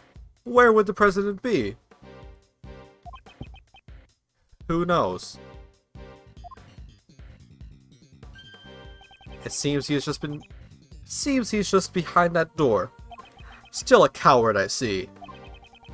You'd think he'd just show himself in front of a hitman? Ah, not a chance. Didn't I tell you already? My purpose here is simply to investigate the case. Well then, Mr. Prosecutor, we await your examination of the body. Right. For now, I have no choice but to obey and continue the investigation. The rest is up to Detective Gumshoe. I'm counting on you. The attempted assassination of the president became the murder of a bodyguard. It looks like you could use some help, Mr. Edgeworth. Well, I don't deny it, but... See, exactly. If that's the case, then it can't be helped. Just leave it to the great thief Kay Faraday. Right. So, are you saying you can't solve this case? Nope. Said with such certainty. Instead, I'll stick to being your support. Right, let's get straight to the investigation. We need to buy time for the police to prepare. I'll need to draw out this investigation for as long as I can.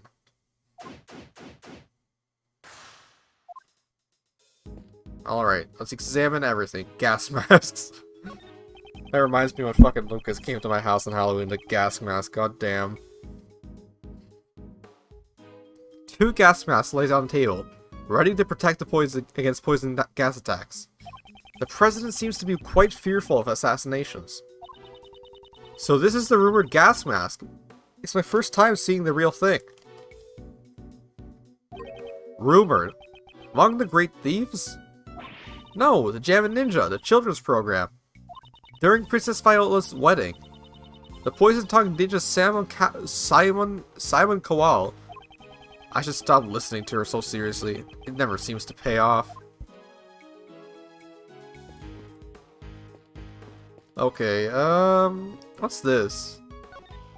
It's an inflatable lifeboat with an oar sitting on top. It looks like it's ready to be used at any time. Hey, there's only one oar.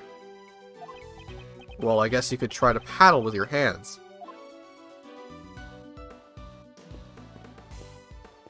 I mean, you can paddle both with one with one paddle. It's just fucking annoying as shit. Trust me. Let's check the life preserver. I was thinking like life float again still. A sturdy life preserver rests against the table. It is an essential life-saving tool. I suppose this is a precaution in case someone accidentally falls into the ocean. The ocean, huh? Hey, Mr. Edgeworth, how about we go together sometime? If you want to go, just go by yourself. Ah, don't be such a party pooper. Let's go visit the ocean. Think about the hot dogs and the shaved ice. They'll be delicious. You just want to go to the ocean to eat. See, that's this bird. This bird's just chilling out here. Next to the riot shield is a canary in a cage. Aw, it's so cute. I want one to be my partner. Partner? Of course! It can help me open locks and do other odd jobs at the crime scene. A great thief should always use nature to her advantage. I've heard of canaries being used to detect poison gas. Don't tell me.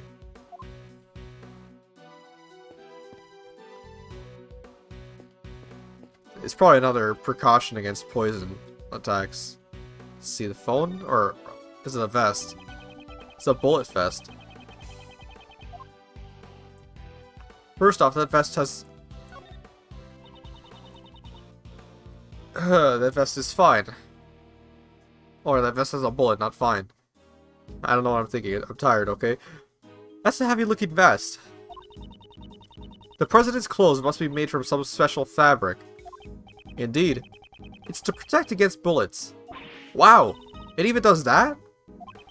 Naturally, this is a bulletproof vest after all. Okay, okay. Ah, so that's what it is. This is the first time I've seen one.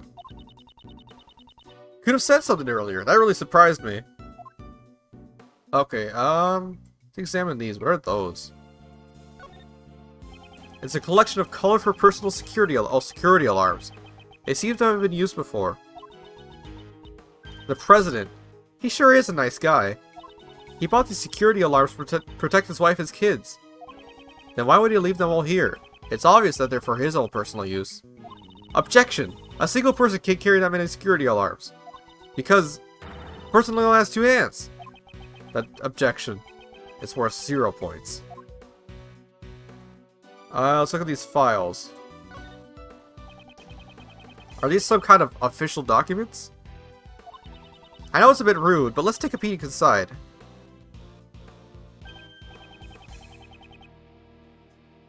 Another security plan. We must be able to repel any attack from the lake. Our president is our top priority. Undercover agents to keep an eye on the audience.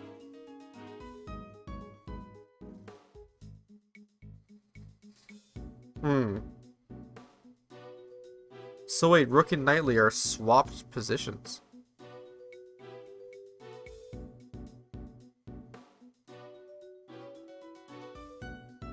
Weird.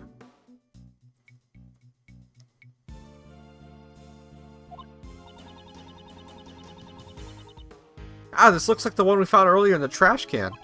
Yes, it does. But, what's this? Something seems out of place.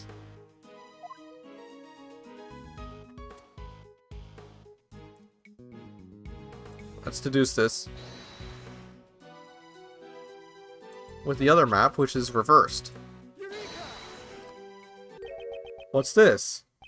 The details of the security plans were changed. Eh? Ah, you're right.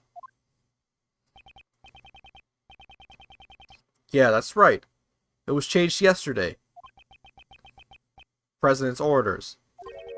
Why does sudden change? Because, 2 days ago, the killer attacked the president. He disguised himself as a bodyguard.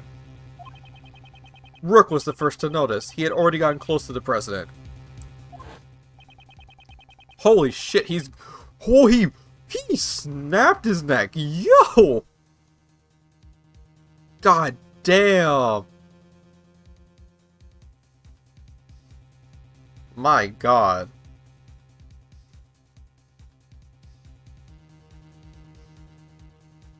That is the scene. Rook grabbed his left arm and twisted it. Then he fired one bullet, square into his left arm.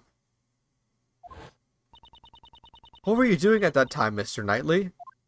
I was, if I remember correctly, the first person I took out that day was you. Oops, was that a touchy subject? Shut up! So back then, your neck injury has yet to heal, and you've already forgotten? No, not you, not now. Since that day, I haven't been able to turn in my head right. It sucks. To think I would suffer an injury. Ethan Rook. You could say he was the most capable individual. Unlike this man here. What's so different about me and Rook?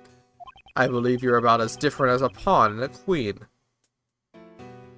What? So you remembered Rook's name because he was highly capable.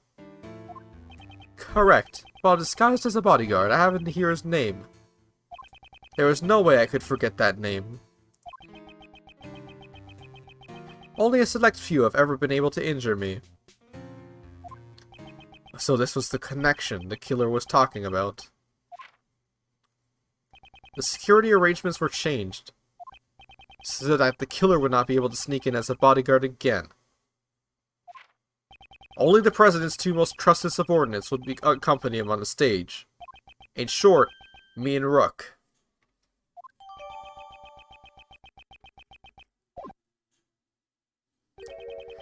Alright. I don't know if Knightley actually did it or not. That's the thing.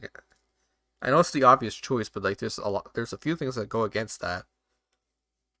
It appears your positions were also changed. That's true, he's now on the right side. Because I can't turn my head to the right, my position got changed to the president's left side.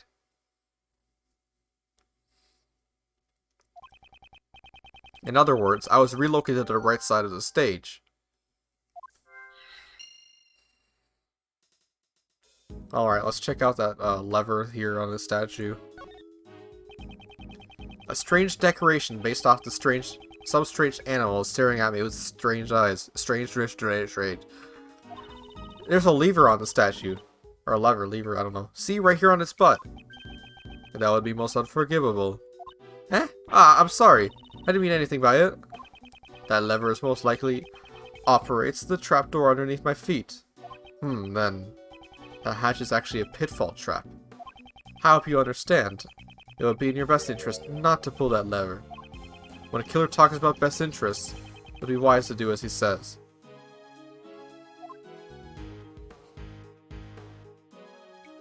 I mean, if we could have surprised him with it, we could have gotten out of the situation. Okay, that's all for that. Let's check out this door. The president is just beyond this door. This door! I'm getting a sense that it's challenging me. Okay, there's no need for feeling challenged by a door. But look at how big it is! All those electronic locks, it's challenging me to unlock it. Calm down and think it over. What is the purpose of a key? What is the purpose? To unlock treasure? That's right, to unlock treasure. Was that the right answer? Let's talk here. Murder suspect, okay. It ain't me, I'm just a journalist. All I wanted was a scoop. I never killed nobody. Well, you still haven't told us why you concealed the parka from us. Well, that's because I thought y'all would get suspicious. Is that really the only reason? You gotta believe me, Mr. Prosecutor, I didn't do nothing. I won't tell you not to worry, but there's no need to be overly frightened. If you truly are innocent, I swear I'll prove it. Yeah, my mentor does believe in me. For the last time, Miss Swift, I am not your mentor. Oh yeah? I'm sorry, Mr. Prosecutor, you'll always be my second mentor. That's not quite what I meant, but sure. Whatever. Guess the only thing left is to examine the body itself. We're in a fucking plane again. Both games have you in a fucking plane, Jesus.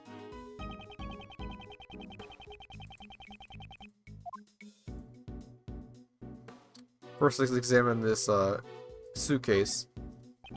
This is a bulletproof attaché case. It's a tool bodyguards use to protect themselves from bullets. Can be seen in Kay's photo. Seems Rook and Knightley both had one.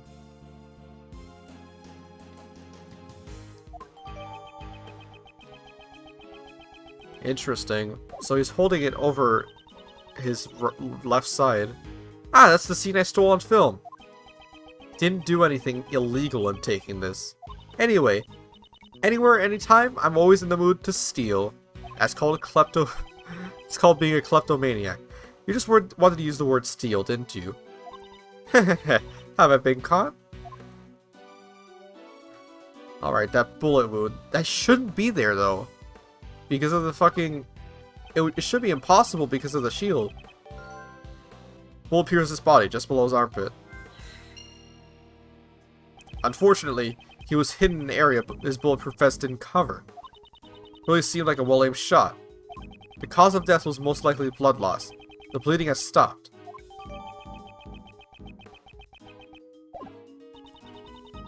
The paramedics were called to treat Mr. Rook, right? I'm afraid that they didn't make it in time.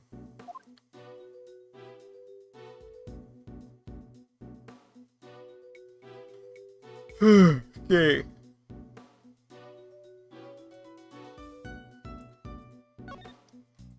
The victim is Ethan Rook. He was the president's bodyguard. After hearing the gunshots, he immediately evacuated the president into his plane. He gave up his life to fulfill his duties. Does this mean he'll receive a posthumous promotion? K. There's no need for forced comments. How did you know? Bodyguards don't follow that promotion system.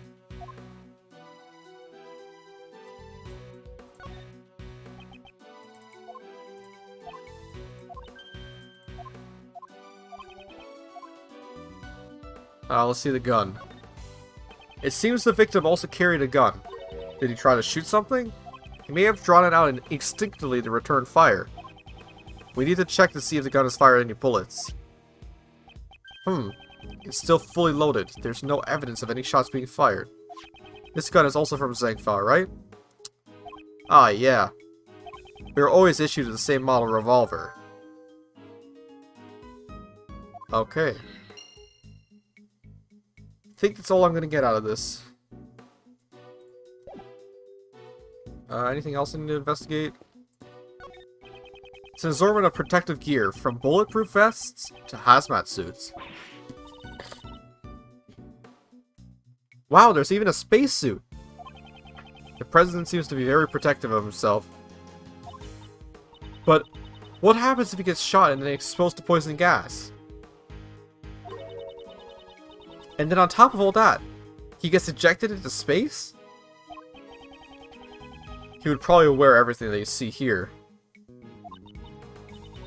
That would be a sight to see. What the hell? Astronaut's helmet? Let's see, what are these things? The internal and external views of the plane are being monitored by these monitors.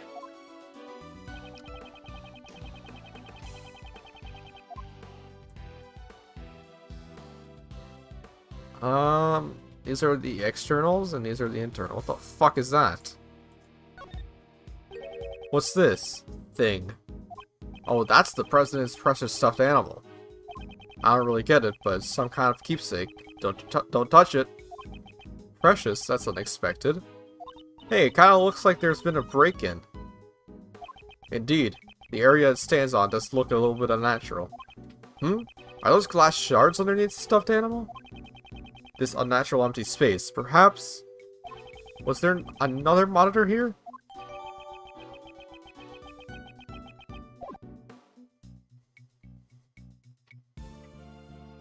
Yeah, there should be something here. These monitors show the cockpit and the aircraft exterior. Oh, that's not from a monitor. That's like the actual thing there. These monitors show the cockpit and the aircraft exterior. Doesn't seem to be anything out of place. Okay. Guess that's all we got now. Let's take a look at this logic. We got a bunch of shit to look at. 6 things. Holy shit. Okay. Bulletproof vest. Bullets pierce through. Bullet that went straight through the victim's body. Where did it go?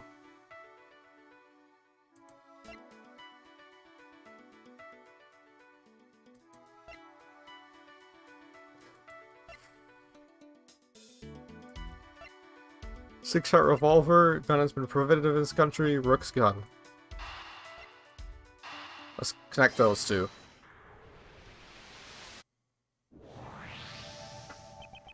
These two guns. They're the exact same model. These guns came from Zhengfa. Alright. Looks like all the bodyguards were provided with guns from Zhengfa. Indeed. Are those guns rare? No, not particularly. They're not too easy to obtain domestically, but it isn't impossible either. Or not easy, not... Okay. What? I thought they might be treasure. Yes, it's unfortunate. Mr. Edgeworth, are you talking about treasure? Not quite. That was a rare model? It would have been easier to identify. Or if it was a rare model, it would have been easier to identify. Even evidence can become treasure. I see. Even during your investigations, you search for a treasure. Well, I didn't quite say that. Okay, let's investigate. Where's the treasure? And suddenly she's motivated. Alright, assassination attempt, a bulletproof vest.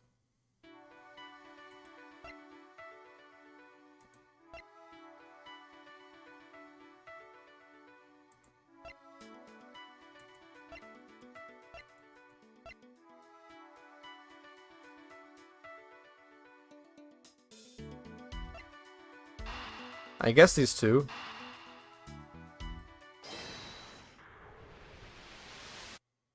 Nope. Oh, they have a separate sound for whether or not you get it right or not. Interesting. Okay, so it's not these two. His head couldn't turn right, so his plans were altered so he could stand on the right side. What would that pierce through? Where did it go?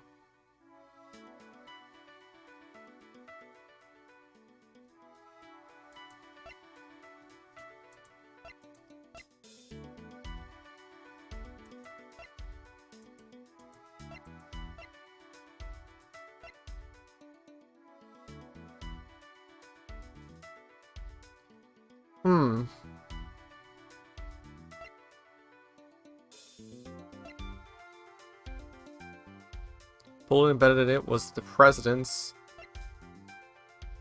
Went straight through the victim's body. Did it go through to the balloon? It couldn't have, right? It wouldn't follow the same path.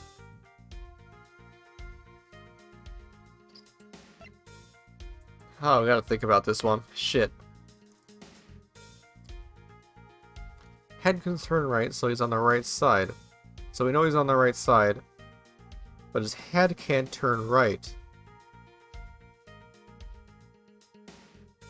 Like, right from which perspective? Because, like... Because wouldn't his head be turning right from that end? Like... I guess it would be turning right, like, from our perspective.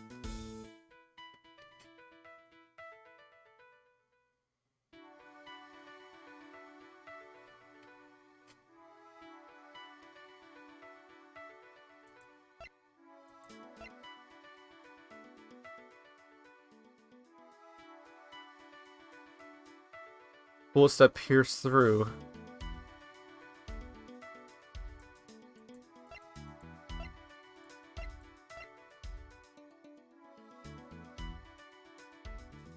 Did it go through a vest? Maybe. Let's see. Let's see. Sure. Try it. Whatever. I don't care. It is the right one. Okay, okay. We got it. We got it. We got it.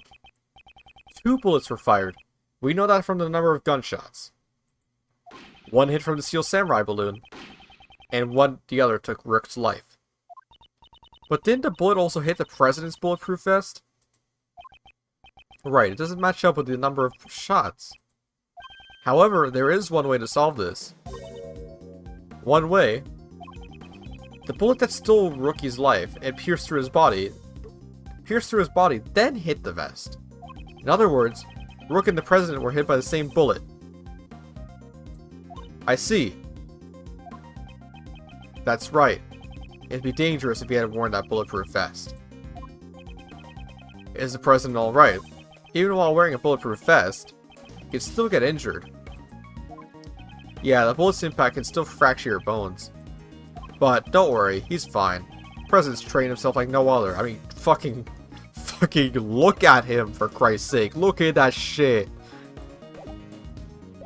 My god. Maybe the president didn't even need a bulletproof vest. That's what I'm saying. I think that might be pushing it. Are you sure about that though? I like to examine the bullet. There's still a chance that there's maybe ballistic markings. Ballistic markings? What's that? Ballistic markings are always left on a bullet. Each gun leaves a different marking. So if we examine the ballistic markings, we'll know which gun the bullet was fired from. You could say they're like a gun's fingerprints. I get it now. Let's investigate right away. I think that'd be difficult. The bullet was completely flattened when it hit the bulletproof vest. There's no way you could investigate the ballistic markings. What? I wanted to investigate them. Flattened by the impact. Now then, I've grown wary of this investigation. Oh god, we're at the end of this. Still no sign of Detective Gumshoe. Mr. Prosecutor, have you uncovered the truth yet? No, not yet. I see. In that case, would you like to speak with someone who is involved in the incident? Someone involved in the incident? You mean, is there not one more witness? Just behind those doors? Of course, the president himself. Well, Mr. Prosecutor, please do the honors and summon the witness here. There's no chance in hell I'm letting that happen. You think you could just summon the president like a witness in court? Ha! Mr. President, I'm sure you're watching all this through your security cameras. Would you kindly grace us with your presence? That is, if you value your bodyguard's life. Oh god. Watch him just not come through.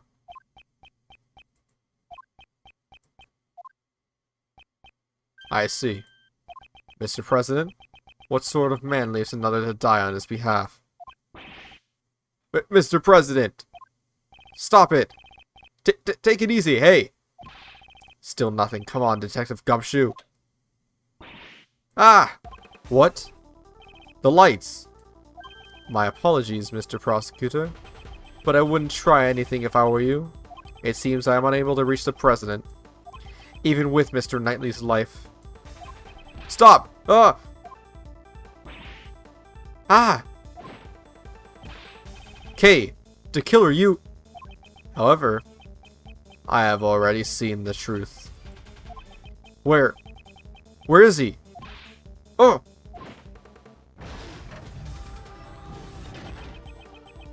I leave the rest in your hands, Mr. Prosecutor. The fuck did he just do? Mr. Edgeworth!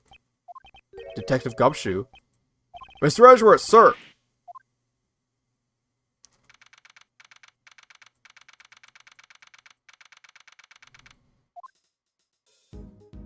Did I pass out? Mr. Edgeworth, thank goodness. Oh, thank goodness you're safe. Mr. Edgeworth, are you okay? Okay, what about you? I just woke up myself. My head's still throbbing a bit, but it's no big deal. Detective Gumshoe, what happened to the killer? Miss Swift came running out of the plane. She told us the killer made a run for it, but... well, we're too late, sir. We heard that from the bodyguard. That the emergency lifeboat over there had been stolen. He's probably at the other side of the lake by now, sir. Didn't you seal off the park? The police were all called back to surround the plane. Right now, there's no one guarding the opposite shore. That means he succeeded in giving us the slip. Sure, seems that way, sir. Mr. Prosecutor, Horace Knightley.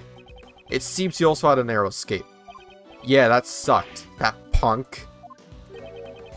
Come to think of it, we found this near where you fell, sir.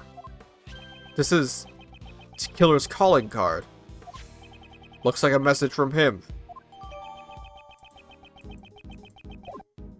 He always leaves this card next to his victim's body. But you're not dead, sir. Perhaps this signifies something similar to a killer. Which reminds me, the last thing he said still bothers me. However, I have already seen the truth. I leave the rest in your hands, Mr. Prosecutor. Seen the truth? What did he mean? Yeah, it's safe now. Hmm? What was that? The president will be making his entrance now. The president?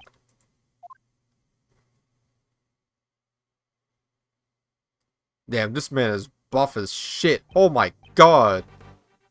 That shit is just painted on, like goddamn. Ooh, this song though.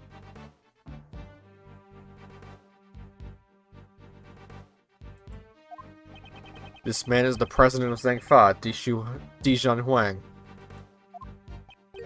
You are? It is an honor to meet you. My name is Miles Edgeworth. I am a prosecutor. I am Dijun Huang. I have heard of your deeds. You saved my country from a great crisis. Is he referring to the Yatagarasu case? I was simply solving a murder. I have nothing more. Such modesty. I have been observing your investigation. An astounding performance, despite allowing the killer to get away. Thank you very much. So, just watching through security cameras. However, I regret that it ends here. What do you mean? Heed my words, foolish prosecutor. You should have already been informed by Knightley. This investigation will be handed over to the esteemed police forces of Zhangfa. Now that the killer is gone, they intend to take over the investigation. Hey pal, what are you doing? And what's that attitude? Because of the killer, Mr. Edgeworth, that... Enough, detective. Mr. President, I cannot agree to this. Why must this investigation be handed over to your country's police? Why? Why, you say? Know your place, puny prosecutor. I must explain my actions? Nay, I think not. You should hand over all the evidence you found so far and leave this plan out once. Hey, Mr. Prosecutor, be a good boy and do as you're told. I cannot resist any longer.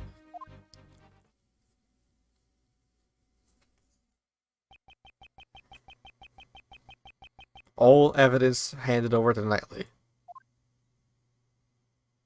Why?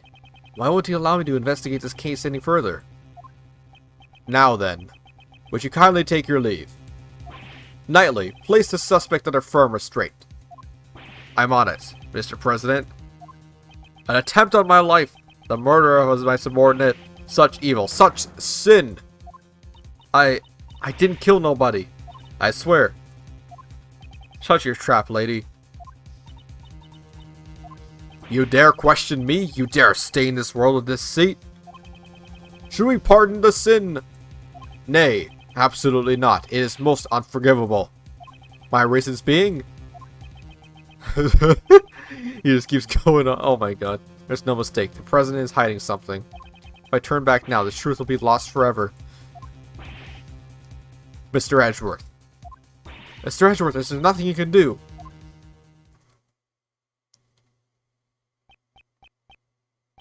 I remember. Countless times I've faced this dilemma in a courtroom. The lies of the witness, the rebuttals of the defense.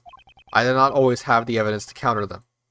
Nonetheless, I was still able to draw out the truth from them. That's right. My words alone are my weapons.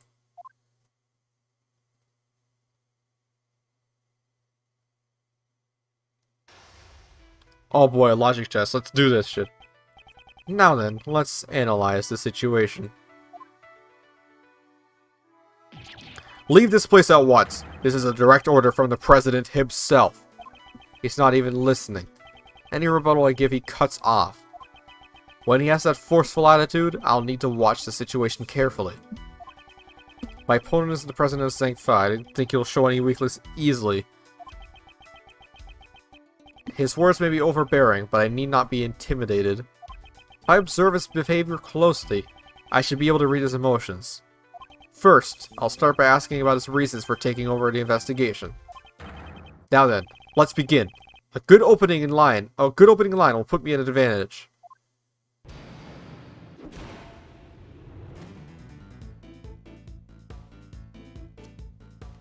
Who's taking over the investigation? There we go. Let's do that. Please, allow me to confirm something about the investigation.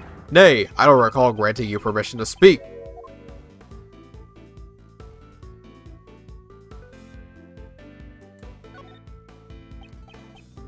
I am the president of Zhengfa. You shall not talk back to me. Not talking back? Simply asking for confirmation. This investigation will be taken over by the police of your country, is that correct? Exactly. That is all I will say. Restrain yourself from making any more unnecessary comments. Let's wait and see that. Huh. That's enough. Being on this plane is tantamount to being on my country's soil. You cannot do as you please. It's plain. There's something significant about this place. Should I remember this clue?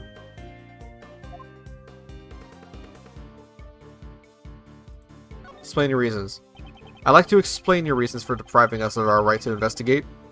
Imprudent fool, hold your tongue. There is no reason that you should be enough of that should be enough of an explanation for you.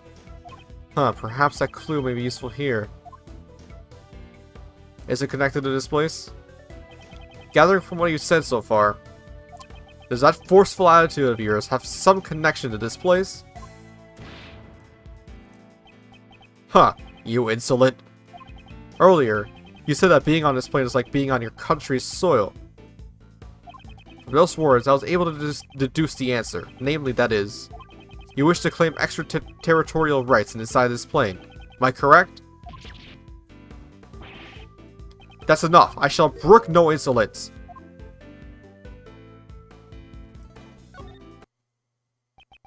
Your words are forceful, but I cannot overlook them.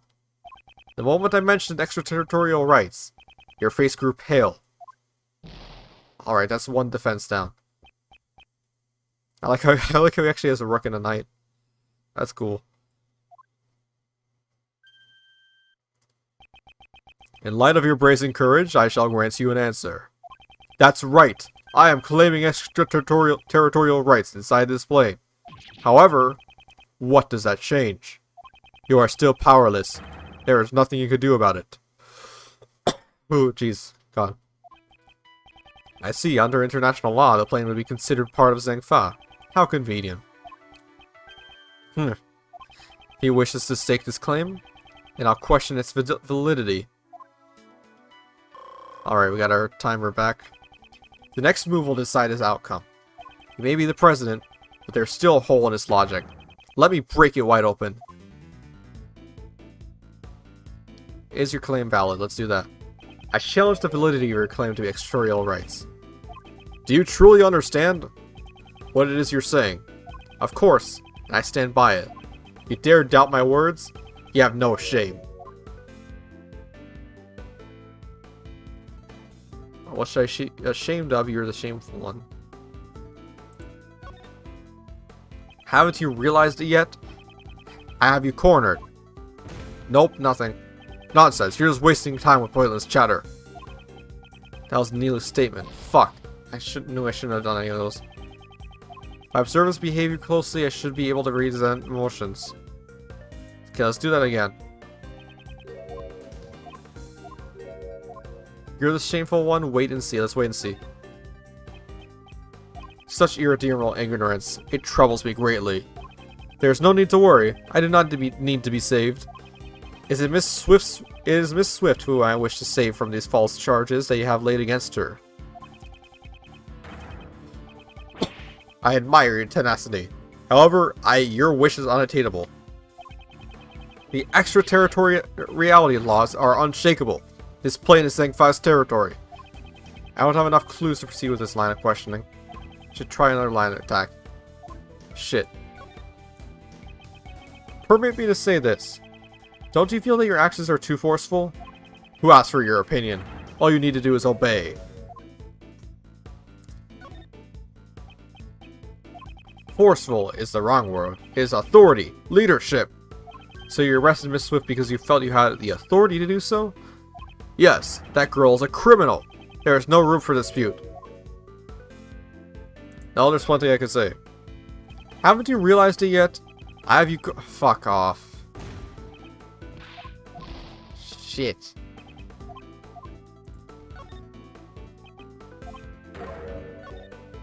Wait and see.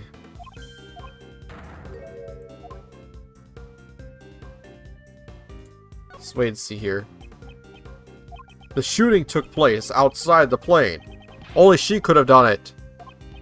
He just proved it. He just proved it himself that it's not inside the plane. Shooting occurred outside the plane. This can be a very important clue. Okay, claim valid. Let's go. I challenge the validity of your claim to extraterritorial rights. Do you truly understand what it is you're saying?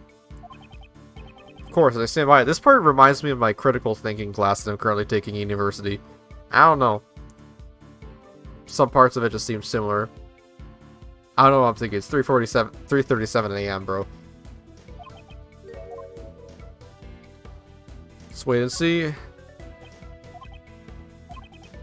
There's no need to be worried. It is time to use that clue. The gun came from outside. Indeed, I do not question your extraterritorial rights inside this plane. However, you just claimed that the shooting took place outside the plane. Yes, if that didn't happen inside the plane, extraterritorial rights do not apply. Your claim has fallen apart. Mr. Swift's arrest is invalid. Impossible. To be bested by a mere prosecutor. I am the president. Checkmate, Mr. President.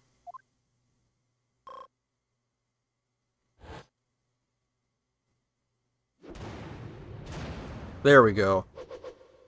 Got his ass. Mr. President, will you allow us to continue with our investigation?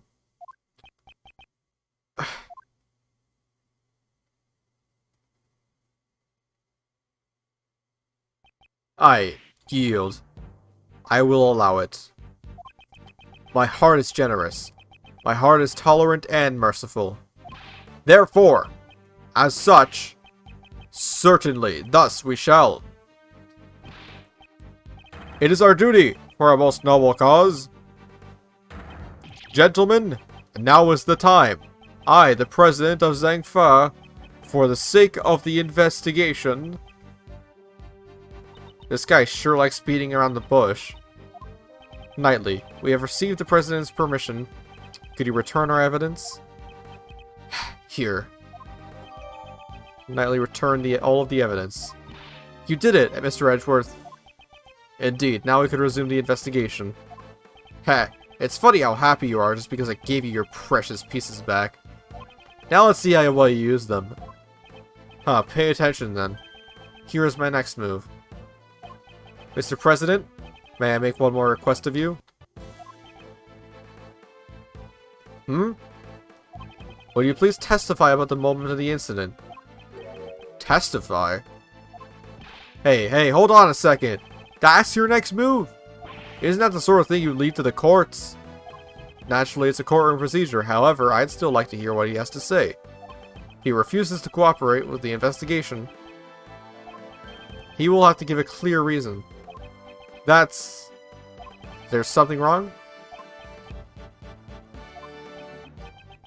Knightley, stand down. I shall grant the honorable prosecutor's request.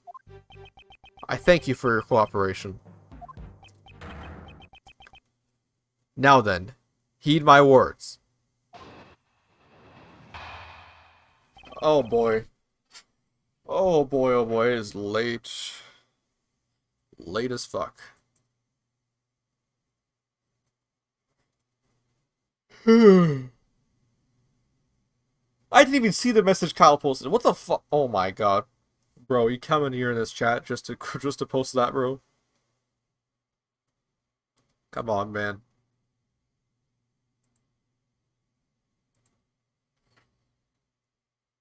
Shit, didn't mean to open that.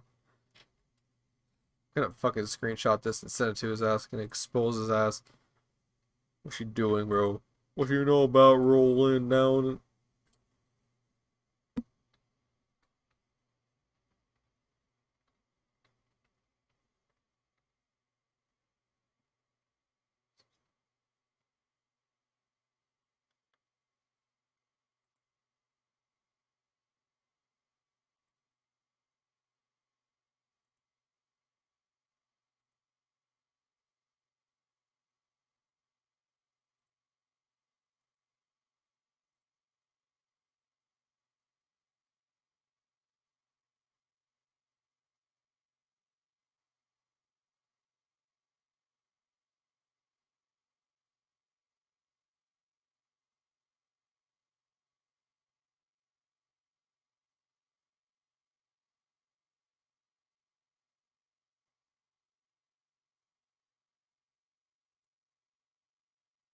Sorry about that.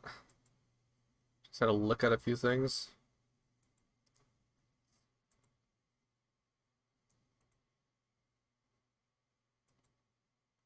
Yeah, I believe I'll do this one last cross-examination, then I'm gonna end the stream. Alright, the President's testimony. Where was I when the incident occurred? Ah, yes, the stage! Then, Rookie and Knightley suddenly appeared and stood in front of me. After that, I heard a gunshot and a red balloon bursting. And so, those two attempted to escort me into the plane. But then, the second gunshot. The bullet pierced through the Rook's body and struck my bulletproof vest. If that's the case, then the President's a victim too, right? It was an assassination attempt. Mr. Rook just happened to get caught up in it, unfortunately.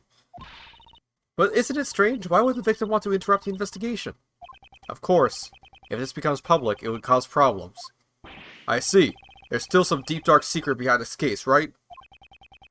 Certainly the President, and perhaps Knightley too, know of this secret. Without fail, I shall reveal it for all to see. So this man's got a secret, huh? A secret. Drop it. Where was that when the incident occurred? Ah, yes, the stage. Are you aware of just how serious this incident is? You naive man! Did you think I would be perturbed by that question? Of course, I am very well aware that a coward attempted to shoot me. At the time, I was on my stage delivering my speech. Then, Rook and Knightley suddenly appeared and stood in front of me. Did you realize there was a shooter when they appeared in front of you? What was I doing at the time? Ah yes, the speech! During my speech, I was in a euphoric state. A state of nothingness and enlightenment. So, you got nervous and you blanked out? Nay, I have not forgotten a single occurrence that transpired during my speech. When Rook and Knightley appeared in front of me, I was surprised. After that, I heard a gunshot and a red balloon bursting. A red balloon? You try my patience, prosecutor. That was not my intention, I just want to make sure your recollections are reliable. Huh, there were balloons on both sides of the stage. A swelling red in the cloudy sky, as laid out in the security plan. The security plans? Ah, the one from the bag. They stepped in front of me just before the balloon burst.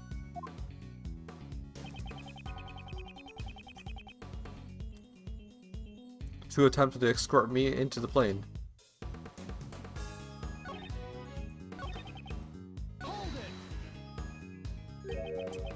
Attempted to escort you? What actually happened? That's right, attempted. Rook and Knightley raised their attaché cases. That's the moment shown in Kane's photo. They led me towards the plane. But then, the second gunshot.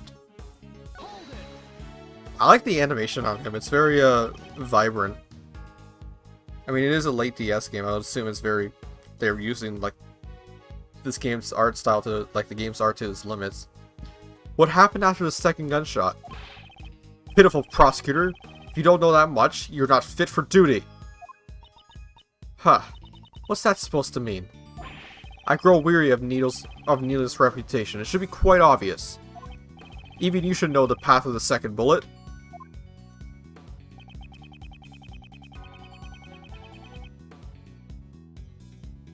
A bullet pierced through Rook's body and struck my bulletproof vest. When the bullet hit, what condition was the victim in? Oh, he was truly a man among men. Still groaning from the bullet's impact, he grabbed hold of me and dashed into the plane. So you enter the plane along with the victim? I am to be protected. Rook was going to protect me. That was his role. He speaks firmly. But it feels like he's just dodging the questions, sir. He's a president, that's to be expected. That is crazy. Well, I mean, not wrong, but it doesn't seem to be anything out of place. Since he's also a victim, you wouldn't have a reason to lie, sir. So what he said should be nothing but the truth.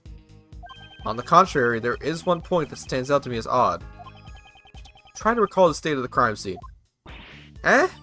Really? Show me the evidence. Perhaps I should review it one more time.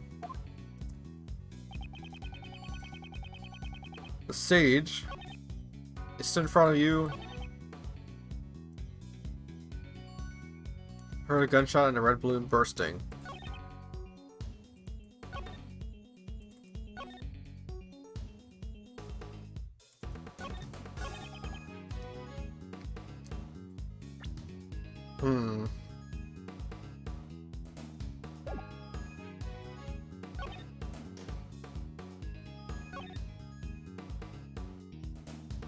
Bullet pierced through Rook's body and struck my bulletproof vest.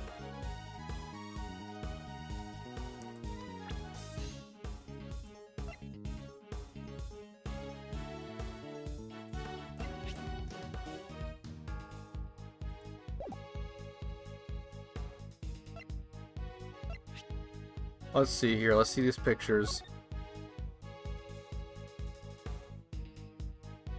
I can see how it passed through him. But the marker was aimed towards his head, though. Interesting.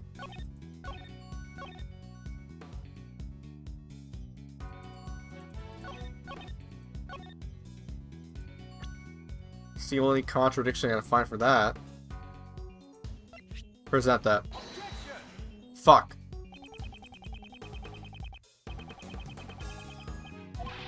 Admire your spirit. However, said of Zingfa, I cannot turn a blind eye to any evil. You have the courage of a foolish child.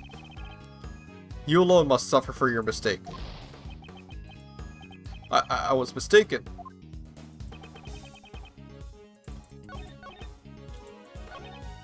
Red balloon bursting, okay. Attempted to escort you into the plane.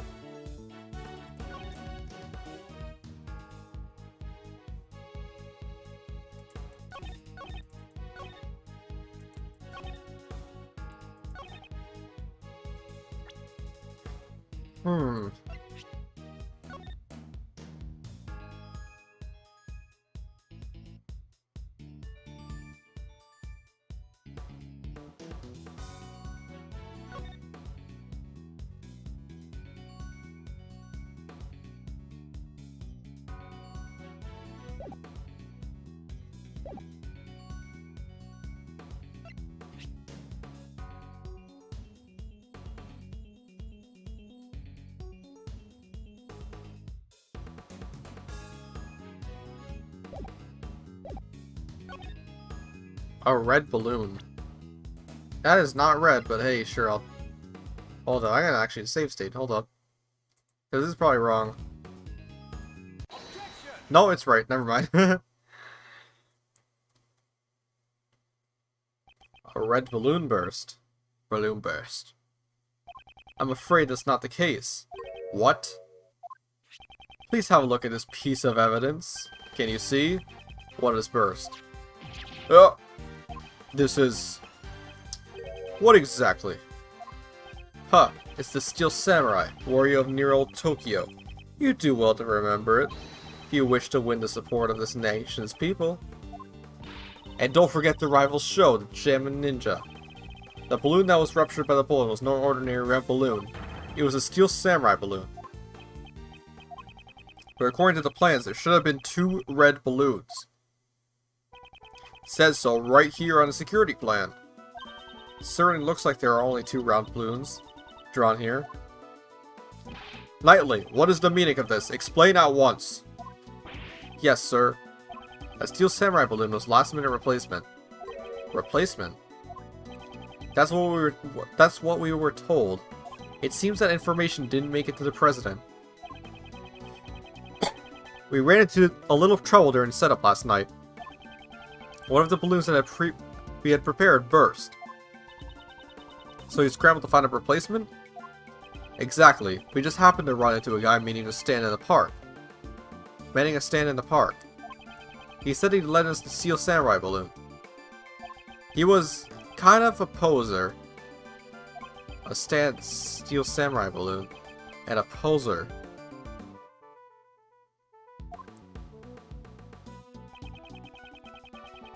We pumped air into its red samurai pants to create the makeshift balloon. So the Steel Samurai balloon looked just like an ordinary red balloon. Is that what you mean?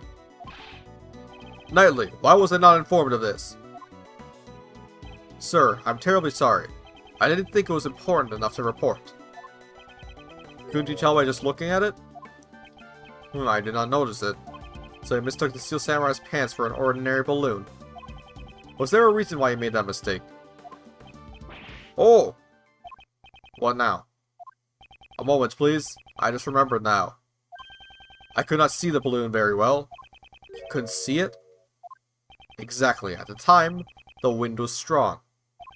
The flags on the stage were fluttering wildly, and they obstructed my view. The flags. Did you not see the flags that were set up on both sides of the stage? Due to the strong wind, they were waving about, just like this. I already know it's fucking wrong. So the wind was blowing at the time of the incident. Wait, no, hold up. The flags were fluttering wildly. Is there a problem with that? Yep. President Wang, you have my gratitude. Your testimony has helped uncover a new contradiction. A contradiction, you say? Yes, one that turns the entire foundation of this case on its head. During my investigation, there was no wind at the crime scene, so the flags remained still. However, the flags were actually fluttering in the strong wind. This completely changes the meaning of that piece of evidence.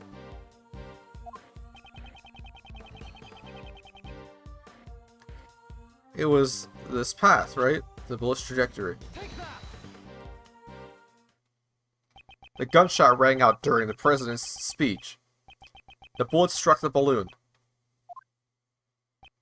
And also pierced through the national flag. I had previously deduced the bullet's trajectory using these facts. The assassin fired the bullet from the left side of the audience area. However, if the flags were fluttering about like so, my reasoning changes.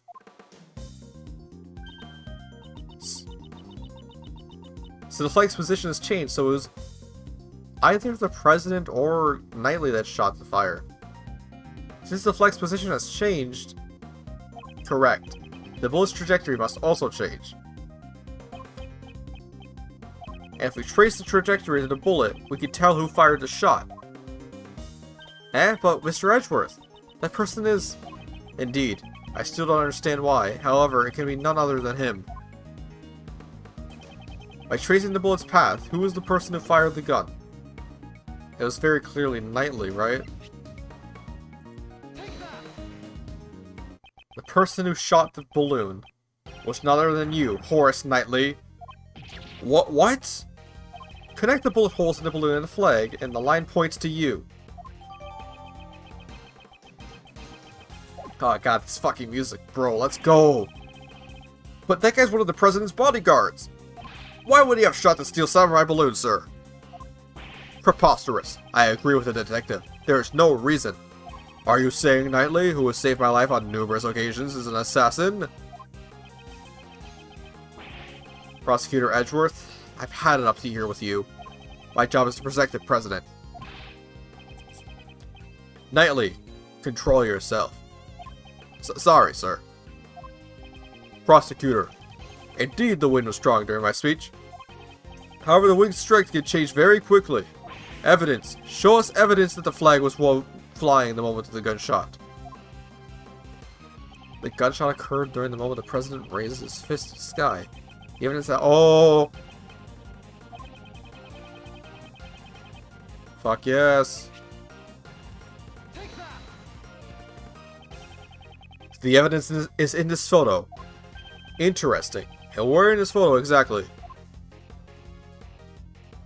Proof that the flag was flying in this photo is right here.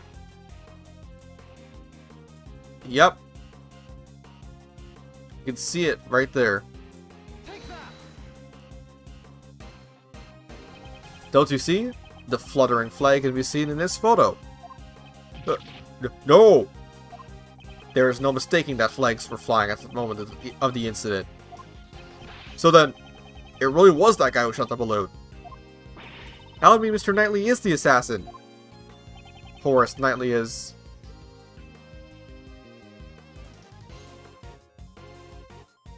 Huh.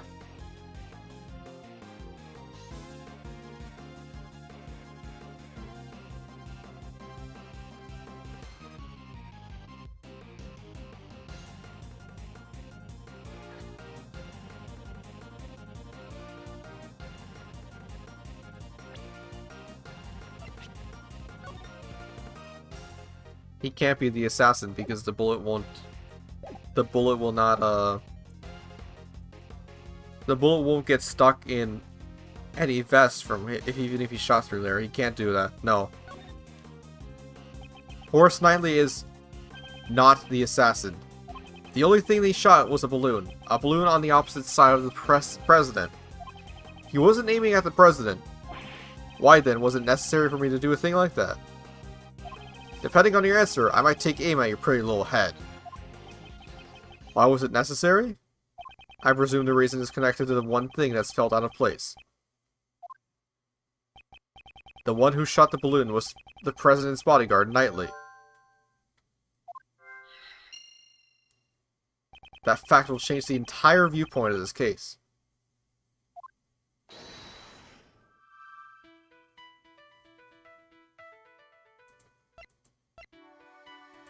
Okay, I think we're gonna leave it actually here. Sorry to leave it at such a crazy spot. I'm just gonna save state this. Gonna do 2 save states just in case.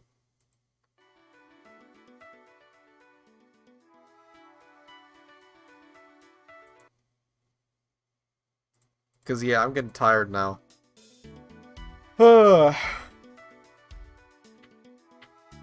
Alright.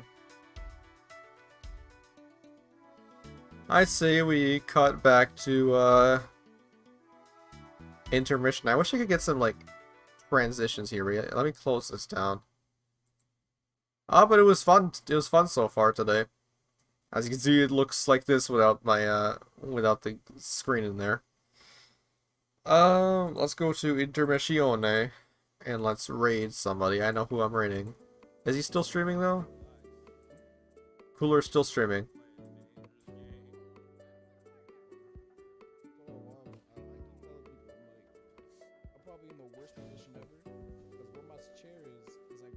Alright, let's raid Cooler Tech.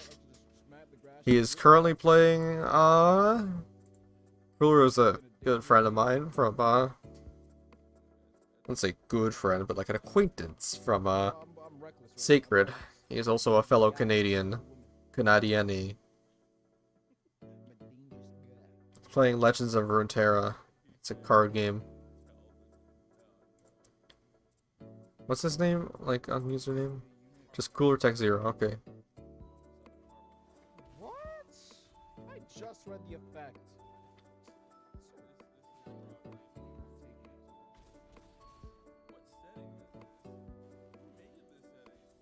This stream was fun. This is back to the classic style streams I remember. Chill Ace Attorney streams. Yeah, this is the good shit. All right, let's hit that raid. Hit that raid, and since no one's watching, I'll see you guys tomorrow. I'm actually gonna continue tomorrow with Ace Attorney. I'm gonna finish up episode 1 and start episode 2. Definitely not gonna finish episode 2, but we're gonna start episode 2. Because I'm gonna stream this more often, so because I want to get this done. I don't want to have to do another thing like last time where I fucking spent like months to finish the game.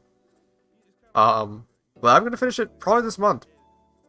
Because I wanna complete the Ace Attorney series this year. Because after this, I have the 2 3DS games, and I guess Professor Layton as well. Professor Layton crossover.